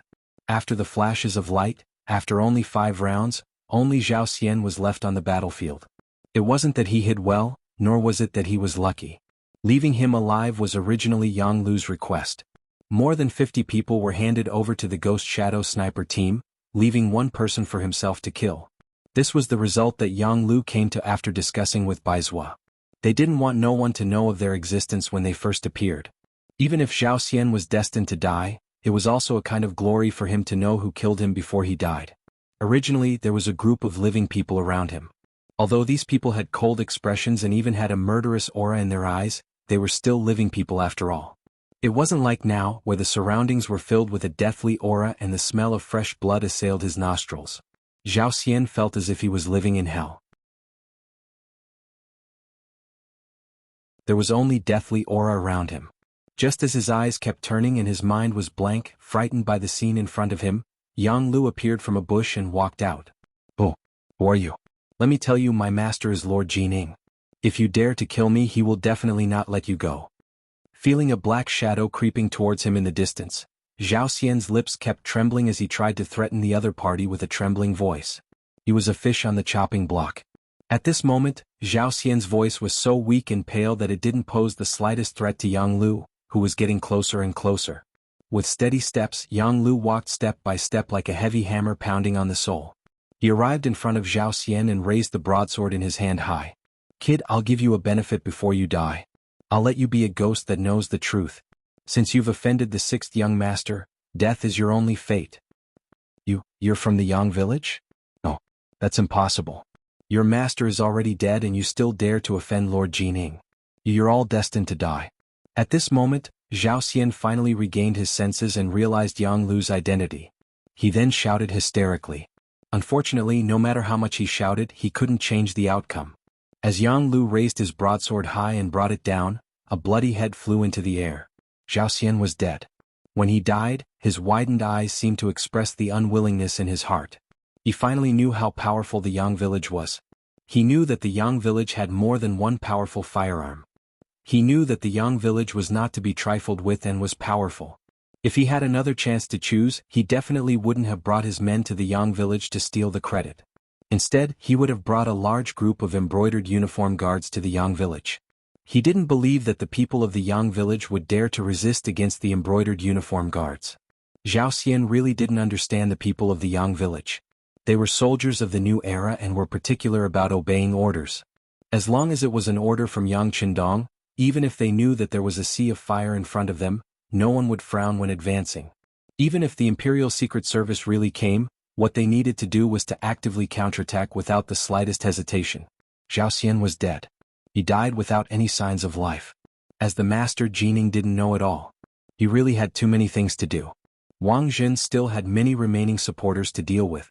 After all, Wang Zhen had covered the sky with one hand all these years. Whether it was in the palace or outside, he had accumulated too much power.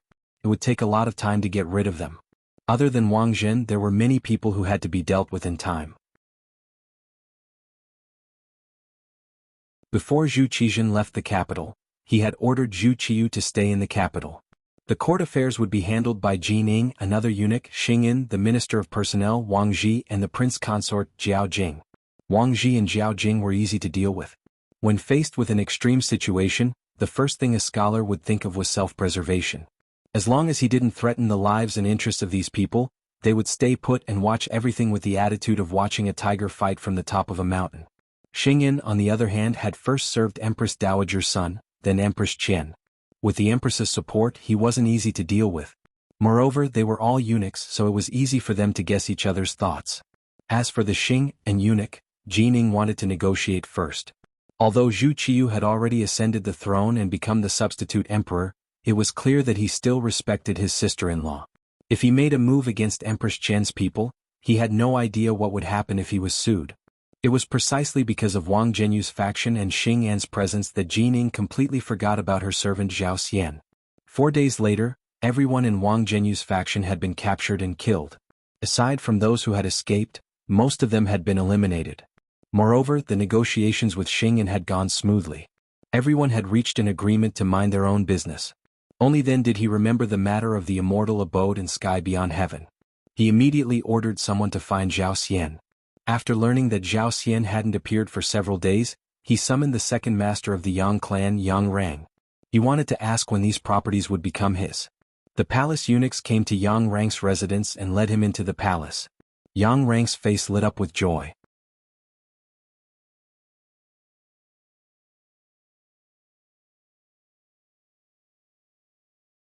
Chapter 149. He did not know that Zhao Xian had already gone to hell. He thought that he had succeeded and that Jining was going to reward him. He did not forget that the eunuch in charge had said that there would be more benefits for him. He was still looking forward to being promoted and getting rich.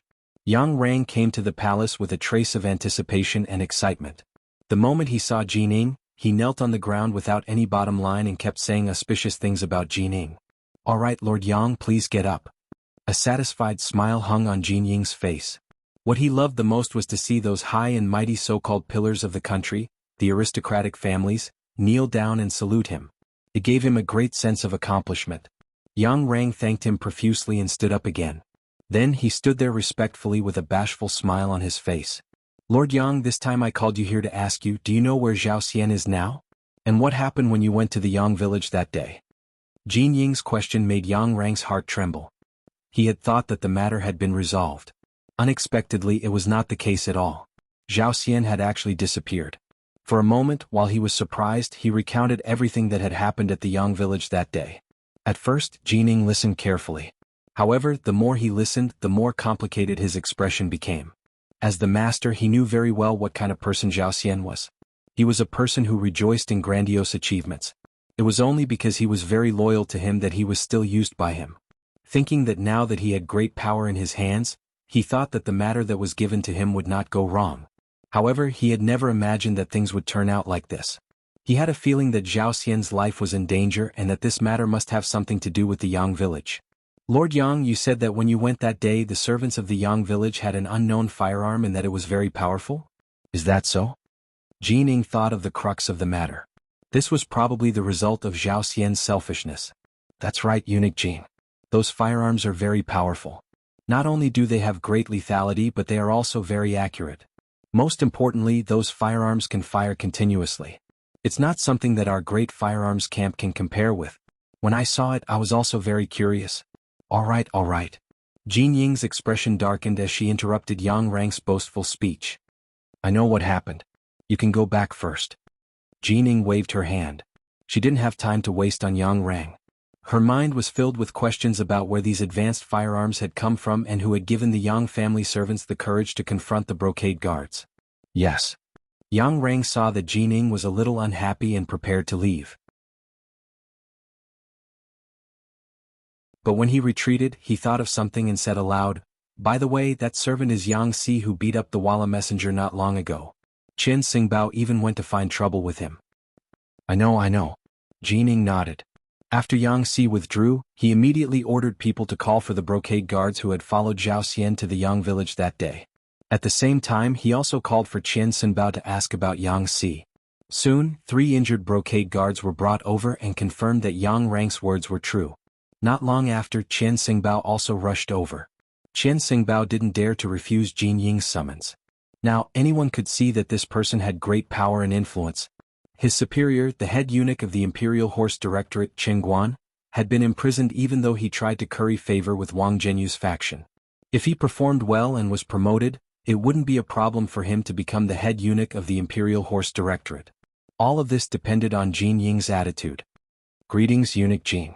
When Chen Xingbao appeared, he was very respectful to Jin Ying. His eyes were full of flattery. When a person can decide your future and fate, it is very difficult for you to appear as an equal in front of him. Eunuch Chen, let me ask you, what is the matter with Yang Si? Jin Ying didn't have any intention of exchanging pleasantries.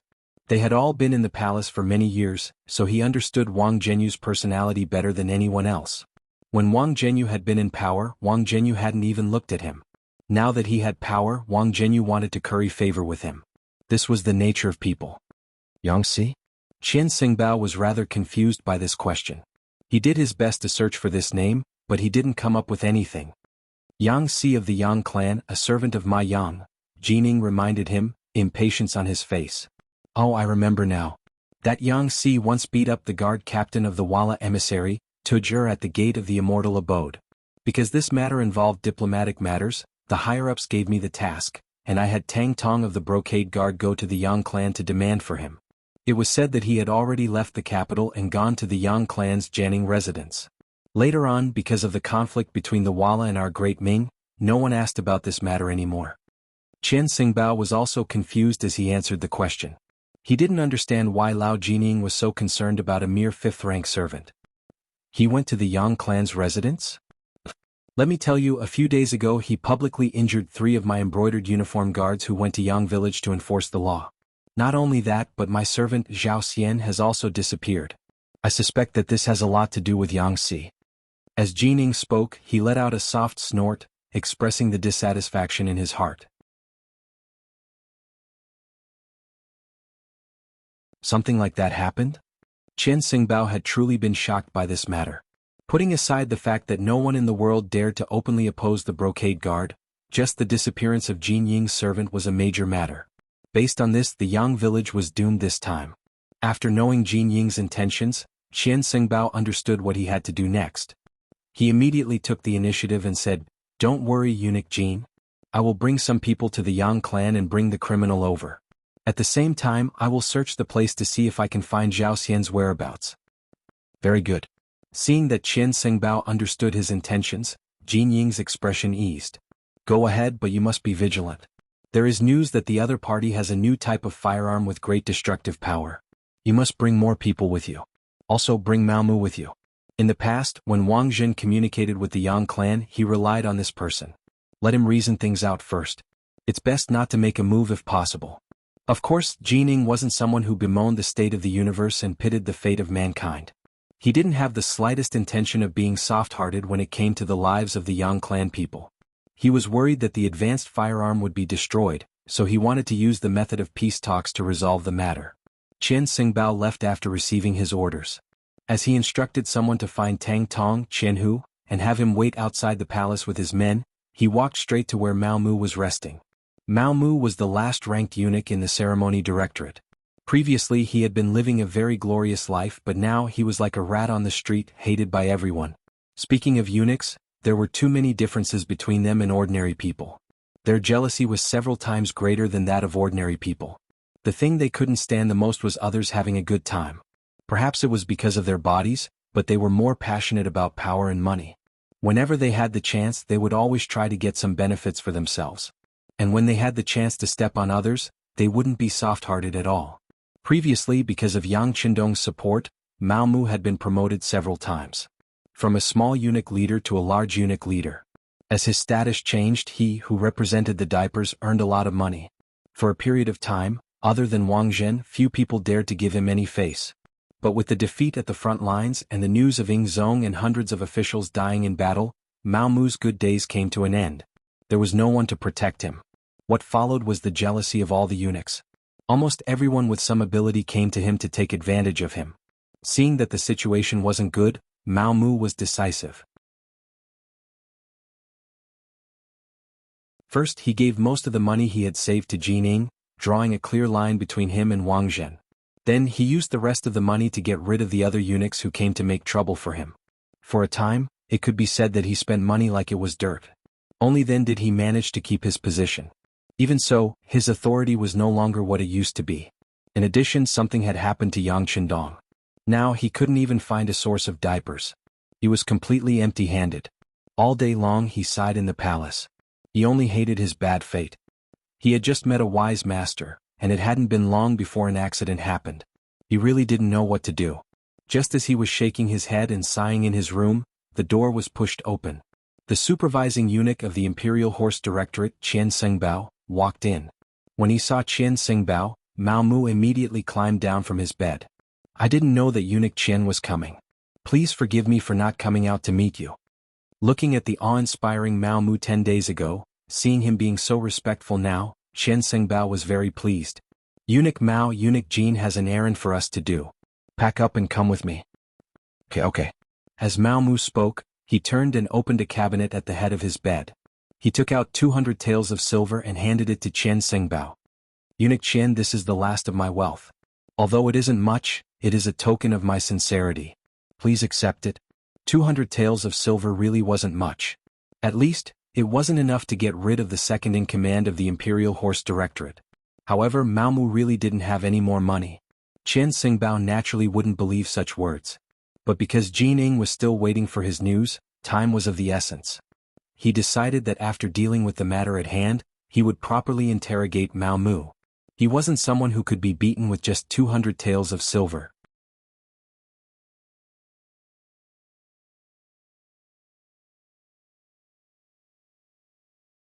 Chapter 150. Mao Mu followed Qian Sengbao out of the palace and saw Qian Tong, who had already gathered 200 embroidered uniform guards. When Mao Mu's gaze met Tang Tong's, there was a look of sympathy in his eyes. They were all Wang Zhen's subordinates, and even Mao Mu had always been seen as one of Wang Zhen's trusted aides. His interaction with Yang Qindong was also because of Wang Zhen's instructions. Other than Wang Zhen, no one else knew Mao Mu's true identity. "Let's go." He did not care about the change in Mao Mu and Tang Tong's attitudes. Perhaps in Qian Sengbao's eyes, becoming the head eunuch of the Imperial Horse Directorate was what he needed to care about. Under Qian Sengbao's lead, the group of people left the capital and headed toward the Yang Manor 15 li south of the city. In the Yang Manor, there were already spies from the Bureau of Security who had brought back the news. When they found out that a large group of embroidered uniform guards was coming out of the city, the atmosphere in the manor immediately became tense. This result was within the expectations of Yang Si, Yang Lu, and the others. After killing Zhao Xian, they had been waiting, but they did not expect it to take so long. Since they had been waiting for a long time, there was not the slightest bit of panic. Dao Xiao led the second guard to hide outside the manor. Bai Zhuo led the Ghost Shadow Sniper Squad to find a suitable place to hide. Yang Lu took Yang Si's place and opened the door to face the enemy. Yang Si was still dissatisfied with this. However, last time he had single-handedly defeated the embroidered uniform guards with a single shot. This time it was not good for him to snatch the credit. An hour later, a group of embroidered uniform guards wearing flying fish robes arrived at the entrance of the Yang Manor. When the group led by Qian Sengbao arrived, they saw Yang Lu standing 100 steps away from them. He held a pitch-black firearm that they had never seen before and looked at them leisurely. In his eyes, there was a hint of disdain mixed within. This scene caused Qian Xingbao to be unable to vent his anger. It must be said that the embroidered uniform guards carried out many missions, but no matter where they went and no matter what kind of status the other party had, who wouldn't tremble in fear and tremble when they saw them? This was the first time the Yang Manor had ignored them like this since the Great Ming was established. Based on this feeling of disregard, the people of the Yang Manor deserved to die. Qian Xingbao's eyes were filled with anger. He wanted to raise his hand and order the army to suppress them. However, when he thought about the mission Jining had given him, which was to obtain the advanced firearms in one piece, he could only suppress his impulse. He looked at Tang Tong and said, "You go." Go. Qian Xingbao's eyes' face. You. Where? You we. Is here. We. And Xingbao.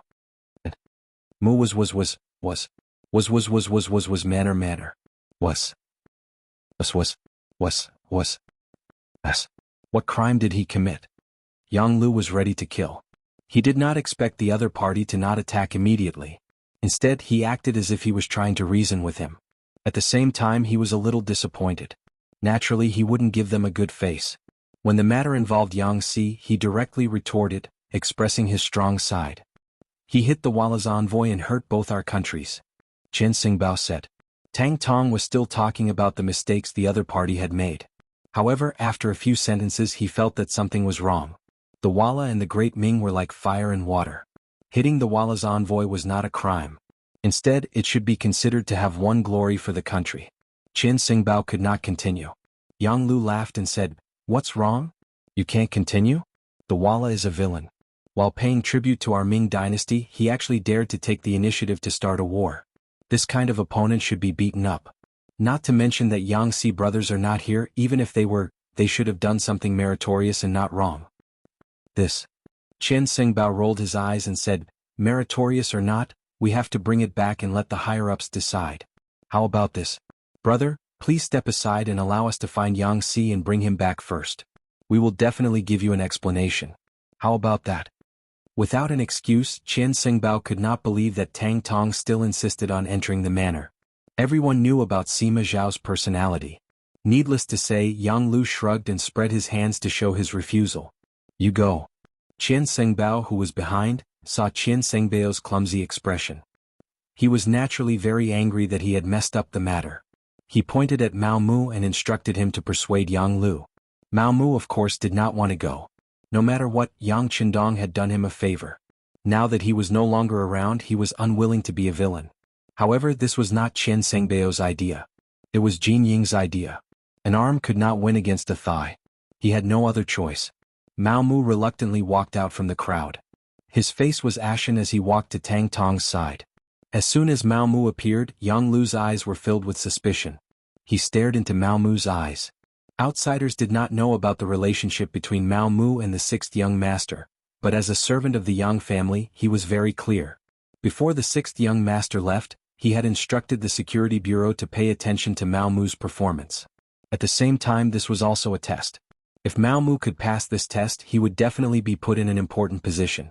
On the other hand, if Mao Mu was a traitor, they would not mind getting rid of him and replacing him with someone else. Sensing Yang Lu's questioning gaze, Mao Mu hurriedly lowered his head. "We're here to look for Yangtze. If he's here, then hand him over. If you insist on not handing him over, then I'm afraid we'll force our way into the manor. Let me ask you, can you stop 200 of us by yourself?" Mao Mu's words were interrogative. However, if one listened carefully, it was as if he was telling Yang Lu that they would definitely enter the manor for an inspection today. Yang Lu should quickly think of a countermeasure. When Yang Lu heard Mao Mu's words, his expression was no longer as fierce as before. Since Mao Mu still had the heart to side with the Yang family manor, it would naturally not be good for him to target him. He immediately rushed towards Qian Xingbao, who was in the midst of the embroidered uniform guards, and said, "I will stand right here. Unless there is an imperial edict from Emperor Yingzong, no one is to take a step into the manor for no reason. If anyone dares to do so, then I'm sorry, but the weapon in my hand is not something to be jealous of." As if to intimidate, Yangtze raised his hand and fired the 95 style. His action was exactly the same as when Yang Si had blocked Zhao Xian. Bah! The moment the gunshot rang out, the embroidered uniform guards in front of him became chaotic. Chen Xingbao, who was hiding in the crowd, felt his eyes light up. After receiving the mission, he knew that the biggest goal of this trip was this advanced firearm. Now that it was in front of him and he had seen it with his own eyes, he was very excited. However, at the same time he was somewhat nervous. The 3 injured embroidered uniform guards flashed in front of him. Chen Xingbao, who did not know how many times this firearm could be fired, would not take the initiative to take the risk. On the contrary, he valued his own life very much. It was because of this that he had already made preparations for this trip. He waved his large hand behind him, and a group of 50 embroidered uniform guards holding fire barrels, also known as fire barrels, appeared. They held primitive bronze fire barrels in their hands, and they appeared at the front of the group. This type of fire barrel was lighter and more agile than the earliest firearms. The barrel was slender and the front was cylindrical, and it could be used to store bullets. The medicine room was bulged in the shape of a ball, and there was a fire door on the wall for a fuse to ignite the fire. The tail end was hollow and there was a wooden handle, making it easy for the shooter to control. Torches were quickly lit, and 50 embroidered uniform guards held torches and looked forward, as if they were ready to light the fire barrels at any time. The sudden hostility caused the atmosphere to drop to a freezing point. Mao Mu and Tang Tong, who were standing in the middle of the field, were so scared that they fell to the ground. They did not know the power of the firearm in Yang Lu's hands, but they had seen the power of the fire barrels in the hands of the embroidered uniform guards behind them. If the guns were fired randomly, there was no telling where the target would be. If they still dared to stand in the middle, they would undoubtedly become living targets. Whether the 2 of them were afraid of death or of being accidentally injured, they simply lay on the ground. In comparison, Yang Lu stood there with the 9-5 style as if nothing had happened. He didn't show the slightest bit of fear because of the appearance of these fire cylinders. On the contrary, his eyes were full of radiance. It was as if he wanted to experience the power of these cylinders. Chen Xingbao saw Yang Lu's behavior and was naturally very dissatisfied. He actually could not scare the other party. It seemed that simple intimidation had lost its meaning. He had to be serious. He thought that as long as he could kill Yang Lu from a distance, he would be able to obtain the advanced firearm. Then, the mission that Jining gave him would be considered completed. He immediately shouted, "Everyone listen up. The target is straight ahead. If anyone resists, kill without mercy."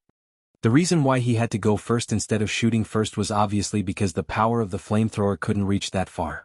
He wanted to shorten the distance between them. As long as he reached the effective range, he wouldn't hold back. It was because he knew the effective range of the fire barrels that Yang Lu was so fearless.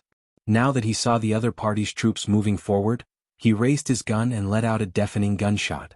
"Stop where you are. Otherwise, I will shoot whoever dares to move forward." His voice was loud and clear, firm and powerful. It represented Yang Lu's current mood. However, the embroidered uniform guards didn't really stop. Chen Xingbao had given a strict order and was supervising the battle from the rear. If any of them dared to stop at this moment, they would be punished by military law. Before they saw the power of the new firearm, who would dare to stop?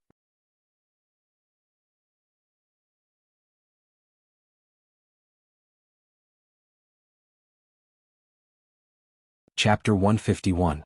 The embroidered uniform guards did not stop because of Yang Lu's words. They continued to walk forward in a straight line. From their point of view, there was no reason for them to lose when 200 people fought one person. However, they did not know that this scene was exactly what Yang Lu wanted. He was really worried that if he shouted a few words he would scare them. If that happened, he would not be able to use his skills. Now that these people were not afraid of death, it was exactly what he wanted. He also had a chance to show off. His shout spread out. Seeing that the embroidered uniform guards did not move, Yang Lu smiled. He raised the 95 style in his hand and aimed it at the embroidered uniform guards at the front. He then adjusted his breathing and his right index finger gently pulled the trigger. He began to fire one by one. In Yang Lu's eyes, the embroidered uniform guards who were lined up with fire barrels were like fixed targets. As long as he wanted to, he could easily take the life of any one of them. However, these people were not enemies, nor were they like the fugitives that Zhao Xian had brought. They were only soldiers who had received orders. They were not enemies who would not rest until one of them was dead. He did not need to kill them. He only needed to injure them and make them suffer heavy injuries to break their fighting spirit. Yang Lu moved the muzzle of the gun slightly, from the original position of the forehead to the legs. His index finger moved slightly and he fired the first shot. Bang! The second shot rang out. The spinning bullet flew forward and whistled through the air. It directly drilled into the right leg of an embroidered uniform guard. The bullet entered the flesh and brought about a huge impact. The moment it came into contact with the blood, there was a splash of blood. Next, a figure fell to the ground. Along with him was the green fire barrel that was originally in his hand. Bang bang bang. All of this was just the beginning.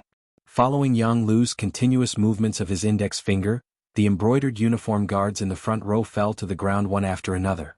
The extremely fast speed and accurate hit rate caused the embroidered uniform guards in the front row to become a complete mess. There was no one who wasn't afraid of death, especially when they knew that they were going to die. Even the embroidered uniform guards' morale began to waver. Some directly ran back, some took the initiative to lie down on the ground, and some had already lit their barrels and poured out the gunpowder. As for whether they could hurt Yang Lu or not, they no longer cared. 7 shots were fired, and after taking down 7 armed embroidered uniform guards, the entire formation fell into chaos. Qian Sengbao, who was sandwiched in the crowd, was also completely frightened by this scene. The scene of Yang Lu shooting at the embroidered uniform guards flashed in his mind. From this, he concluded that the other party's firearms were indeed very advanced. Once Jining obtained them, who in the world would be a match for him? If he could hold such a powerful weapon in his hands, whether he gave it to Jining or kept it for himself, it would become the most powerful weapon he could use to intimidate others. Overjoyed, he ignored the chaos in the formation and shouted to the front, let's go together, what are you afraid of? No matter how powerful he is, he can't kill all of us. Whoever rushes to the front and takes the firearm will be rewarded with 1,000 taels of silver and a promotion of 3 ranks. In order to achieve his goal, Qian Sengbao made a heavy promise. With a heavy reward there were bound to be brave men. With this shout, many of the embroidered uniform guards who had been running back stopped in their tracks. Thinking of how to make a name for themselves, some of them made a fierce sound, turned around and ran in Yang Lu's direction. The sudden change was noticed by Yang Lu. Naturally, he wasn't afraid of 8 or 10 people with one gun, but with so many of them charging at him together, he probably wouldn't even have the time to reload his gun. Originally, he wanted to be like Yang Si and fight the enemies alone, but now it seemed that he had underestimated the willpower of these embroidered uniform guards. He couldn't help but start to retreat. At the same time, he made a gesture with his right hand behind his back, telling the Ghost Shadow sniper team hidden inside the Yang village to prepare to attack. Charge! Seeing that Yang Lu had started to retreat, the embroidered uniform guards couldn't help but be overjoyed. They seemed to have seen the light, saw the hope, and also saw that promotion and wealth were right in front of them. In the Yang village, Bai Zhuo and the other 21 people were lying on the roof, each looking for the best angle to shoot. They were just waiting for the embroidered uniform guards to run into their shooting range to kill them. As the embroidered uniform guards approached step by step, the atmosphere became very tense. A big battle could break out at any time. Once the Ghost Shadow sniper team attacked, the scene would be filled with corpses. It would also mean that the Yang village and the Great Ming dynasty had completely broken off. At this moment, everyone's hearts were thumping. They were nervous and excited. Bam bam bam. Just when the embroidered uniform guards were 200 steps away from the Yang village, and Bai Zhuo was about to give the order to shoot, a series of intense gunshots suddenly rang out from behind them. This sudden gunshot also shocked the Ghost Shadow sniper team, who were ready to shoot. Captain Bai Zhuo didn't understand. They had agreed to attack first and Dao Xiao and the second guard would finish them off. Why did they attack first? Captain? Are we going to attack? One of the Ghost Shadow sniper team members couldn't suppress the excitement in his heart and quietly asked Bai Zhuo. Wait a minute, don't shoot first. Bai Zhuo looked at the Yang village's main gate in confusion. Then he took out his high-powered binoculars. When he looked at it, his expression became very excited. Tell everyone don't shoot without orders. The 6th young master is back. Yang Chendong was indeed back.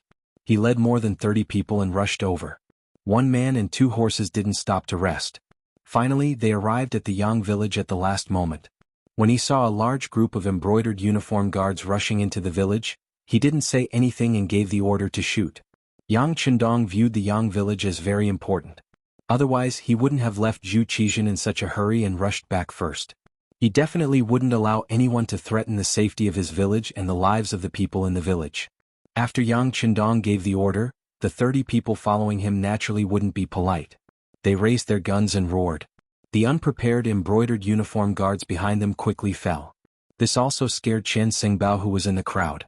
He didn't understand where these people came from and how they actually dared to attack the embroidered uniform guards. Did they still have the law in their eyes? When he looked back with a puzzled heart, he saw a group of Ming Dynasty soldiers wearing Mandarin duck battle jackets. The people who came were actually Ming Dynasty soldiers, which made Chen Xingbao even more surprised. Since when did ordinary soldiers have the guts to attack the embroidered uniform guards? Moreover, where did those advanced firearms in their hands come from? In order to find out the reason, he ordered all the embroidered uniform guards to stop moving. He brought a few of his trusted subordinates and walked towards Yang Qindong at the back. At this time, Yang Qindong also gave the order to stop shooting. He wanted to see who couldn't help but attack the Yang village after he left. Of course, no matter who it was, he would make them pay the price in blood. As Chen Xingbao strode over, he naturally saw Yang Qindong in the crowd. Although he was dressed differently from his usual azure robes, who in the capital didn't know of the Dong Shui? Yang Qindong? It's actually you? Impudent. Who are you? How dare you call my family's name directly? Tiger's Mane, who was riding on a horse, had a cold look in his eyes. The muzzle of the pistol on his wrist was naturally pointed at Chen Xingbao's chest. Haha, you're just an insignificant fifth-rank official. You really don't enter this eunuch's eyes. My family's Chen Xingbao is the supervising eunuch of the Imperial Horse Directorate. Chen Xingbao reported his name amidst the laughter.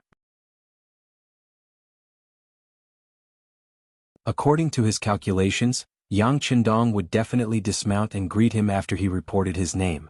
After all, the group of eunuchs in the Ming dynasty always had great power, especially since he was one of the famous eunuch leaders.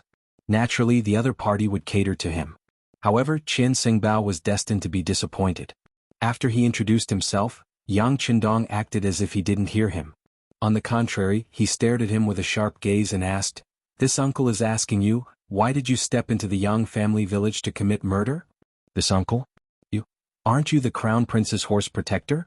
Chen Xingbao was shocked by Yang Qindong's identity and asked with a puzzled expression. "This uncle is asking you why you came to the Yang family village to commit murder. Don't you understand human language?" Yang Qindong didn't have the slightest intention of answering. When he saw that the other party wasn't answering his question, he raised his right hand and fired a shot. It hit Chen Xingbao right below his right leg, causing him to kneel on the ground with a plop. No one would have thought that Yang Qindong would make a move just like that. He was still asking questions.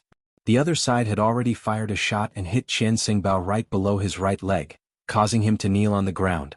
If one looked carefully, it wasn't difficult to see that the direction he was kneeling in was where Yang Qindong was. Clang. When their master was humiliated, a few of Chen Xingbao's personal embroidered uniform guards immediately pulled out their embroidered spring swords. They looked like they were eager to rush up at any time. However, before they could do anything, Qiu Vi and the other guards had already raised the 95 style. Under the continuous firing of their guns, the few fierce-looking embroidered uniform guards all fell to the ground. Everyone was shot in the forehead and couldn't be more dead. Compared to Yang Qindong's previous warning, Yang Qindong didn't have any intention of leaving anyone alive. After a few gunshots, no one around Chen Xingbao was able to stand. This scene also frightened the supervising eunuch. He endured the pain from his leg and said repeatedly, "Spare my life, Dong Shui, spare my life. I came to the Yang family village under the orders of eunuch Jining." Jining? He that outdated old eunuch? Hearing that he came under the orders of Jining, Yang Qindong's eyes flashed with anger. After knowing the culprit, he lost interest in continuing to talk with Chen Xingbao. After shaking his head casually, the considerate Tiger's Mane on the side casually shot Chen Xingbao.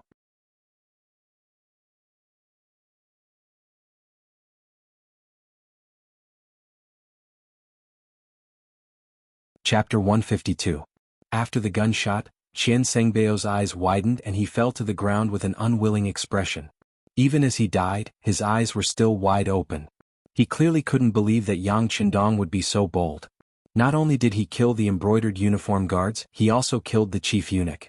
Was he not afraid of the Bright King's law? With Chen Xingbao dead, the other embroidered uniform guards looked at Yang Qindong with a strange gaze. At this moment, almost everyone was in a daze. They really didn't know if this person would be so bold as to kill them in the next breath. After all, he had already killed so many people, It didn't seem to matter if he killed a few more people. Under the protection of more than 30 guards and Lung Feng, Yang Qindong rode past the embroidered uniform guards who were kneeling on the ground in fear. He saw Tang Tong, who was also kneeling on the ground and trembling, as well as Mao Mu, whose eyes were filled with surprise. Watch these people. Without this uncle's orders, don't let a single one escape. Also, take care of these corpses. Eunuch Mao and Captain Tang, follow me into the manor, Yang Qindong said in a low voice, then turned and walked into the manor. At the entrance of the manor, Yang Lu was already kneeling on the ground respectfully. In the whole world, only the 6th young master could make him kneel so willingly. Get up. You've worked hard. When he passed by Yang Lu, Yang Qindong's voice became much more amiable. It was this "you've worked hard" that made Yang Lu have the urge to cry. However, he instinctively held back his tears and said, "To be loyal to the 6th young master is a subordinate's duty and obligation." Very good. Yang Qindong nodded lightly. He leaped past Yang Lu and headed straight for the entrance of the Yang Manor. Here he saw Qiao Yin, Madame Shui and Madame Xiang. Of course, he also saw 7th sister Yang Duo and Hu Yen. Young master. When they saw Yang Qindong appear safe and sound, Qiao Yin and the others immediately burst into tears. From the looks of it, they seemed to have endless things to say. Don't cry. Young master, didn't I come back safe and sound? I have some matters to attend to. After I'm done, I'll have a long chat with you. Yang Qindong said to the girls with a happy expression. When his gaze fell on Hu Yen, he nodded lightly. Under their gazes, Hu Yen was immediately embarrassed. She had a feeling that her actions this time would definitely be accepted by Yang Qindong, and even her entire person would be accepted by him. Tang Tong and Mao Mu didn't even dare to raise their heads as they followed Yang Qindong into the Yang Manor. Just now, Qian Xingbao was killed without saying a word. They really didn't know if they would be killed because of their inappropriate actions next. Perhaps from Yang Qindong's performance just now, the two of them had already crowned this Dong Shui with the title of daring to the extreme. If it was possible, they could even say that he was rebelling. In the side hall, Yang Qindong sat down. Tiger's Mane stood on his left, and Beta Persei stood on his right to ensure his absolute safety. Qiao Yin still played the role of a personal maid. After taking the initiative to serve tea, she left. Needless to say, Yang Qindong was indeed a little thirsty after rushing all the way here. He didn't care about his image and drank the tea in one gulp. Then, his gaze fell on Tang Tong and asked, "Tell me what's going on?" "Dong Shui, I'm innocent. I'm just following orders. I don't have the slightest intention of becoming enemies with the Yang clan." Tang Tong, who was called out, knelt on the ground with a plop. It could be seen that he was extremely afraid now. His original backer, Wang Zhen, had fallen. Now he had become a fish on the chopping board. Since Yang Qindong killed Qian Xingbao without batting an eye, what was he to him? There was probably no difference between killing him and killing a chicken. He knew that Tang Tong, a Qianhu official, didn't have much ability and didn't dare to have any ideas about the Yang clan. Thus he ignored him and looked at Mao Mu. "Tell me, how has the current situation changed?" After seeing Yang Qindong kill Qian Xingbao with his own eyes, it would be a lie to say that Mao Mu wasn't afraid. In the past, he chose to rely on Yang Qindong because he liked his ability to make money and wanted to hitch a ride. Facts proved that his choice was right. He was promoted several times and became one of the eunuchs in charge of the ceremony directorate. Although he was ranked last and didn't have any real power, he was still one of the chief eunuchs. When he first heard the news that the emperor and all the officials had died on the battlefield, Mao Mu sighed that his life was not good. It wasn't easy to find a wise emperor, but he died in a few days. He became a person without anyone to rely on. This time, when he saw Yang Qindong come back, it would be a lie to say that he wasn't excited. But this excitement was completely frightened after seeing Qian Xingbao killed with his own eyes. In his eyes, Yang Qindong's actions were no different from a rebellion. If he got close to him, wouldn't he also indirectly walk on a road of no return? He was truly afraid and had many thoughts. Facing Yang Qindong's question, he didn't know how to answer. He just copied Tang Tong and knelt on the ground, trembling all over. He couldn't even let out a fart for a long time. Gently shaking his head, Yang Qindong saw Mao Mu's expression. He could guess what the other party was thinking. He took out a secret letter and handed it to Mao Mu. "Take a look. What is this? With your status, you should be able to recognize whose handwriting this is." A letter was handed to him.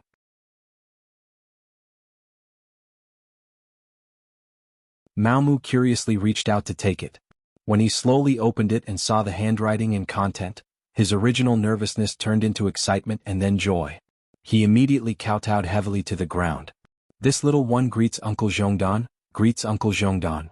When Yang Qindong saw this scene, he couldn't help but sigh in his heart. It seemed that there were still many things that he needed to do. Even Mao Mu, who had a close relationship with him and had even recognized him as his master, believed in imperial power so much. If he really declared himself king, there probably wouldn't be many people in the world who would sincerely respond to him. Even if he relied on advanced weapons to become king, it was a situation that was formed under pressure.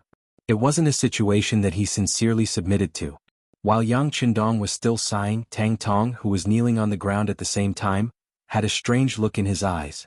He didn't understand why eunuch Mao had such a huge change. As if sensing Tang Tong's confusion, Mao Mu handed the letter to him and said, "Take a look. This is a reward from the emperor. It is definitely written by Ingzong." After receiving the letter, Tang Tong looked over and quickly kowtowed to the ground. At the same time he shouted, "This official greets Uncle Zhongdan, greets Uncle Zhongdan. Okay, both of you get up. Now you can clearly explain the situation in the court to this uncle." After revealing his trump card, Yang Qindong had won the trust of the two. With Zhu Qizhen's personal handwriting, Mao Mu naturally didn't have any psychological burdens and began to speak of everything he knew. Occasionally Tang Tong would add a few words. As he listened to the two, Yang Qindong's expression turned grave, and he couldn't help but sigh at the power of the wheel of history. Although he had saved Zhu Qizhen, this did not change the fact that the Mastiff King had become Dai Zong. Moreover, without Yu Qian, the court was completely under eunuch Jin Ying's control. Yang Qindong also had no good impression of Jin Ying. This eunuch was essentially jackals of the same tribe as Wang Zhen, and he was also not a good person. With him here, Dai Zong would probably find it very difficult to become a wise sovereign. It took an hour for Mao Mu and Tang Tong to give a rough account of the situation in the capital, but even this was not complete. Fortunately, Yang Qindong had already understood and had a general understanding of the situation. Okay, this uncle already knows the situation. I presume that you've already guessed that Ingzong is fine and is currently heading to the capital under the protection of soldiers. This uncle is merely a vanguard official. Now comes the problem. The great Ming now has two emperors. How will you choose? As Yang Qindong spoke, he turned his deep eyes to Mao Mu and Tang Tong, intending to force them to state their stance. He had even made up his mind.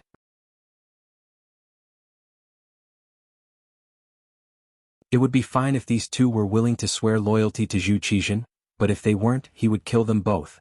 Until he had infiltrated the palace and met with Empress Qian, his return could not be exposed. Sensing the pressure in Yang Qindong's eyes, Mao Mu made his choice without the slightest hesitation. This lowly one is a eunuch appointed by Ingzong and naturally must swear loyalty to him. Yes, this lowly one is also loyal to Ingzong. This time, Tang Tong reacted quickly and made his choice right behind Mao Mu. Okay. This answer was within Yang Qindong's expectations. They had all been glorious figures of Ingzong's era, but now that Dai Zong had been replaced, Jin Ying viewed them as dissidents, and they were on the verge of being eliminated. It had always been easy to choose where to go. Since all of you have chosen Ingzong like this uncle, it is time for us to repay His Imperial Majesty's kindness. Mao Mu, immediately arrange for me to enter the palace and meet with Empress Qian. Remember, only you can know of this matter. As for how much silver it will cost, I will prepare it for you in a little while. Tang Tong, immediately get in touch with those embroidered uniform guard leaders. This emperor is also the commander of the embroidered uniform guard. As long as they join me, their past mistakes can be forgiven. Of course, Yang Qindong would also choose to work for Ingzong Zhu Qizhen. This was not about who he wanted to swear loyalty to, but in the current situation, Ingzong was clearly at a disadvantage. He had to help him gain a foothold. In his opinion, whether it was Ingzong Zhu Qizhen or Dai Zong Zhu Qiu as the emperor, they could not be too strong. It would be best if the two emperors worked together. This way he would be able to benefit from both sides. Now that Ingzong was at a disadvantage, he naturally had to help him.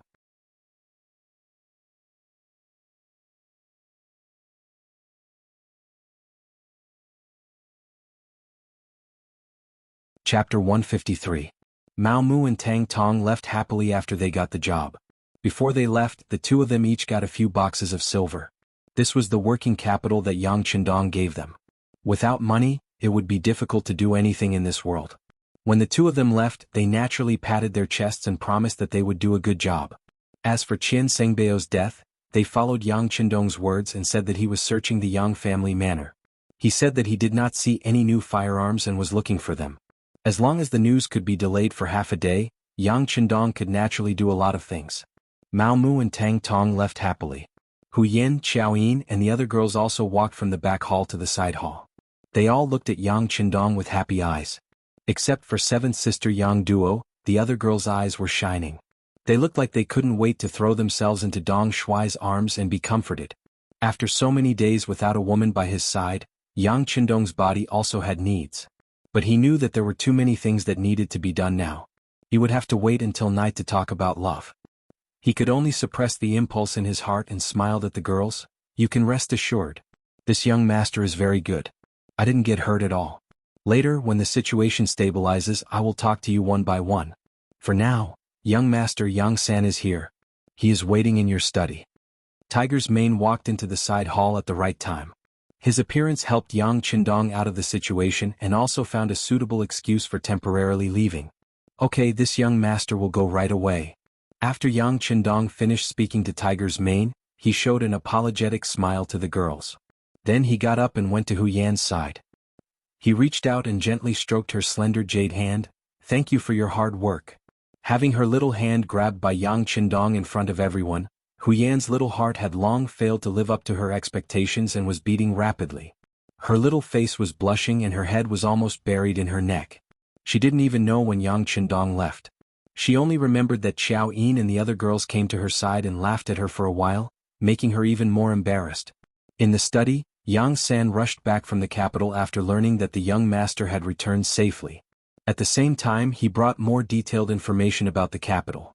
Flipping through page after page of accurate information obtained by the Security Bureau, Yang Qindong had a clearer understanding of the situation in the capital.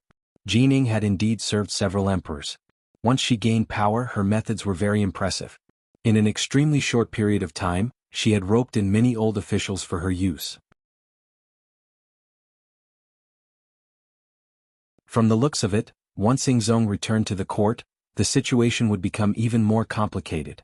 Among all the information, there was one that caught Yang Qindong's attention. That was that the eunuch Xing Yin, who was serving Empress Qian and had followed Empress Dowager's son and led the harem, had actually reached an agreement with Jining. This was also thanks to the Security Bureau being willing to spend money to obtain such important information. However, even Mao Mu probably didn't know about this information. Thinking about how Mao Mu, who did not know, might enter the palace to contact Xing and discuss his meeting with Empress Qian, Yang Qindong's expression changed. He decisively decided to change his previous plan. He looked at Yang San and asked, "Let me ask you, is it possible to contact Empress Qian without anyone noticing?" After some thought, Yang San gave Yang Qindong an answer. "It's possible. We bribed one of the Empress Palace maids, but if we do this, the spies we've spent so much money on will be exposed." "It's fine. If they're exposed, they're exposed. In the future we'll just spend money to plant more spies. How about this? Immediately get in touch with that palace maid and then..." Mao Mu excitedly returned to the capital and entered the imperial palace. Just as Yang Qindong had guessed, he went to find Xing Yin, the chief eunuch serving the empress. As the chief eunuch serving the empress, Xing Yin had 40 eunuchs under his direct command, and there were countless eunuchs under these 40 eunuchs. Unlike the eunuchs serving the emperor, Xing An's authority was mainly in the harem. If the empress had too much power, then the chief eunuch in the harem could be on par with some of the chief eunuchs serving the emperor. From how Ingzong allowed Xing Yin and Jining to assist him on this expedition, one could see his status. However, because Empress Qian wasn't keen on power, he wasn't as awe-inspiring as Jining.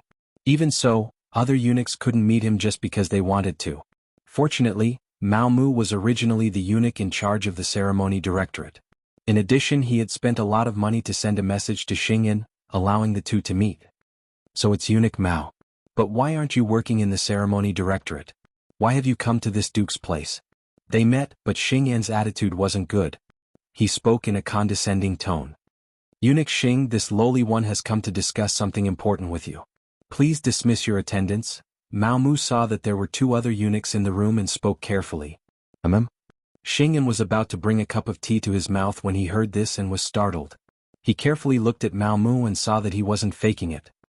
He thought that Mao Mu wouldn't dare to harm him here, so he lazily waved his hand, leaving only the two of them in the room.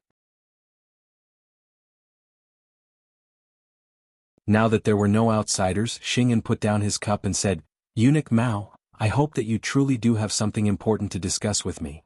"Of course. Eunuch Xing, to tell you the truth, this lowly one has just received an important piece of information. Ingzong hasn't died." After approaching Xing An's ear, Mao Mu told him the information he got from Yang Qindong. Originally, Xing An's expression was calm as usual, but after hearing this, his expression immediately changed greatly. He looked at Mao Mu with shock in his eyes. "What did you say?" "Ingzong is still alive, and he's heading toward the capital," Mao Mu said in an excited voice, a look of pleasant surprise on his face. "Where did you get this information?" Xing An's face was red, but he didn't know if it was because he was excited or for some other reason.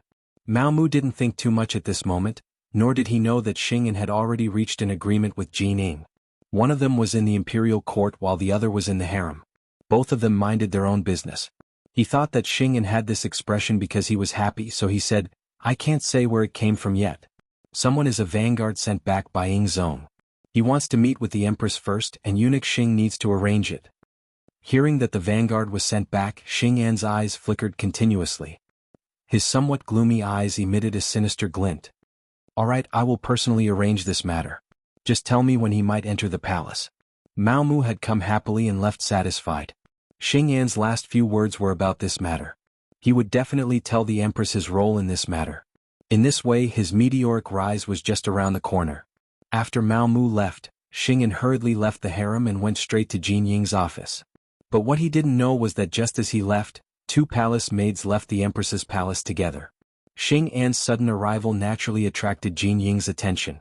Currently, there was still a pile of matters to deal with in the imperial court. He really didn't want to have any disputes with Xing An right now. Of course, once he grasped the overall situation, no one knew what he would do. In the secret room, Xing An told Jining the news he got from Mao Mu. As expected, it gave her a big fright. "Eunuch Xing, this matter can't be taken as a joke. General Shiheng said that Ingzong and hundreds of officials died in the battle, and his body has been found. How could there be another Ingzong?" Jining thought of everything that Shiheng reported in the imperial court that day, and said in a doubtful tone, "Yes. I don't really believe it either, but Mao Mu said it with certainty. Otherwise, Eunuch Jin can capture Mao Mu and ask him." Xing An also wasn't too sure, so he wanted to capture the eunuch who told them the news and torture him. Then he would have no choice but to say it. After hearing this, Jining was a bit tempted, but then she shook her head. "No rush. If we capture Mao Mu now, I'm afraid that the so-called vanguard won't dare to appear rashly. Let's do it like this. Everything will go according to the plan you discussed before. Once the vanguard appears, we'll capture him and then interrogate him about whether Ingzong is still alive. If he's lying to us, then it's no big deal. But if he's alive, then we'll put him under house arrest. When the time comes, we'll inform Daizong. This will be a great merit. When that time comes, will we be left out of the benefits?" Good. Eunuch Jin's thoughts are thorough. Thinking about how he could use this opportunity to make a good contribution in front of the new emperor, Xing An's face was filled with excitement. Although it was true that he was the head eunuch by Empress Qian's side, the emperor had already been replaced, and the empress would be replaced sooner or later. When that time came, he would have to make plans as early as possible. This was also why he took the initiative to tell Jining this matter. This was to pave the way for future matters. Mao Mu was still waiting. When the time came, he would bring Yang Qindong to meet with Empress Qian in private. But before the main person appeared, a young eunuch appeared first. "Eunuch Mao, the sixth young master has a message for you. Immediately leave the palace with me." "Who are you?" Mao Mu asked warily when he saw that the young eunuch was unfamiliar. "Eunuch Jin, don't worry about who I am. All of this was arranged by the sixth young master. He said that what you did has been exposed. Soon a great disaster will befall you. Come with me now." The eunuch who came also had an anxious look on his face. He was taking a huge risk by doing this. If Yang San had not found him and said that he was willing to pay 2,000 taels of silver for him to make this trip, then he definitely would not have appeared here. If it had been any other excuse to find him, Mao Mu might not have left with him. But the young eunuch mentioned the sixth young master. That meant that not many people knew that the sixth young master was still alive. This matter was filled with more credibility. "All right, I'll go with you."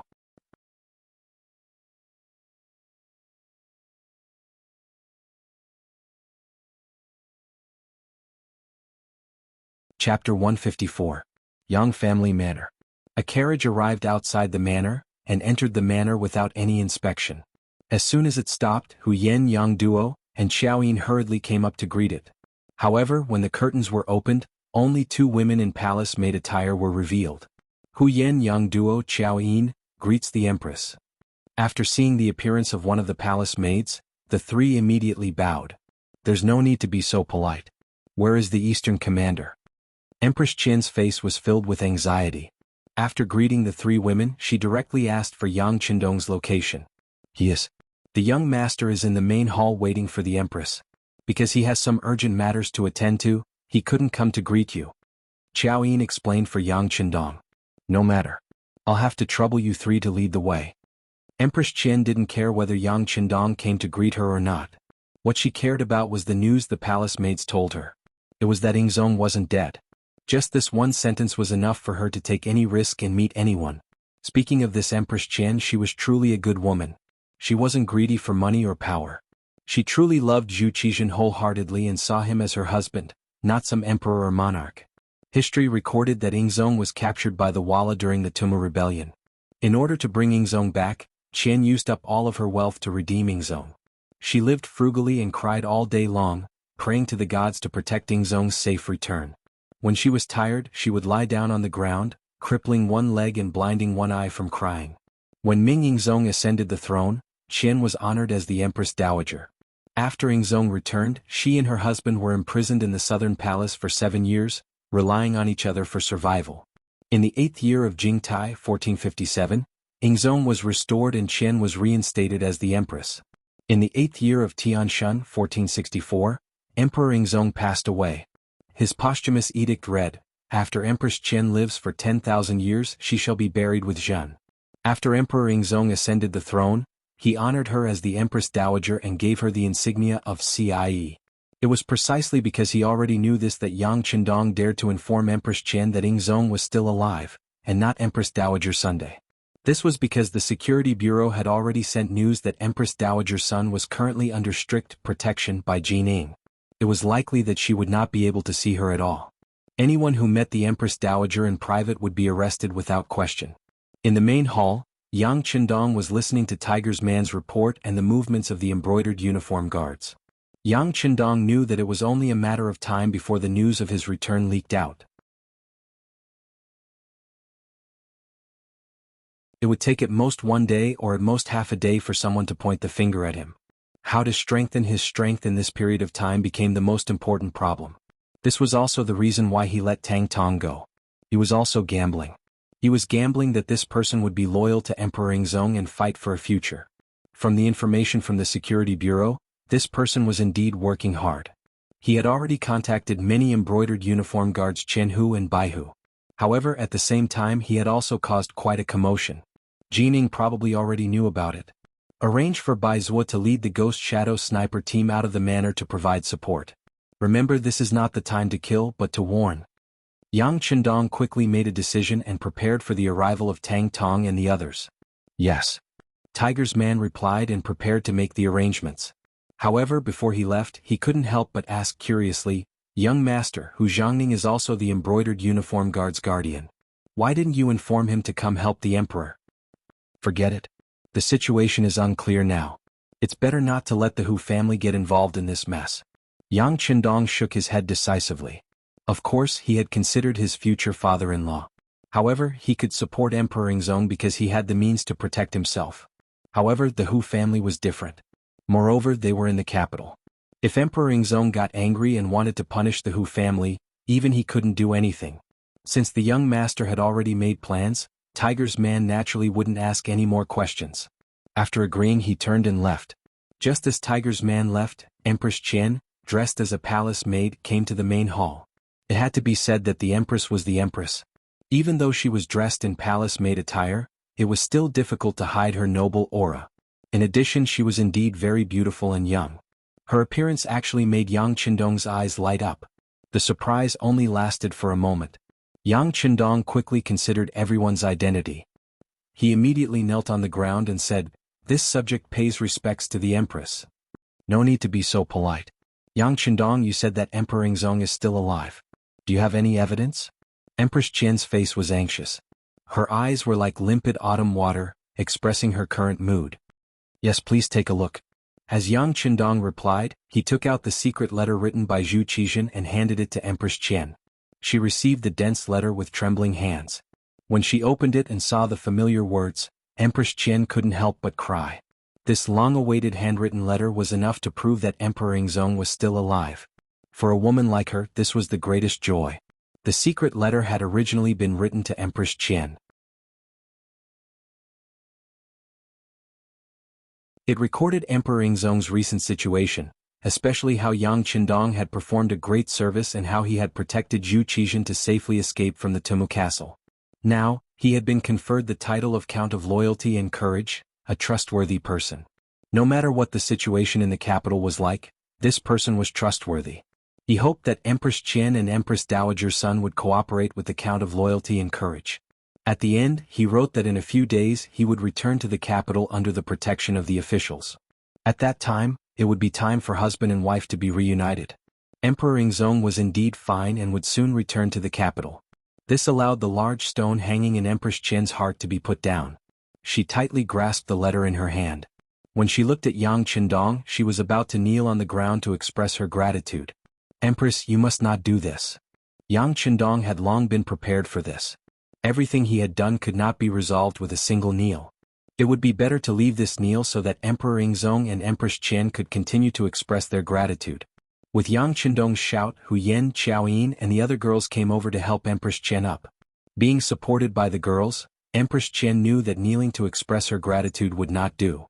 Empress Qian excitedly said, Count of Loyalty and Courage, Emperor Yingzong told me to cooperate with you in all matters. What do you think this Empress can do? Stay here for the time being. I won't hide it from you. I'm afraid that someone already knows that I've returned and that Emperor Yingzong is still alive. They're probably looking for you right now, so it's safer for you to stay here. Yang Qindong thought about how Jin Ying and eunuch Xing, and would probably be very disappointed that he had not gone to the imperial palace according to the previous agreement. Looking for me? Who are they? What do they want? Although Empress Qian was pure and kind, it did not mean that she was not scheming. From Yang Qindong's words, she had already guessed something. At this point there was no need to hide some things. Yang Qindong said, the ones looking for you should be Xing En and eunuch Jin Ying. They know that Emperor Yingzong has returned and want to capture you to force the emperor to hold back. What? Xing En also betrayed me? Hearing this, Empress Qian's face was filled with disappointment. She had originally thought that Xing En had followed her for many years and had always thought of her, so he was a trustworthy person. However, it seemed that there were no such things as eternal friends.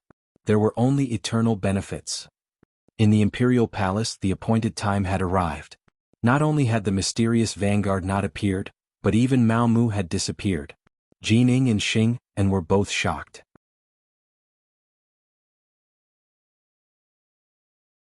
Xing En suddenly cried out, not good, we might have been tricked.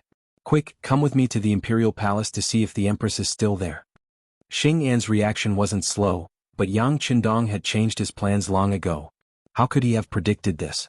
By the time they returned to the empress chambers, Empress Qian had truly disappeared.